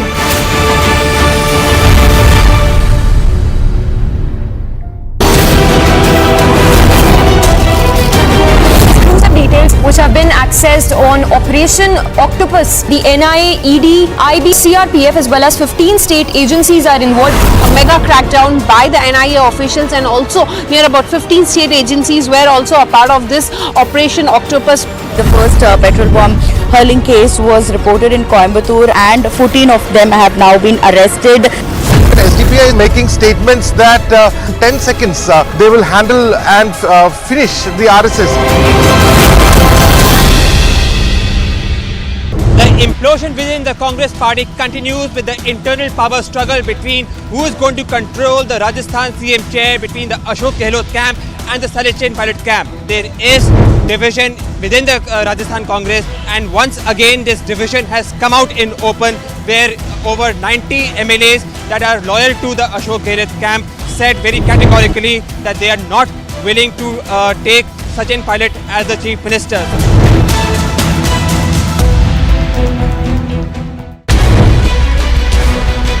Days after Operation Octopus and the mega swoop down on the PFI, where in a shocking video that has come to light, the SDPI top leader can be heard issuing threats to kill the RSS workers.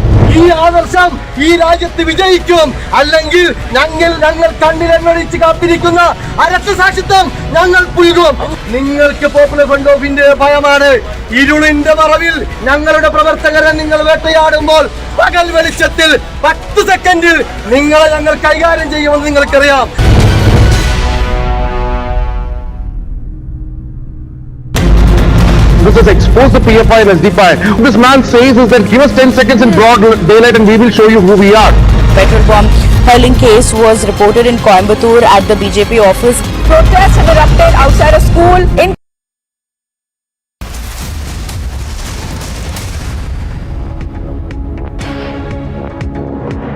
কাজের হোকানি 道はありません。諸君の務めとは何か。それはいかなる事態にあっても国民の命と平和な暮らしを断固として守り抜くことであります。国民のため献身的に国を栄光する。Pictures coming in of state funeral for Shinzo Abe, the former Prime Minister of Japan, statesman, global statesman, who's being remembered by the world community, represented there by at least 20 heads of state and government, and of course representation coming in from over 200 countries. 謝罪を続ける宿命を背負わせてはなりません。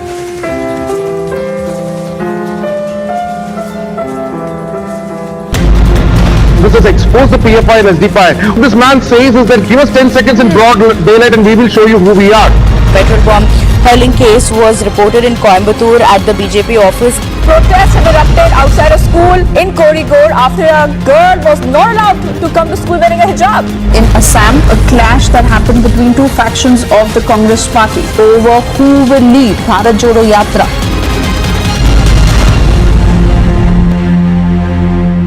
Shanti Dhariwal ji, doctor Joshi और प्रताप काचरियावास, ये तीनों विधायक उनके नुमाइंदे के तौर के ऊपर हमारे पास में आए और उन्होंने कहा 102 जो विधायक उस वक्त लॉयल थे, अशोक जी के साथ में थे, उनमें से ही कोई बनाया जाना चाहिए, सचिन पायलट या उसके ग्रुप में से नहीं बनाया जाना चाहिए। Sachin Pilot, Ashok Gehlot, Ajay Makan, Mallikarjun Kharge, all the leaders of Congress party was summoned by top leadership in Delhi today, but Sachin Pilot is deciding not to go to Delhi.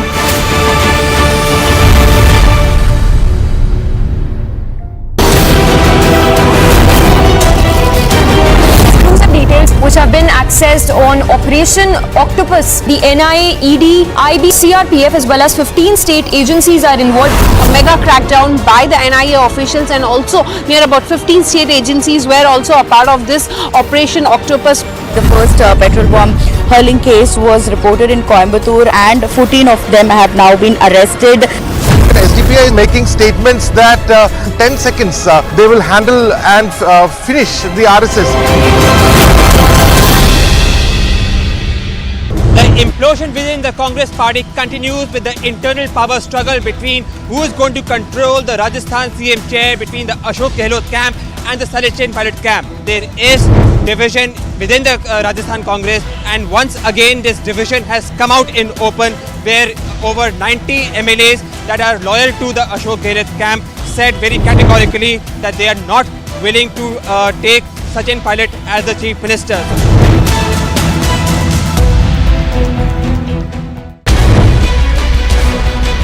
Days after Operation Octopus and the mega swoop down on the PFI, where in a shocking video that has come to light, the SDPI top leader can be heard issuing threats to kill the RSS workers.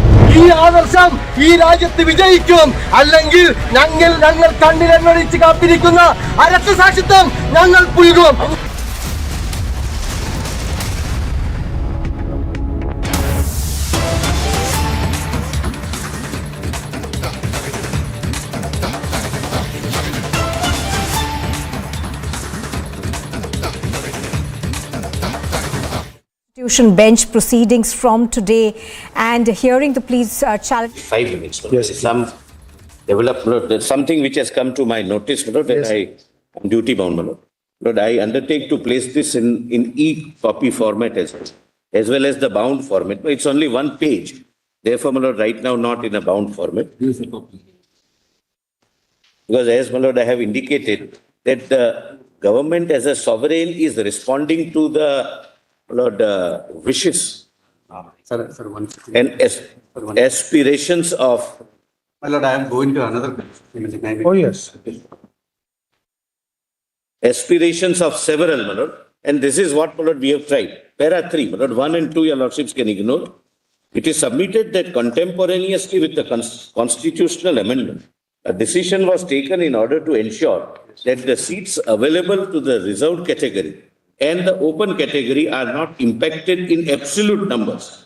The Department of Higher Education issued orders on 17 January 2019 to all central educational institutions to increase the intake in all branches of study to provide 10% reservation to economically weaker section while protecting the proportionate reservations for scheduled caste, scheduled tribe and other backward classes, and also not reducing the seat availability in the general category in absolute numbers in the year 2018-19. It is submitted that as per the calculations done in this regard, in order to provide 10% reservation for the economically weaker sections without adversely impacting the proportionate representation reservations to the SC, ST and OBC categories, and not reducing the seat availability for the general category in absolute numbers as compared to admissions made in 2018-19, the total increase by approximately 25% over and above the intake in 18-19. It is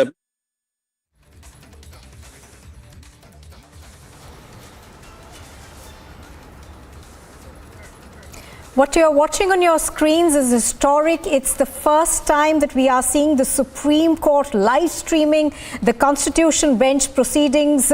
This, of course, is going to be the biggest step in terms of transparency from the top court of the country.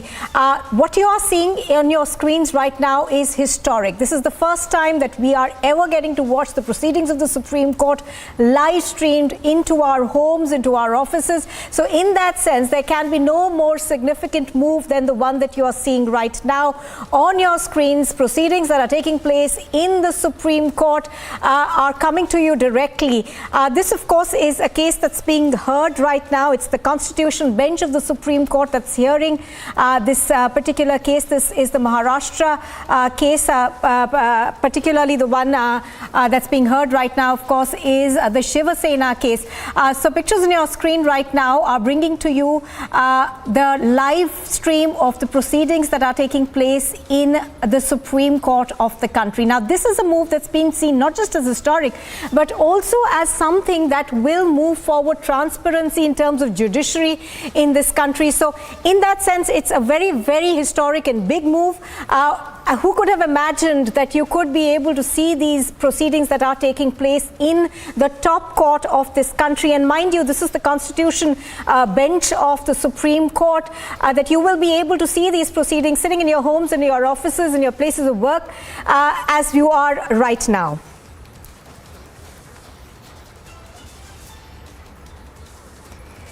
And what you are hearing today is pleas challenging, of course, the reservation for the economically weaker sections, the row over the control of services between the centre and the Delhi government, and also, of course, key cases amongst them, the Maharashtra political row. So all of those will be seen today. We are, of course, here on Republic TV bringing you the live stream of the proceedings that are taking place in the top court of this country. What's happening right now, of course, is the Constitution Bench that is listening to the Maharashtra political row. This is literally history in the making. This will go down as that moment in history where the top court of this country could be heard by millions of Indians wherever they are right now, and they will be able to see what's happening in the apex court of India. So this is the Constitution Bench of the Supreme Court. For many of us who wondered what it is actually like to be in the Supreme Court, this is as close as it gets. This, of course, on your screens, we've split it into two. On the left-hand side is the bench.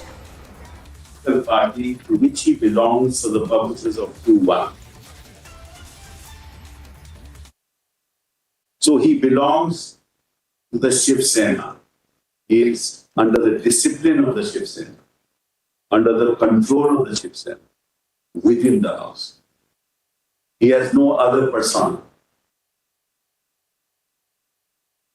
Can't be a faction.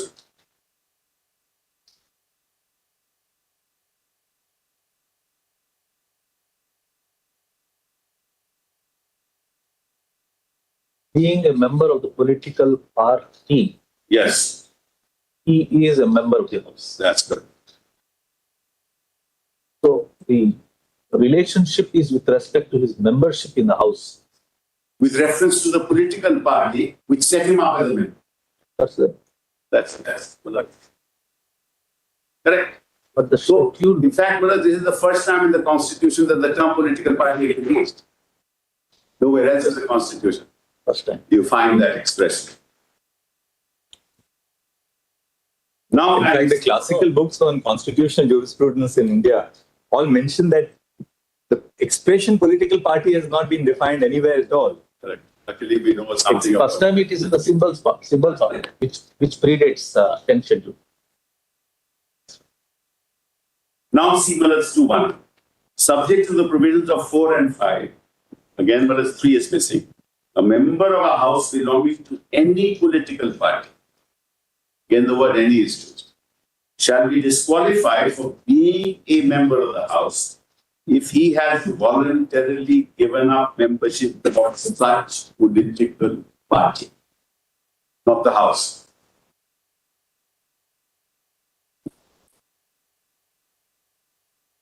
If you're asked, for example, I belong to one party. I've been elected on the symbol of that party. I go with a leader of another party to the governor and say, meet him and say, please call the house for the purposes of determining who has the majority.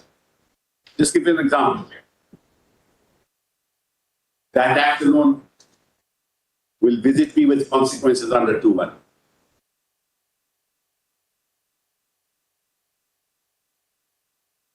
Plus, your lordship must. Yes, it was. Look at it from this angle. If there is a disciplinary proceeding against a member of a political party, if disciplinary proceedings against the member of a political party and the political party expels him, what is the bearing of that so far as his presence in the house? In Amar Singh, they said he sit only as an unattached member. Yes, unattached. So therefore, whatever happens in the political party will have no bearing on his position so far as the house is concerned. So he continues to sit as an MLA, but as an unattached member. Yes. So therefore, where does the convergence of symbols order and 10th schedule? Well, that will not impact the symbols order at all. No, I'm saying, where does that? That will not impact. Yes. But political party's decision is not impacting 10th schedule. And his removal from a party. Removal is not voluntary. This is the problem. That's right. Yeah. But still his presence as a MLA continues. Even if he's disassociated from the party, he doesn't have to follow the whip of the party because he's been thrown out. So he's not subject to any discipline of the party. Because lordships will appreciate that when I am thrown out of the party, it's not my voluntary act. I am thrown out by virtue of the fact that the party does not want me for any reason, but the party can proceed for disqualification against me, but they don't do that. What a historic move in the top court of the country, where for the very first time live streaming is happening. We can see court 2 sitting there, Justice Chandrachud's bench, and the live streaming continuing. It's the Maharashtra case that's continuing, where Kapil Sibal is arguing for the Uddhav camp. On the other side, we've also seen lawyers who are sitting, that is Mahesh Jetmalani, senior advocate, and others. Dr. Abhishek Singhvi also making a point along with Kapil Sibal in the Maharashtra crisis case. But before I come to the contours of what the case is about, this is a historic moment, viewers. For the very first time in independent India, we are going to be seeing the live streaming of Supreme Court. So for some of us, for a lot of you who've possibly not been in the Supreme Court, this is the first view of the Grand Supreme Court, and it fills me with immense pride to be telling you that Justice Chandrachud, who is going to be our next Chief Justice, is sitting in Court 2. Court 2 is the second most senior court in the Supreme Court. It's on the left side of the Court 1. So all 3 courts, where there are 5 judge benches, which is called a Constitution bench, are being simultaneously live streamed today, which is historic. It's a big boost forward for transparency by the judiciary, and it's a most welcome move. I can also tell you that, like you can see Kapil Sibal standing, and there are lots of lawyers with him. He is just where Justice Chandrachud is sitting. Right before him, after the court clerks are sitting, is a small passage ahead of which Kapil Sibal and all the other lawyers are flanked. On the left side side is Kapil Sibal, Dr. Singhvi sitting. On the right side is Mr. Neeraj Kishan Kaul, Mr. Mahesh Jethmalani and their lawyers sitting and making their points. Any point that needs to be added by the counsel or the senior advocate next to Kapil Sibal, he also gets up and he makes the point. For now, he's arguing for the Uddhav camp in the case, and then we're going to be hearing Mahesh Jethmalani in those marathon hearings in the Supreme Court in the Maharashtra case. Now that I've told you the context of why this day is so special, because there is live streaming and for all of us we can catch what's happening here, I'll tell you what's happening inside the courtroom and what are the words of the people who are speaking.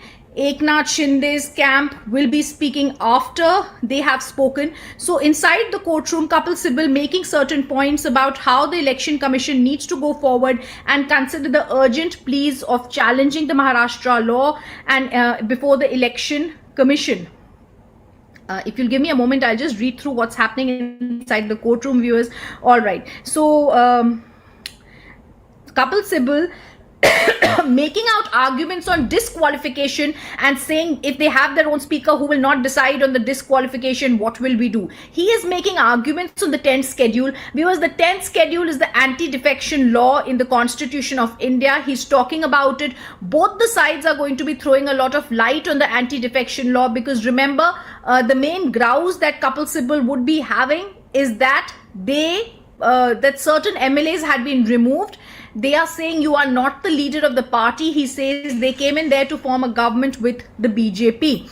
Now Kapil Sibal talks about 29th of June and says the formation of the cabinet, swearing in, everything is subject to the outcome of this matter. All that has to be determined by the Supreme Court. He then takes them back to 19th July when Eknath Shinde also alone moved the Election Commission, and the bench has asked a very pertinent question to him as we are speaking. When Mr. Shinde moves EC, in what capacity he moved to the EC, as a legislature or a member of the party? So I don't want to, viewers, take you into the technical aspects, but the aspect constitutionally that is going to be argued today is the anti-defection law by Kapil Sibal and Dr. Singhvi. Devdutt Kamath is also sitting there. The 10th schedule does not recognize a split is what Kapil Sibal's main arguments are going to be. Both the sides are going to give their perception on this, but remember, marathon hearing, Neeraj Kishan Kaul, Mahesh Jethmalani especially flying in for this case, a very important day today. We're also going to be hearing the arguments of Mahesh Jethmalani, and he says when Kapil Sibal says, when I am thrown out, it is not a voluntary act. Any government can be thrown out in this fashion. They have their own speaker who will not decide on the disqualification. So possibly, viewers, as we're going to stay with this, I'll also tell you it is in these very courts that in other cases where the disqualification proceedings were being heard, whether it's the Karnataka crisis or the Goa crisis, it was these very courts and where the law of the land is laid, where judicial decisions are made, where authoritative judgments are given out. For now, the live streaming is only for the constitutional matters, constitutional bench matters. A constitutional bench matter is a matter where 5 judges will sit together and come to a decision. This is a huge move, as I said, for transparency, because the judiciary has thrown its doors open for everyone to watch how they are transparent and how the work of the law is being carried on to the tooth. Now, as we are speaking, I'll also give you a background. Even as we're speaking on our screen, we can see Kapil Sibal is standing. There is a lady lawyer who tried to speak to the counsel next to Kapil Sibal. He's possibly the AOR in the case, and they are briefing certain points to him even as the case is on. These lawyers usually continue surrounding the senior advocate who's speaking, that they can give their one advice if needed to. I also think there's someone from the Maharashtra side who's present there with them to give them any bits of information that they need. So in a normal courtroom, we'll usually see these people, and as we can see as of now, it's Kapil Sibal making those arguments.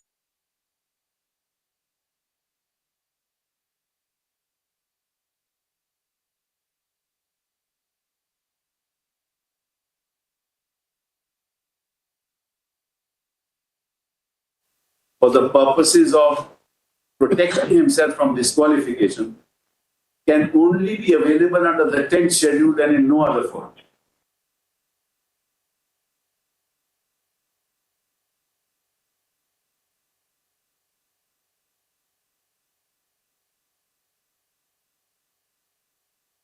If I move for disqualification, which I moved much earlier, he will have a defense under the 10th schedule. He cannot see the declaration.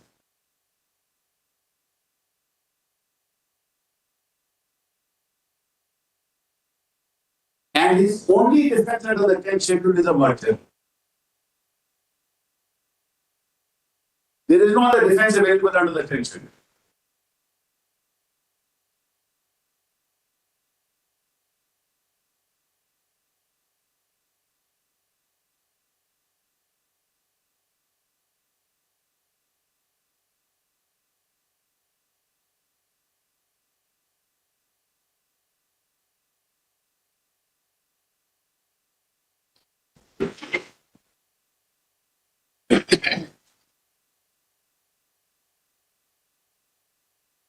Now, it is the admitted position that there is no merger.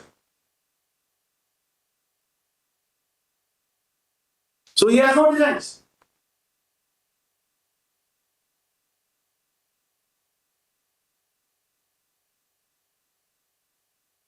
Till the 19th of July, when he went to the election commission, he had no defense. Now he wants to, what does he want to do? He wants to go to the election commission and say that I am the political party. But much before that, his acts and the legality of his acts as a member of the House and as a member of the political party are in question, which has to be decided in these proceedings.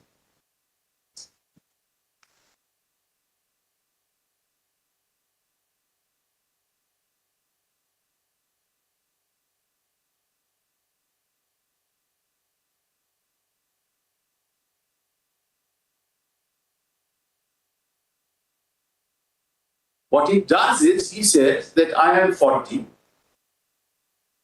39 plus 1, Eknath Shinde plus 39. I am a majority in the legislative wing of the party.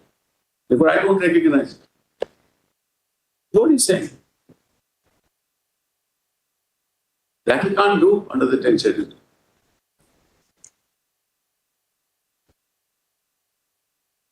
Yes, Mr. No, it's one point. Now your Lordship asked me, what is the relationship between this and the symbols order? Right. Let's come. Where is the symbols order? Yes. 1868. ये compilation भी होगा इसमें. Now see the symbols order. Para 15. Sure. Have you next it in your compilation of statutes? It's in our written submission. It's in your written submissions. All right. Yes, there's a compilation by the Election Commission. Murari bhai, आपको मिला? Page आप 493. हम थोड़ा उठेंगे ना ज्ञान. Yes. सुनो. Compilation. When we wake.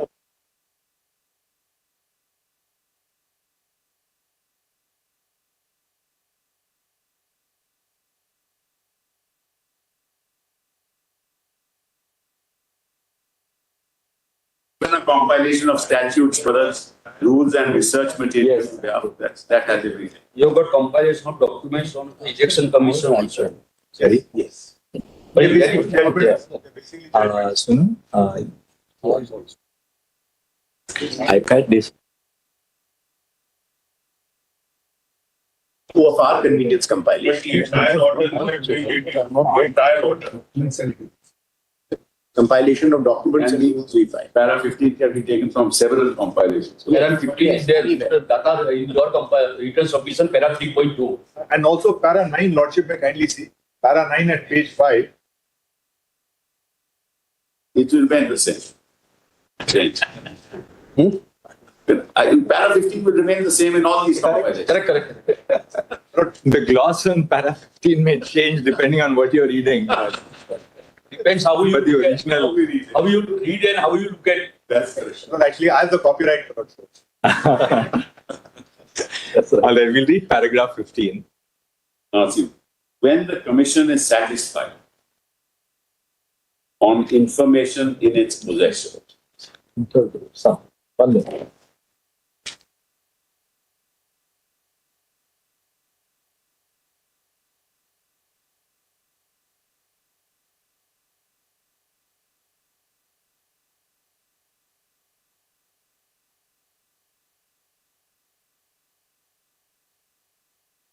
is satisfied on information in its possession that there are rival sections or groups of a recognized political party, each of whom claims to be that party. The Commission may, after taking into account all the available facts and circumstances of the case, and hearing such representatives of the sections or groups and other persons as desired to be heard, decide that one such rival section or group or none of such rival sections or groups is that recognized political party, and the decision of the Commission shall be binding on all such rival sections or groups.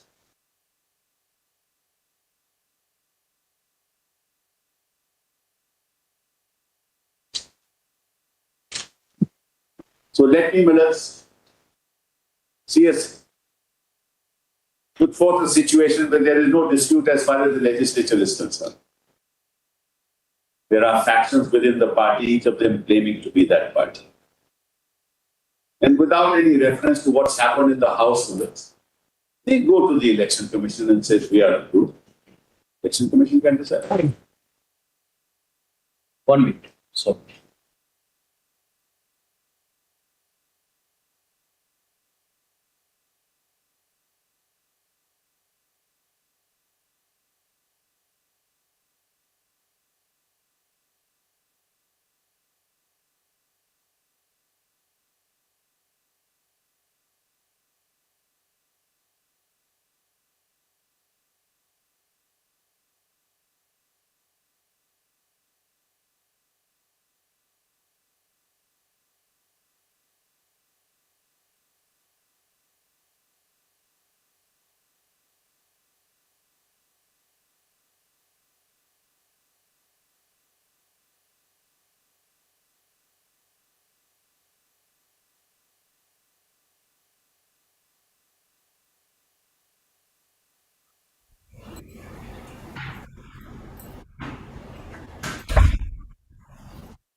Arguments continue in the top court, where we are seeing in the first time historic Supreme Court hearing where live streaming is being seen.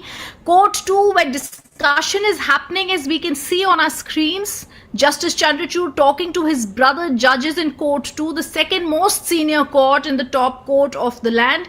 We can see on the right side Kapil Sibal, some of the lawyers having a word amongst themselves. We've also seen Dr. Singhvi sitting.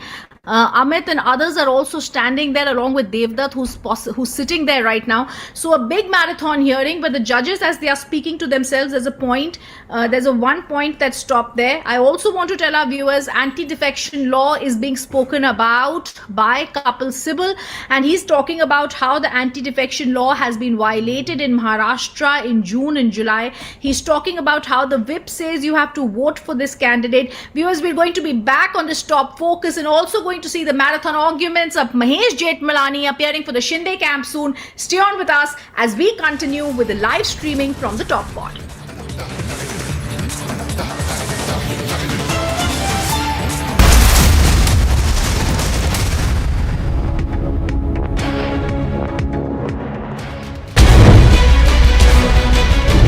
After Operation Octopus and the mega swoop down on the PFI, where in a shocking video that has come to light, the SDPI top leader can be heard issuing threats to kill the RSS workers.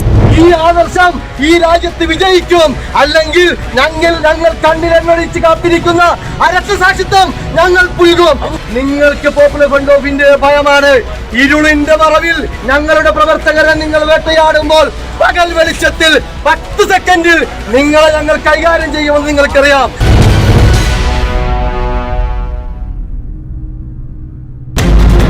This has exposed the PFI and SDPI. What this man says is that give us 10 seconds in broad daylight and we will show you who we are. Petrol bomb hurling case was reported in Coimbatore at the BJP office. Protests have erupted outside a school in Kozhikode after a girl was not allowed to come to school wearing a hijab. In Assam, a clash that happened between two factions of the Congress party over who will lead Bharat Jodo Yatra.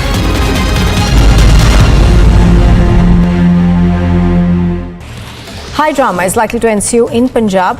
BJP set to hold parallel Janta the Vidhan Sabha. The BJP leaders will discuss issues concerning people of the state in a move seen as a counter to the Aam Aadmi Party's government assembly session. In a big win for forces in the valley, Jaish terrorist identified as Abu Hura has been neutralized in Kulgam. Incriminating material, arms and ammunition have also been recovered from the slain terrorist.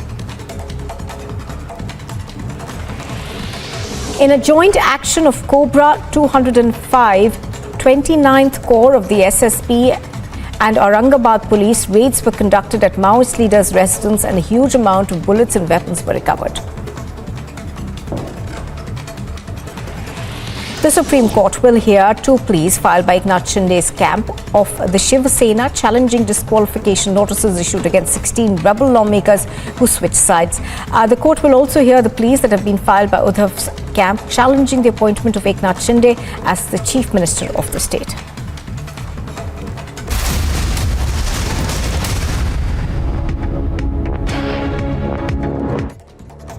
And here's a look at what else is making news this morning. Prime Minister Narendra Modi is in Japan participating in the state funeral of Shinzo Abe. The Prime Minister will be meeting Abe's wife Aki Abe during his 16-hour stay in Japan.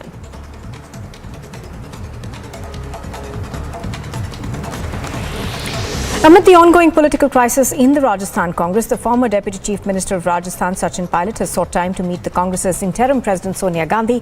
This comes against the backdrop of Ashok Gehlot stalling Pilot.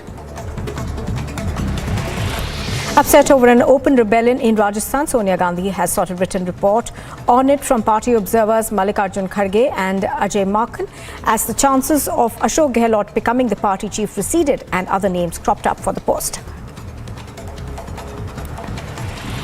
The Punjab governor has approved a second special assembly session after the war of words with the chief minister. The special assembly session will commence today, and sources have suggested that the trust vote will also be held during the session. High drama is likely in Punjab after the BJP is set to hold a parallel Janta Ki Vidhan Sabha. The BJP leaders will discuss issues concerning people of the state in a move seen as a counter to the Aam Aadmi Party government's assembly session. In a big win for forces in the valley, Jaish terrorist identified as Abu Hurara has been neutralized in the Kulgam region. Incriminating materials, including arms and ammunition, have been recovered. In a joint operation of the Cobra 205, the 29th Corps of the SSP and Aurangabad police, raids were conducted at Maoist leaders' residence and a huge amount of bullets and weapons were recovered.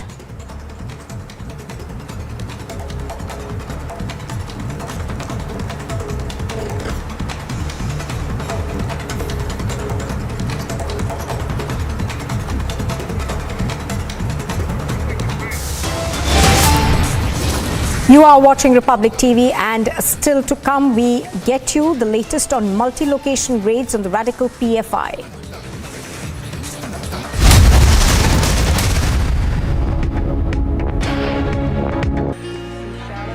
A NASA spacecraft rammed an asteroid at blistering speed in an unprecedented dress rehearsal.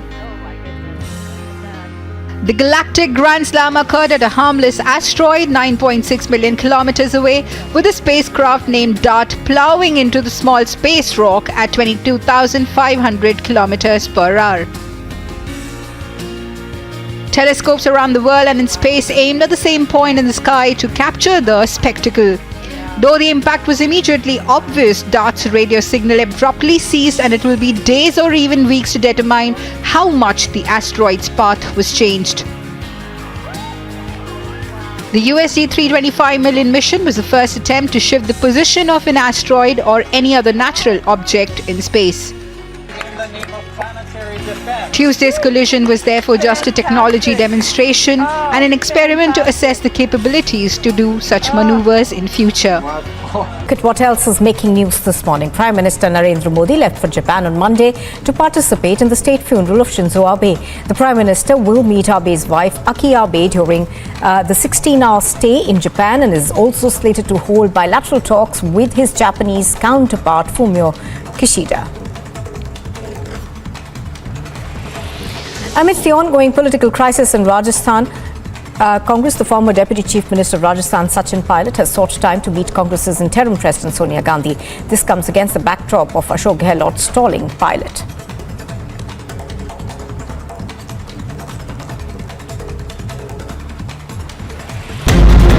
This has exposed the PFI and SDPI. What this man says is that give us 10 seconds in broad daylight and we will show you who we are. Petrol bomb hurling case was reported in Coimbatore at the BJP office. Protests have erupted outside a school in Kozhikode after a girl was not allowed to come to school wearing a hijab. In Assam, a clash that happened between two factions of the Congress party over who will lead Bharat Jodo Yatra.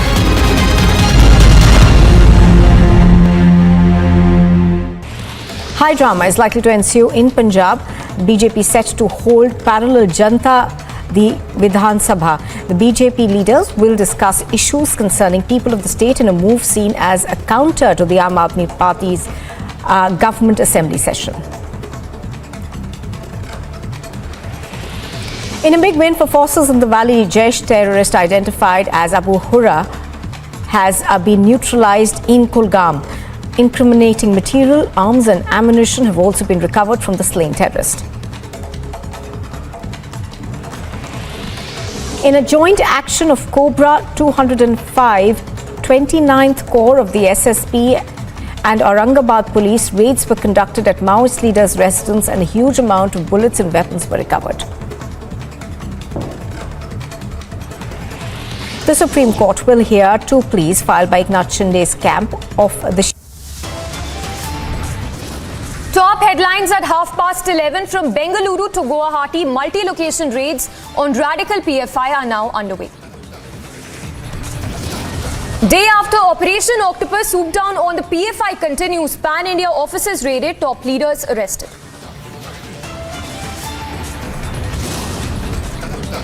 Please call the House for the purposes of determining who has the majority. Just give it time. A step ahead for transparency in the country. Supreme Court live streams hearing in a historic move.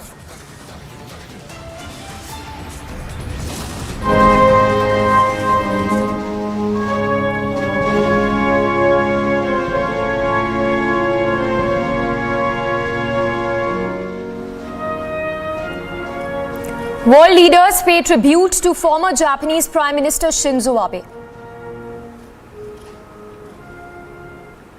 Daud's aide Riaz Bhatti now arrested in extortion case to be produced in court today. Mega showdown in Punjab. It's Punjab governor versus AAP government in the assembly.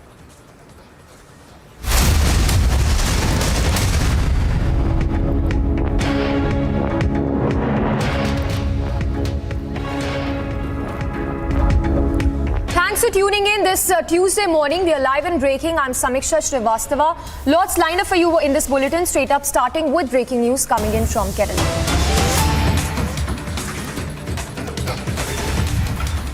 Now we've accessed the CCTV footage of attack on KSRTC bus in Thiruvananthapuram on the day the PFI protest was carried out. Now this CCTV footage that we'll also put on our screens is from 23rd of September. So Republic having access there, the CCTV footage of the attack on the KSRTC bus in Thiruvananthapuram on 23rd of September. That is in fact the CCTV footage in which you can see one of the protesters hurling stones and attacking that KSRTC bus in Thiruvananthapuram. Now this is of course from the day the PFI carried out that hartal in Kerala. Ashwin breaking that story for us. Ashwin, that's on record, on tape. We can see one of those protesters attacking the KSRTC bus. Give us more details. Well, we can clearly see the PFI, the four people who are identified, who are suspected to be PFI members, have been standing on the side of the road. And then one person with a stone in his hand, keeping it behind, he goes to the road and tries to stop the bus. The bus speeds up, and that is when you see two people throwing the stone at the bus, and moments after throwing, you can see the two vehicles, the two bikes in which these suspects had come, moves forward, and they suddenly get into this bike and go in the same direction as the bus. Now, remember Republic TV on 23rd of September at around 8:45, we were the first channel to break the story where inside the very bus, this very bus, we had shown the 2 stones as well. We had taken a bite of the driver as well, who had stated the same. He had also stated, and we can confirm with the CCTV footage, that it corroborates with the statement which the driver has said. So clearly what is also important is that these protesters who had thrown the stones, they were also wearing masks as well, because none of their faces are, kept open. They all covered up their face, and this is direct evidence, first national exclusive. We are bringing it on national television, which shows the almost like a terrorizing activity of the PFI. We can clearly see men in masks. The police had also stated to us that even the number plates of these 2 vehicles were also covered up so that they cannot get a clue of who these suspects are. The police is on a lookout even now. The Karnataka police has registered the case. These are the exclusive visuals that we are bringing in. Very, very serious indeed. The CCTV footage has now come out, and this is what the truth is. Just like what the driver had stated, the men, 4 people had attacked, and then they followed the bus and attacked it further. Back to you. Well, absolutely, Ashwin. Stay with us.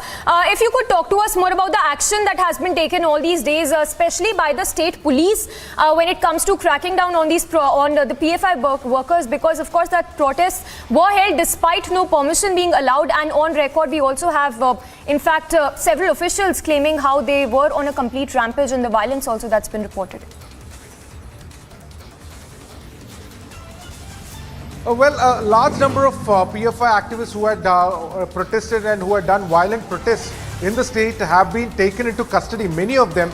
Now, with regard to this particular attack against the KSRTC bus, the Karnataka police in Thiruvananthapuram has registered the case. They are investigating the matter. Sources from the police have said they have rounded around 5 to 10 people. Yes. They have to, Ashwin, just hold your thoughts for a moment. We have more breaking updates coming in, exclusive details that have been accessed on Operation Octopus, the second swoop down by the agencies. So the inside scoop that we've got on the PFI arrests so far, we are now getting to know that in total 247 arrests have been made pan-India. In fact, in Karnataka alone, 72 arrests have been made. Now, this is in fact a crackdown on the PFI workers. In Uttar Pradesh, we are getting to know 44 PFI workers have been arrested. In Maharashtra, a total of 43 arrests. In the national capital, 32. And in Karnataka, over 70 arrests. We'll go across to our multi-state reporters to get us more details. But sensational details that have now been accessed on crackdown that of the PFI workers. We have our executive editor Ishwara Kapoor also joining us. Ishwara, that's a mega crackdown on the PFI workers. Sensational details that have also been accessed. 247 arrests in total now.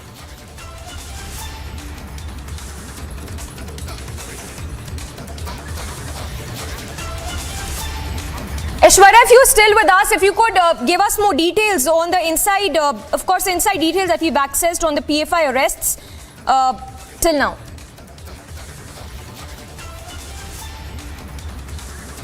All right, we seem to have lost that connection with Ishwarya, but we have Harsha also reporting live from the national capital.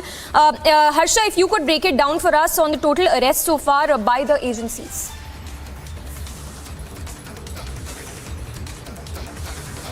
National capital, till now 32 people have been arrested from different places: Jamia, Shaheen Bagh, Simapuri, Rohini and Nizamuddin area, where the raids were conducted from last night till morning 7 a.m. There were so many places. Simapuri was still being raided by Delhi Police Special Cell. We have got to know that the huge security deployment is now done in the Jamia Nagar and Shaheen Bagh area, seeing the PFI raids, because after these raids were conducted, several messages were floated in the WhatsApp group among the students, among the people who are living in that area of Jamia and Shaheen Bagh, the university students who study in Jamia, and now the huge security deployment have been done in the areas of Jamia and Shaheen Bagh.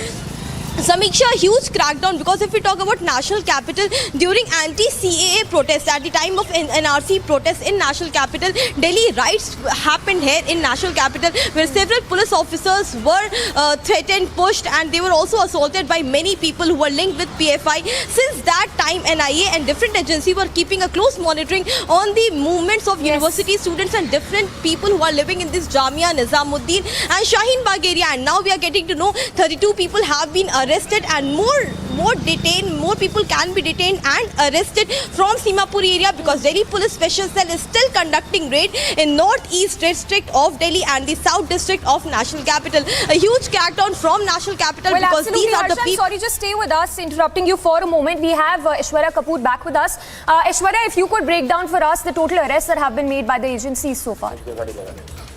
Absolutely, at this point of time, total number is 247, Uttar Pradesh 44, Karnataka 72, Assam 20, Delhi 32, Maharashtra 43, Madhya Pradesh 21 and Gujarat 15. This is the latest figure according to the Ministry of Home Affairs.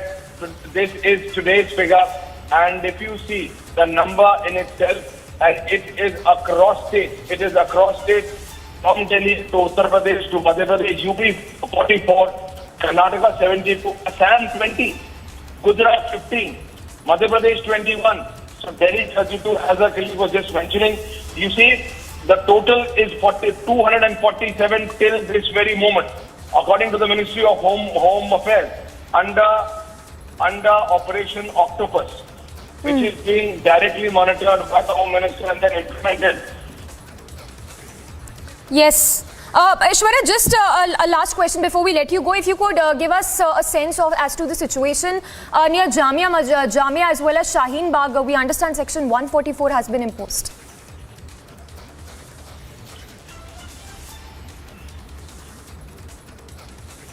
All right, we seem to have lost that connection with Aishwarya, but we'll go across to our reporters as well.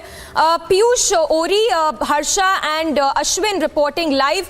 Let me go across to Harsha. Harsha, give us a sense as to the situation that prevails as we speak near Jamia and the Shaheen Bagh. Exactly. Samisha, let me tell you, these are the most sensitive area of the national capital. At the time of Delhi riots, at the time of NTCA and RC protests, we have seen huge crowds and university students gathering outside Jamia, Shaheen Bagh and Nizamuddin area. Right now also we have seen from last night to till morning 7 a.m. special cell officials with a special with a special team of them whom they conducted a day before these raids. All were involved in the raids, and none of the local police station, SHO or anyone was informed regarding these raids. Only the security forces, if we talk about para forces, CRPF and RF, was taken along with the Delhi Police Special Cell at the time of raids, and we are getting to know from Jamia, Shaheen Bagh and many places many have been arrested. You are watching Republic TV. We have to go on a short break, but on the other side of the break we'll give you more live and breakings regarding the big PFI crackdown by state police officials, and the arrests have been made so far are 247. Stay tuned with us. You are watching Republic TV.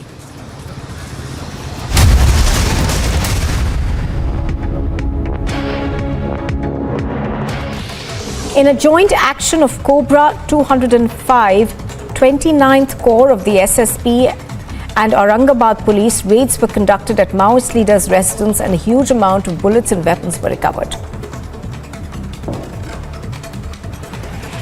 The Supreme Court will hear two pleas filed by Eknath Shinde's camp of the Shiv Sena challenging disqualification notices issued against 16 rebel lawmakers who switched sides.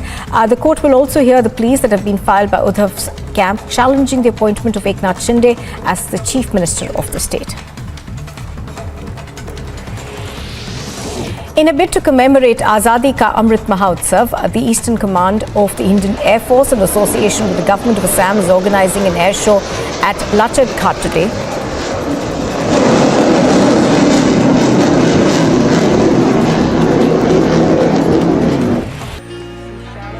A NASA spacecraft rammed an asteroid at blistering speed in an unprecedented dress rehearsal. The galactic Grand Slam occurred at a harmless asteroid 9.6 million kilometers away, with a spacecraft named DART plowing into the small space rock at 22,500 kilometers per hour. Telescopes around the world and in space aimed at the same point in the sky to capture the spectacle. Though the impact was immediately obvious, DART's radio signal abruptly ceased, and it will be days or even weeks to determine how much the asteroid's path was changed. The USD $325 million mission was the first attempt to shift the position of an asteroid or any other natural object in space. Tuesday's collision was therefore just a technology demonstration and an experiment to assess the capabilities to do such maneuvers in future. Look at what else is making news this morning. Prime Minister Narendra Modi left for Japan on Monday to participate in the state funeral of Shinzo Abe. The Prime Minister will meet Abe's wife Aki Abe during the 16-hour stay in Japan and is also slated to hold bilateral talks with his Japanese counterpart Fumio Kishida. Amidst the ongoing political crisis in Rajasthan, Congress, the former Deputy Chief Minister of Rajasthan, Sachin Pilot, has sought time to meet Congress's interim President Sonia Gandhi. This comes against the backdrop of Ashok Gehlot stalling Pilot.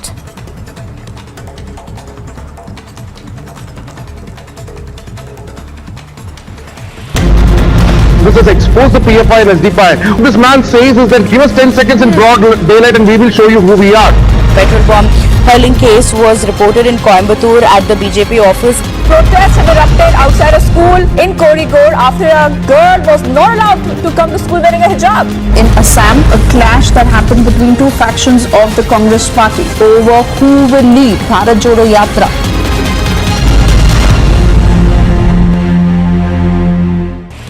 High drama is likely to ensue in Punjab.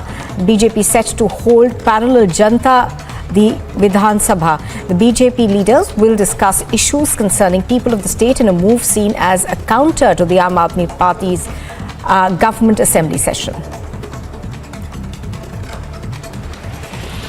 In a big win for forces in the valley, Jaish terrorist identified as Abu Hurra has been neutralized in Kulgam. Incriminating material, arms and ammunition have also been recovered from the slain terrorist.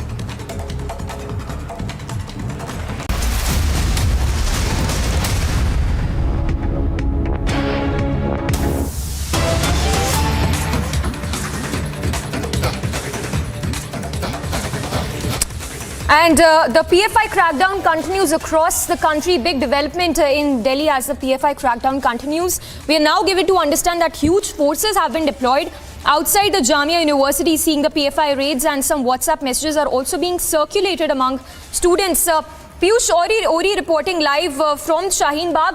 Piyush, if you could give us a sense as to the situation that prevails. We understand security has also been heightened.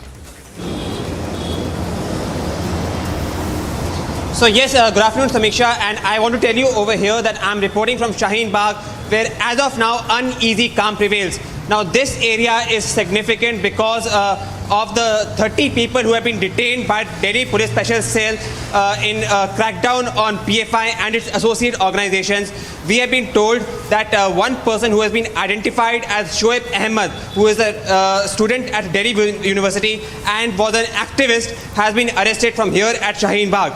Now, you can understand the sensitivity of the entire scenario because, you know, as much pestering we have done from the authorities of telling us the location of Shoaib Ahmed, we have as of now not been told. So yes, there is an uneasy calm that prevails over here at Shaheen Bagh, where we have been told a large number of people have been detained. Now, it is also very significant of why this area is very important, because it is from this area where actually the anti-CAA protests were began. So, you know, there were a lot of PFI people who were interested with PFI ideology and people with SDPI organizations that were staying in this area. So this area in that way was very significant. Now there are three aspects of which, you know, the Delhi Police Special Cell has begun its investigation.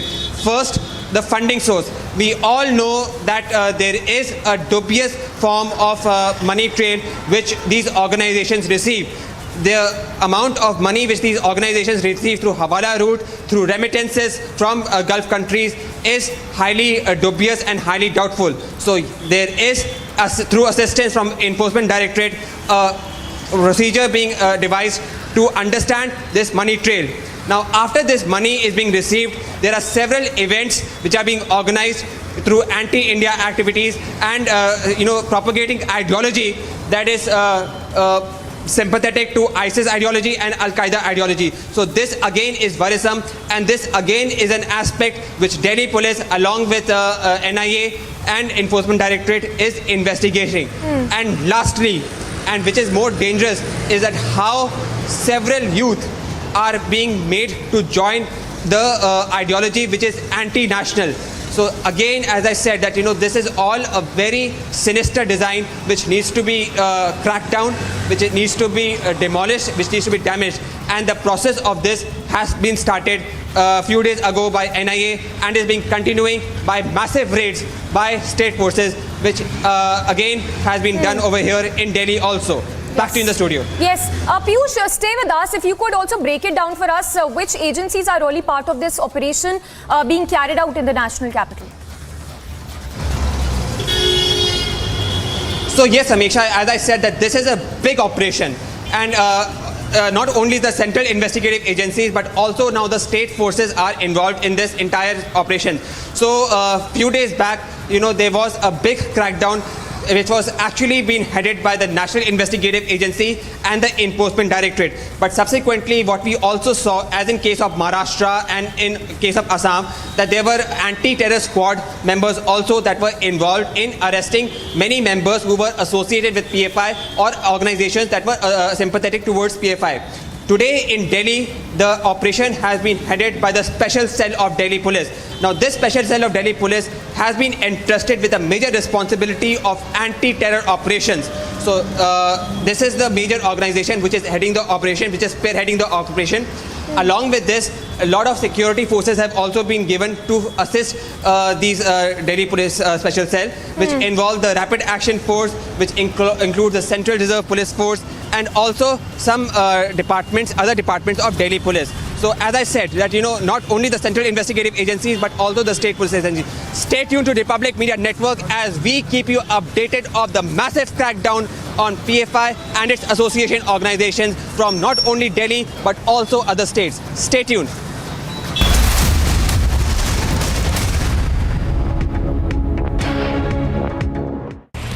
High drama is likely to ensue in Punjab. BJP set to hold parallel Janta the Vidhan Sabha. The BJP leaders will discuss issues concerning people of the state in a move seen as a counter to the Aam Aadmi Party's government assembly session. In a big win for forces in the valley, Jaish terrorist identified as Abu Hurra has been neutralized in Kulgam. Incriminating material, arms and ammunition have also been recovered from the slain terrorist. In a joint action of Cobra 205, 29th Corps of the SSP and Aurangabad police, raids were conducted at Maoist leaders' residence and a huge amount of bullets and weapons were recovered. The Supreme Court will hear two pleas filed by Eknath Shinde's camp of the Shiv Sena challenging disqualification notices issued against 16 rebel lawmakers who switched sides. The court will also hear the pleas that have been filed by Uddhav's camp challenging the appointment of Eknath Shinde as the Chief Minister of the state. In a bid to commemorate Azadi Ka Amrit Mahotsav, the Eastern Command of the Indian Air Force in association with the Government of Assam is organizing an air show at Lachad Ghat today.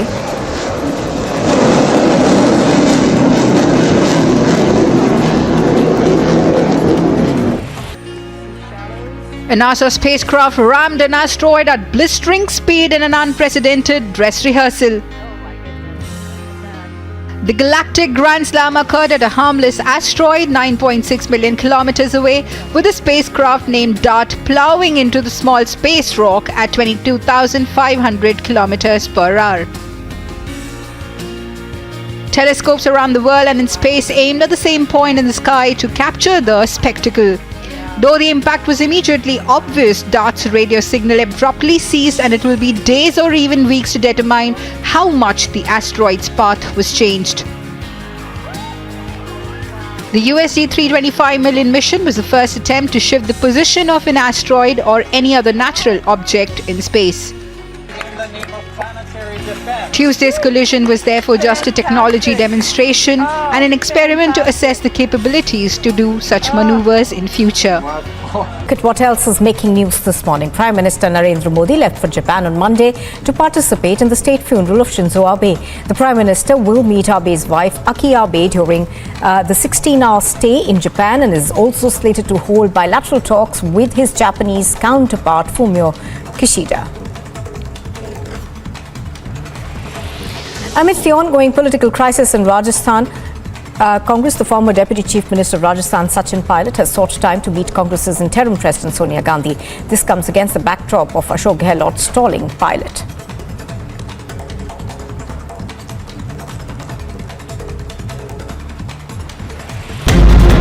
This has exposed the PFI and SDPI. What this man says is that give us 10 seconds in broad daylight and we will show you who we are.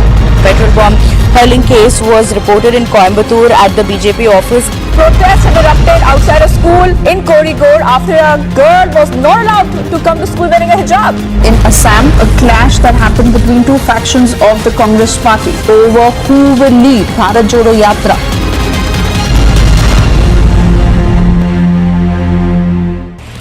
High drama is likely to ensue in Punjab.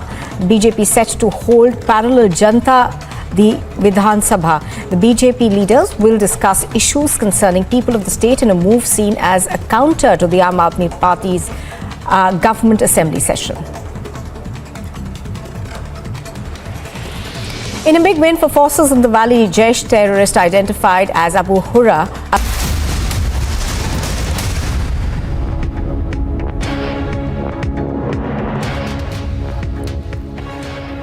Thanks for staying tuned. Now, the crackdown on the PFI continues in 8 states. Searches are also being conducted on the PFI leaders as well as their associates. We are now given to understand that raids are underway by the state police and its ATS units against PFI in various states, including MP, Karnataka, Assam, the national capital, Maharashtra, Telangana and UP, among others. In fact, over 270 PFI workers have also been detained. The maximum from Karnataka, where over 70 PFI workers have been detained. The CCTV on your screens is from Thiruvananthapuram, which dates to September 23rd, where one of the PFI protesters was seen on tape hurling stones at the KSRTC bus.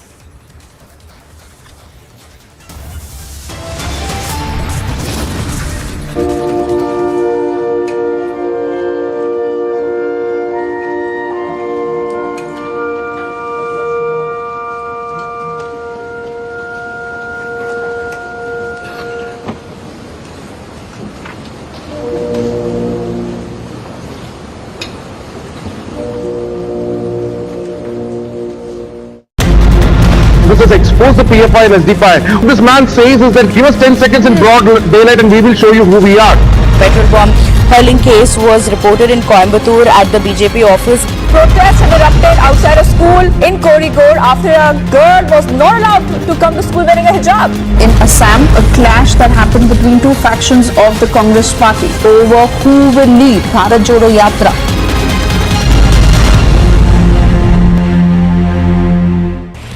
High drama is likely to ensue in Punjab. BJP set to hold parallel Janta the Vidhan Sabha. The BJP leaders will discuss issues concerning people of the state in a move seen as a counter to the Aam Aadmi Party's government assembly session. In a big win for forces in the valley, Jaish terrorist identified as Abu Hurra has been neutralized in Kulgam. Incriminating material, arms and ammunition have also been recovered from the slain terrorist. In a joint action of Cobra 205, 29th Corps of the SSP and Aurangabad police, raids were conducted at Maoist leaders' residence and a huge amount of bullets and weapons were recovered. The Supreme Court will hear 2 pleas filed by Eknath Shinde's camp of the Shiv Sena challenging disqualification notices issued against 16 rebel lawmakers who switched sides. The court will also hear the pleas that have been filed by Uddhav's camp challenging the appointment of Eknath Shinde as the Chief Minister of the state. In a bid to commemorate Azadi Ka Amrit Mahotsav, the Eastern Command of the Indian Air Force in association with the Government of Assam is organizing an air show at Lachad Ghat today.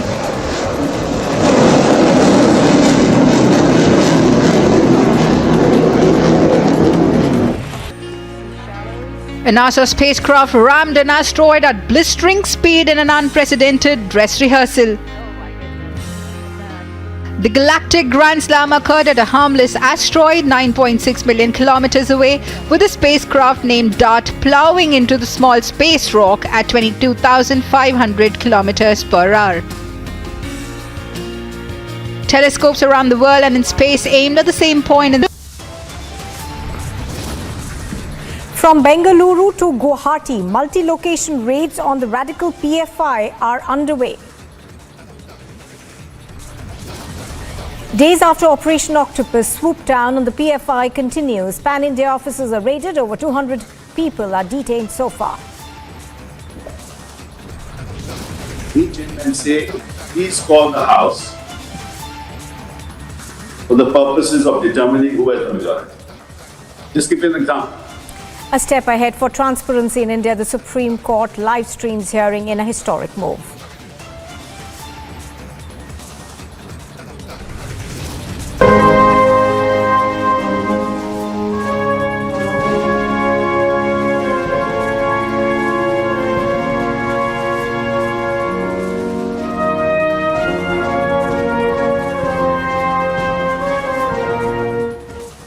World leaders pay tribute to the former Japanese Prime Minister Shinzo Abe.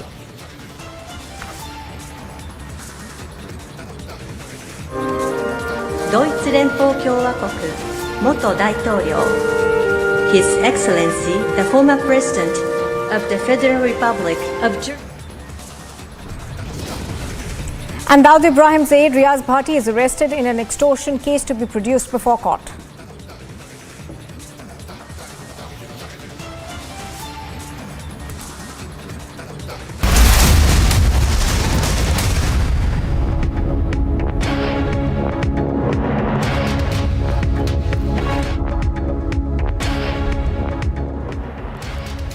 Good afternoon and thank you very much for staying with us on Republic TV. This is Live and Breaking. I'm Nupur Talwar Suri. Now, going straight across to reports that are coming in from Hyderabad, where two women allegedly vandalized a Durga Mata idol at a pandal in Hyderabad. The locals caught the two and handed both of them over to the police. According to the police, the two women entered the pandal in Khairatabad and vandalized a part of the goddess Durga idol. Now, one of the women who was also seen carrying a spanner, and she tried to attack a local person who was trying to stop her.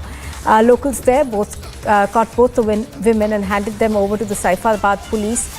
Police are trying to verify their details, and further investigation are currently underway. So pictures on your screen are of what happened in Hyderabad. This incident has been reported from Durga Puja Pandal in Hyderabad, where two women allegedly tried to enter a pandal in Khairatabad and vandalized a part of the idol that had been installed over there.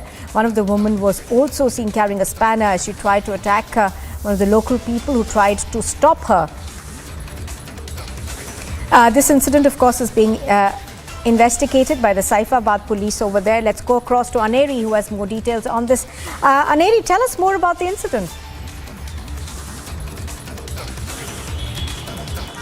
Well, Nupur, this incident has taken place this morning, as we have been seeing that at various locations there are Durga Mata Pandal which have been set up, and now this incident which has been reported in Khairatabad area of Hyderabad, where we see that these two women were trying to enter into the Durga Mata Pandal in Khairatabad, when one of the women was also carrying a weapon, and also she tried to attack on the local when they tried to stop them from entering inside. And what police officials say is that they also vandalized the Durga Mata Pandal. Well, as you can see, the clear pictures which we have accessed, exclusive pictures which we have got, in which we can see how the idol of Durga Mata has been vandalized. And also at the same time, police officials say that they are investigating into the matter. What exactly was their motive? What exactly, why did they do this is also remains to be seen. Just some time back, we see that this incident has come to light from Khairatabad, where a Durga Mata Pandal was set up, as we have been seeing that now these two women who tried to enter also tried to attack a local person there who was trying to stop them. But however, later we see that all the locals came together and caught both the women who were entering and who were trying to vandalize the idol, and later they had handed over these two women to Saifabad police station. They have been shifted, and now we also see that police officials have taken up the investigation into the matter.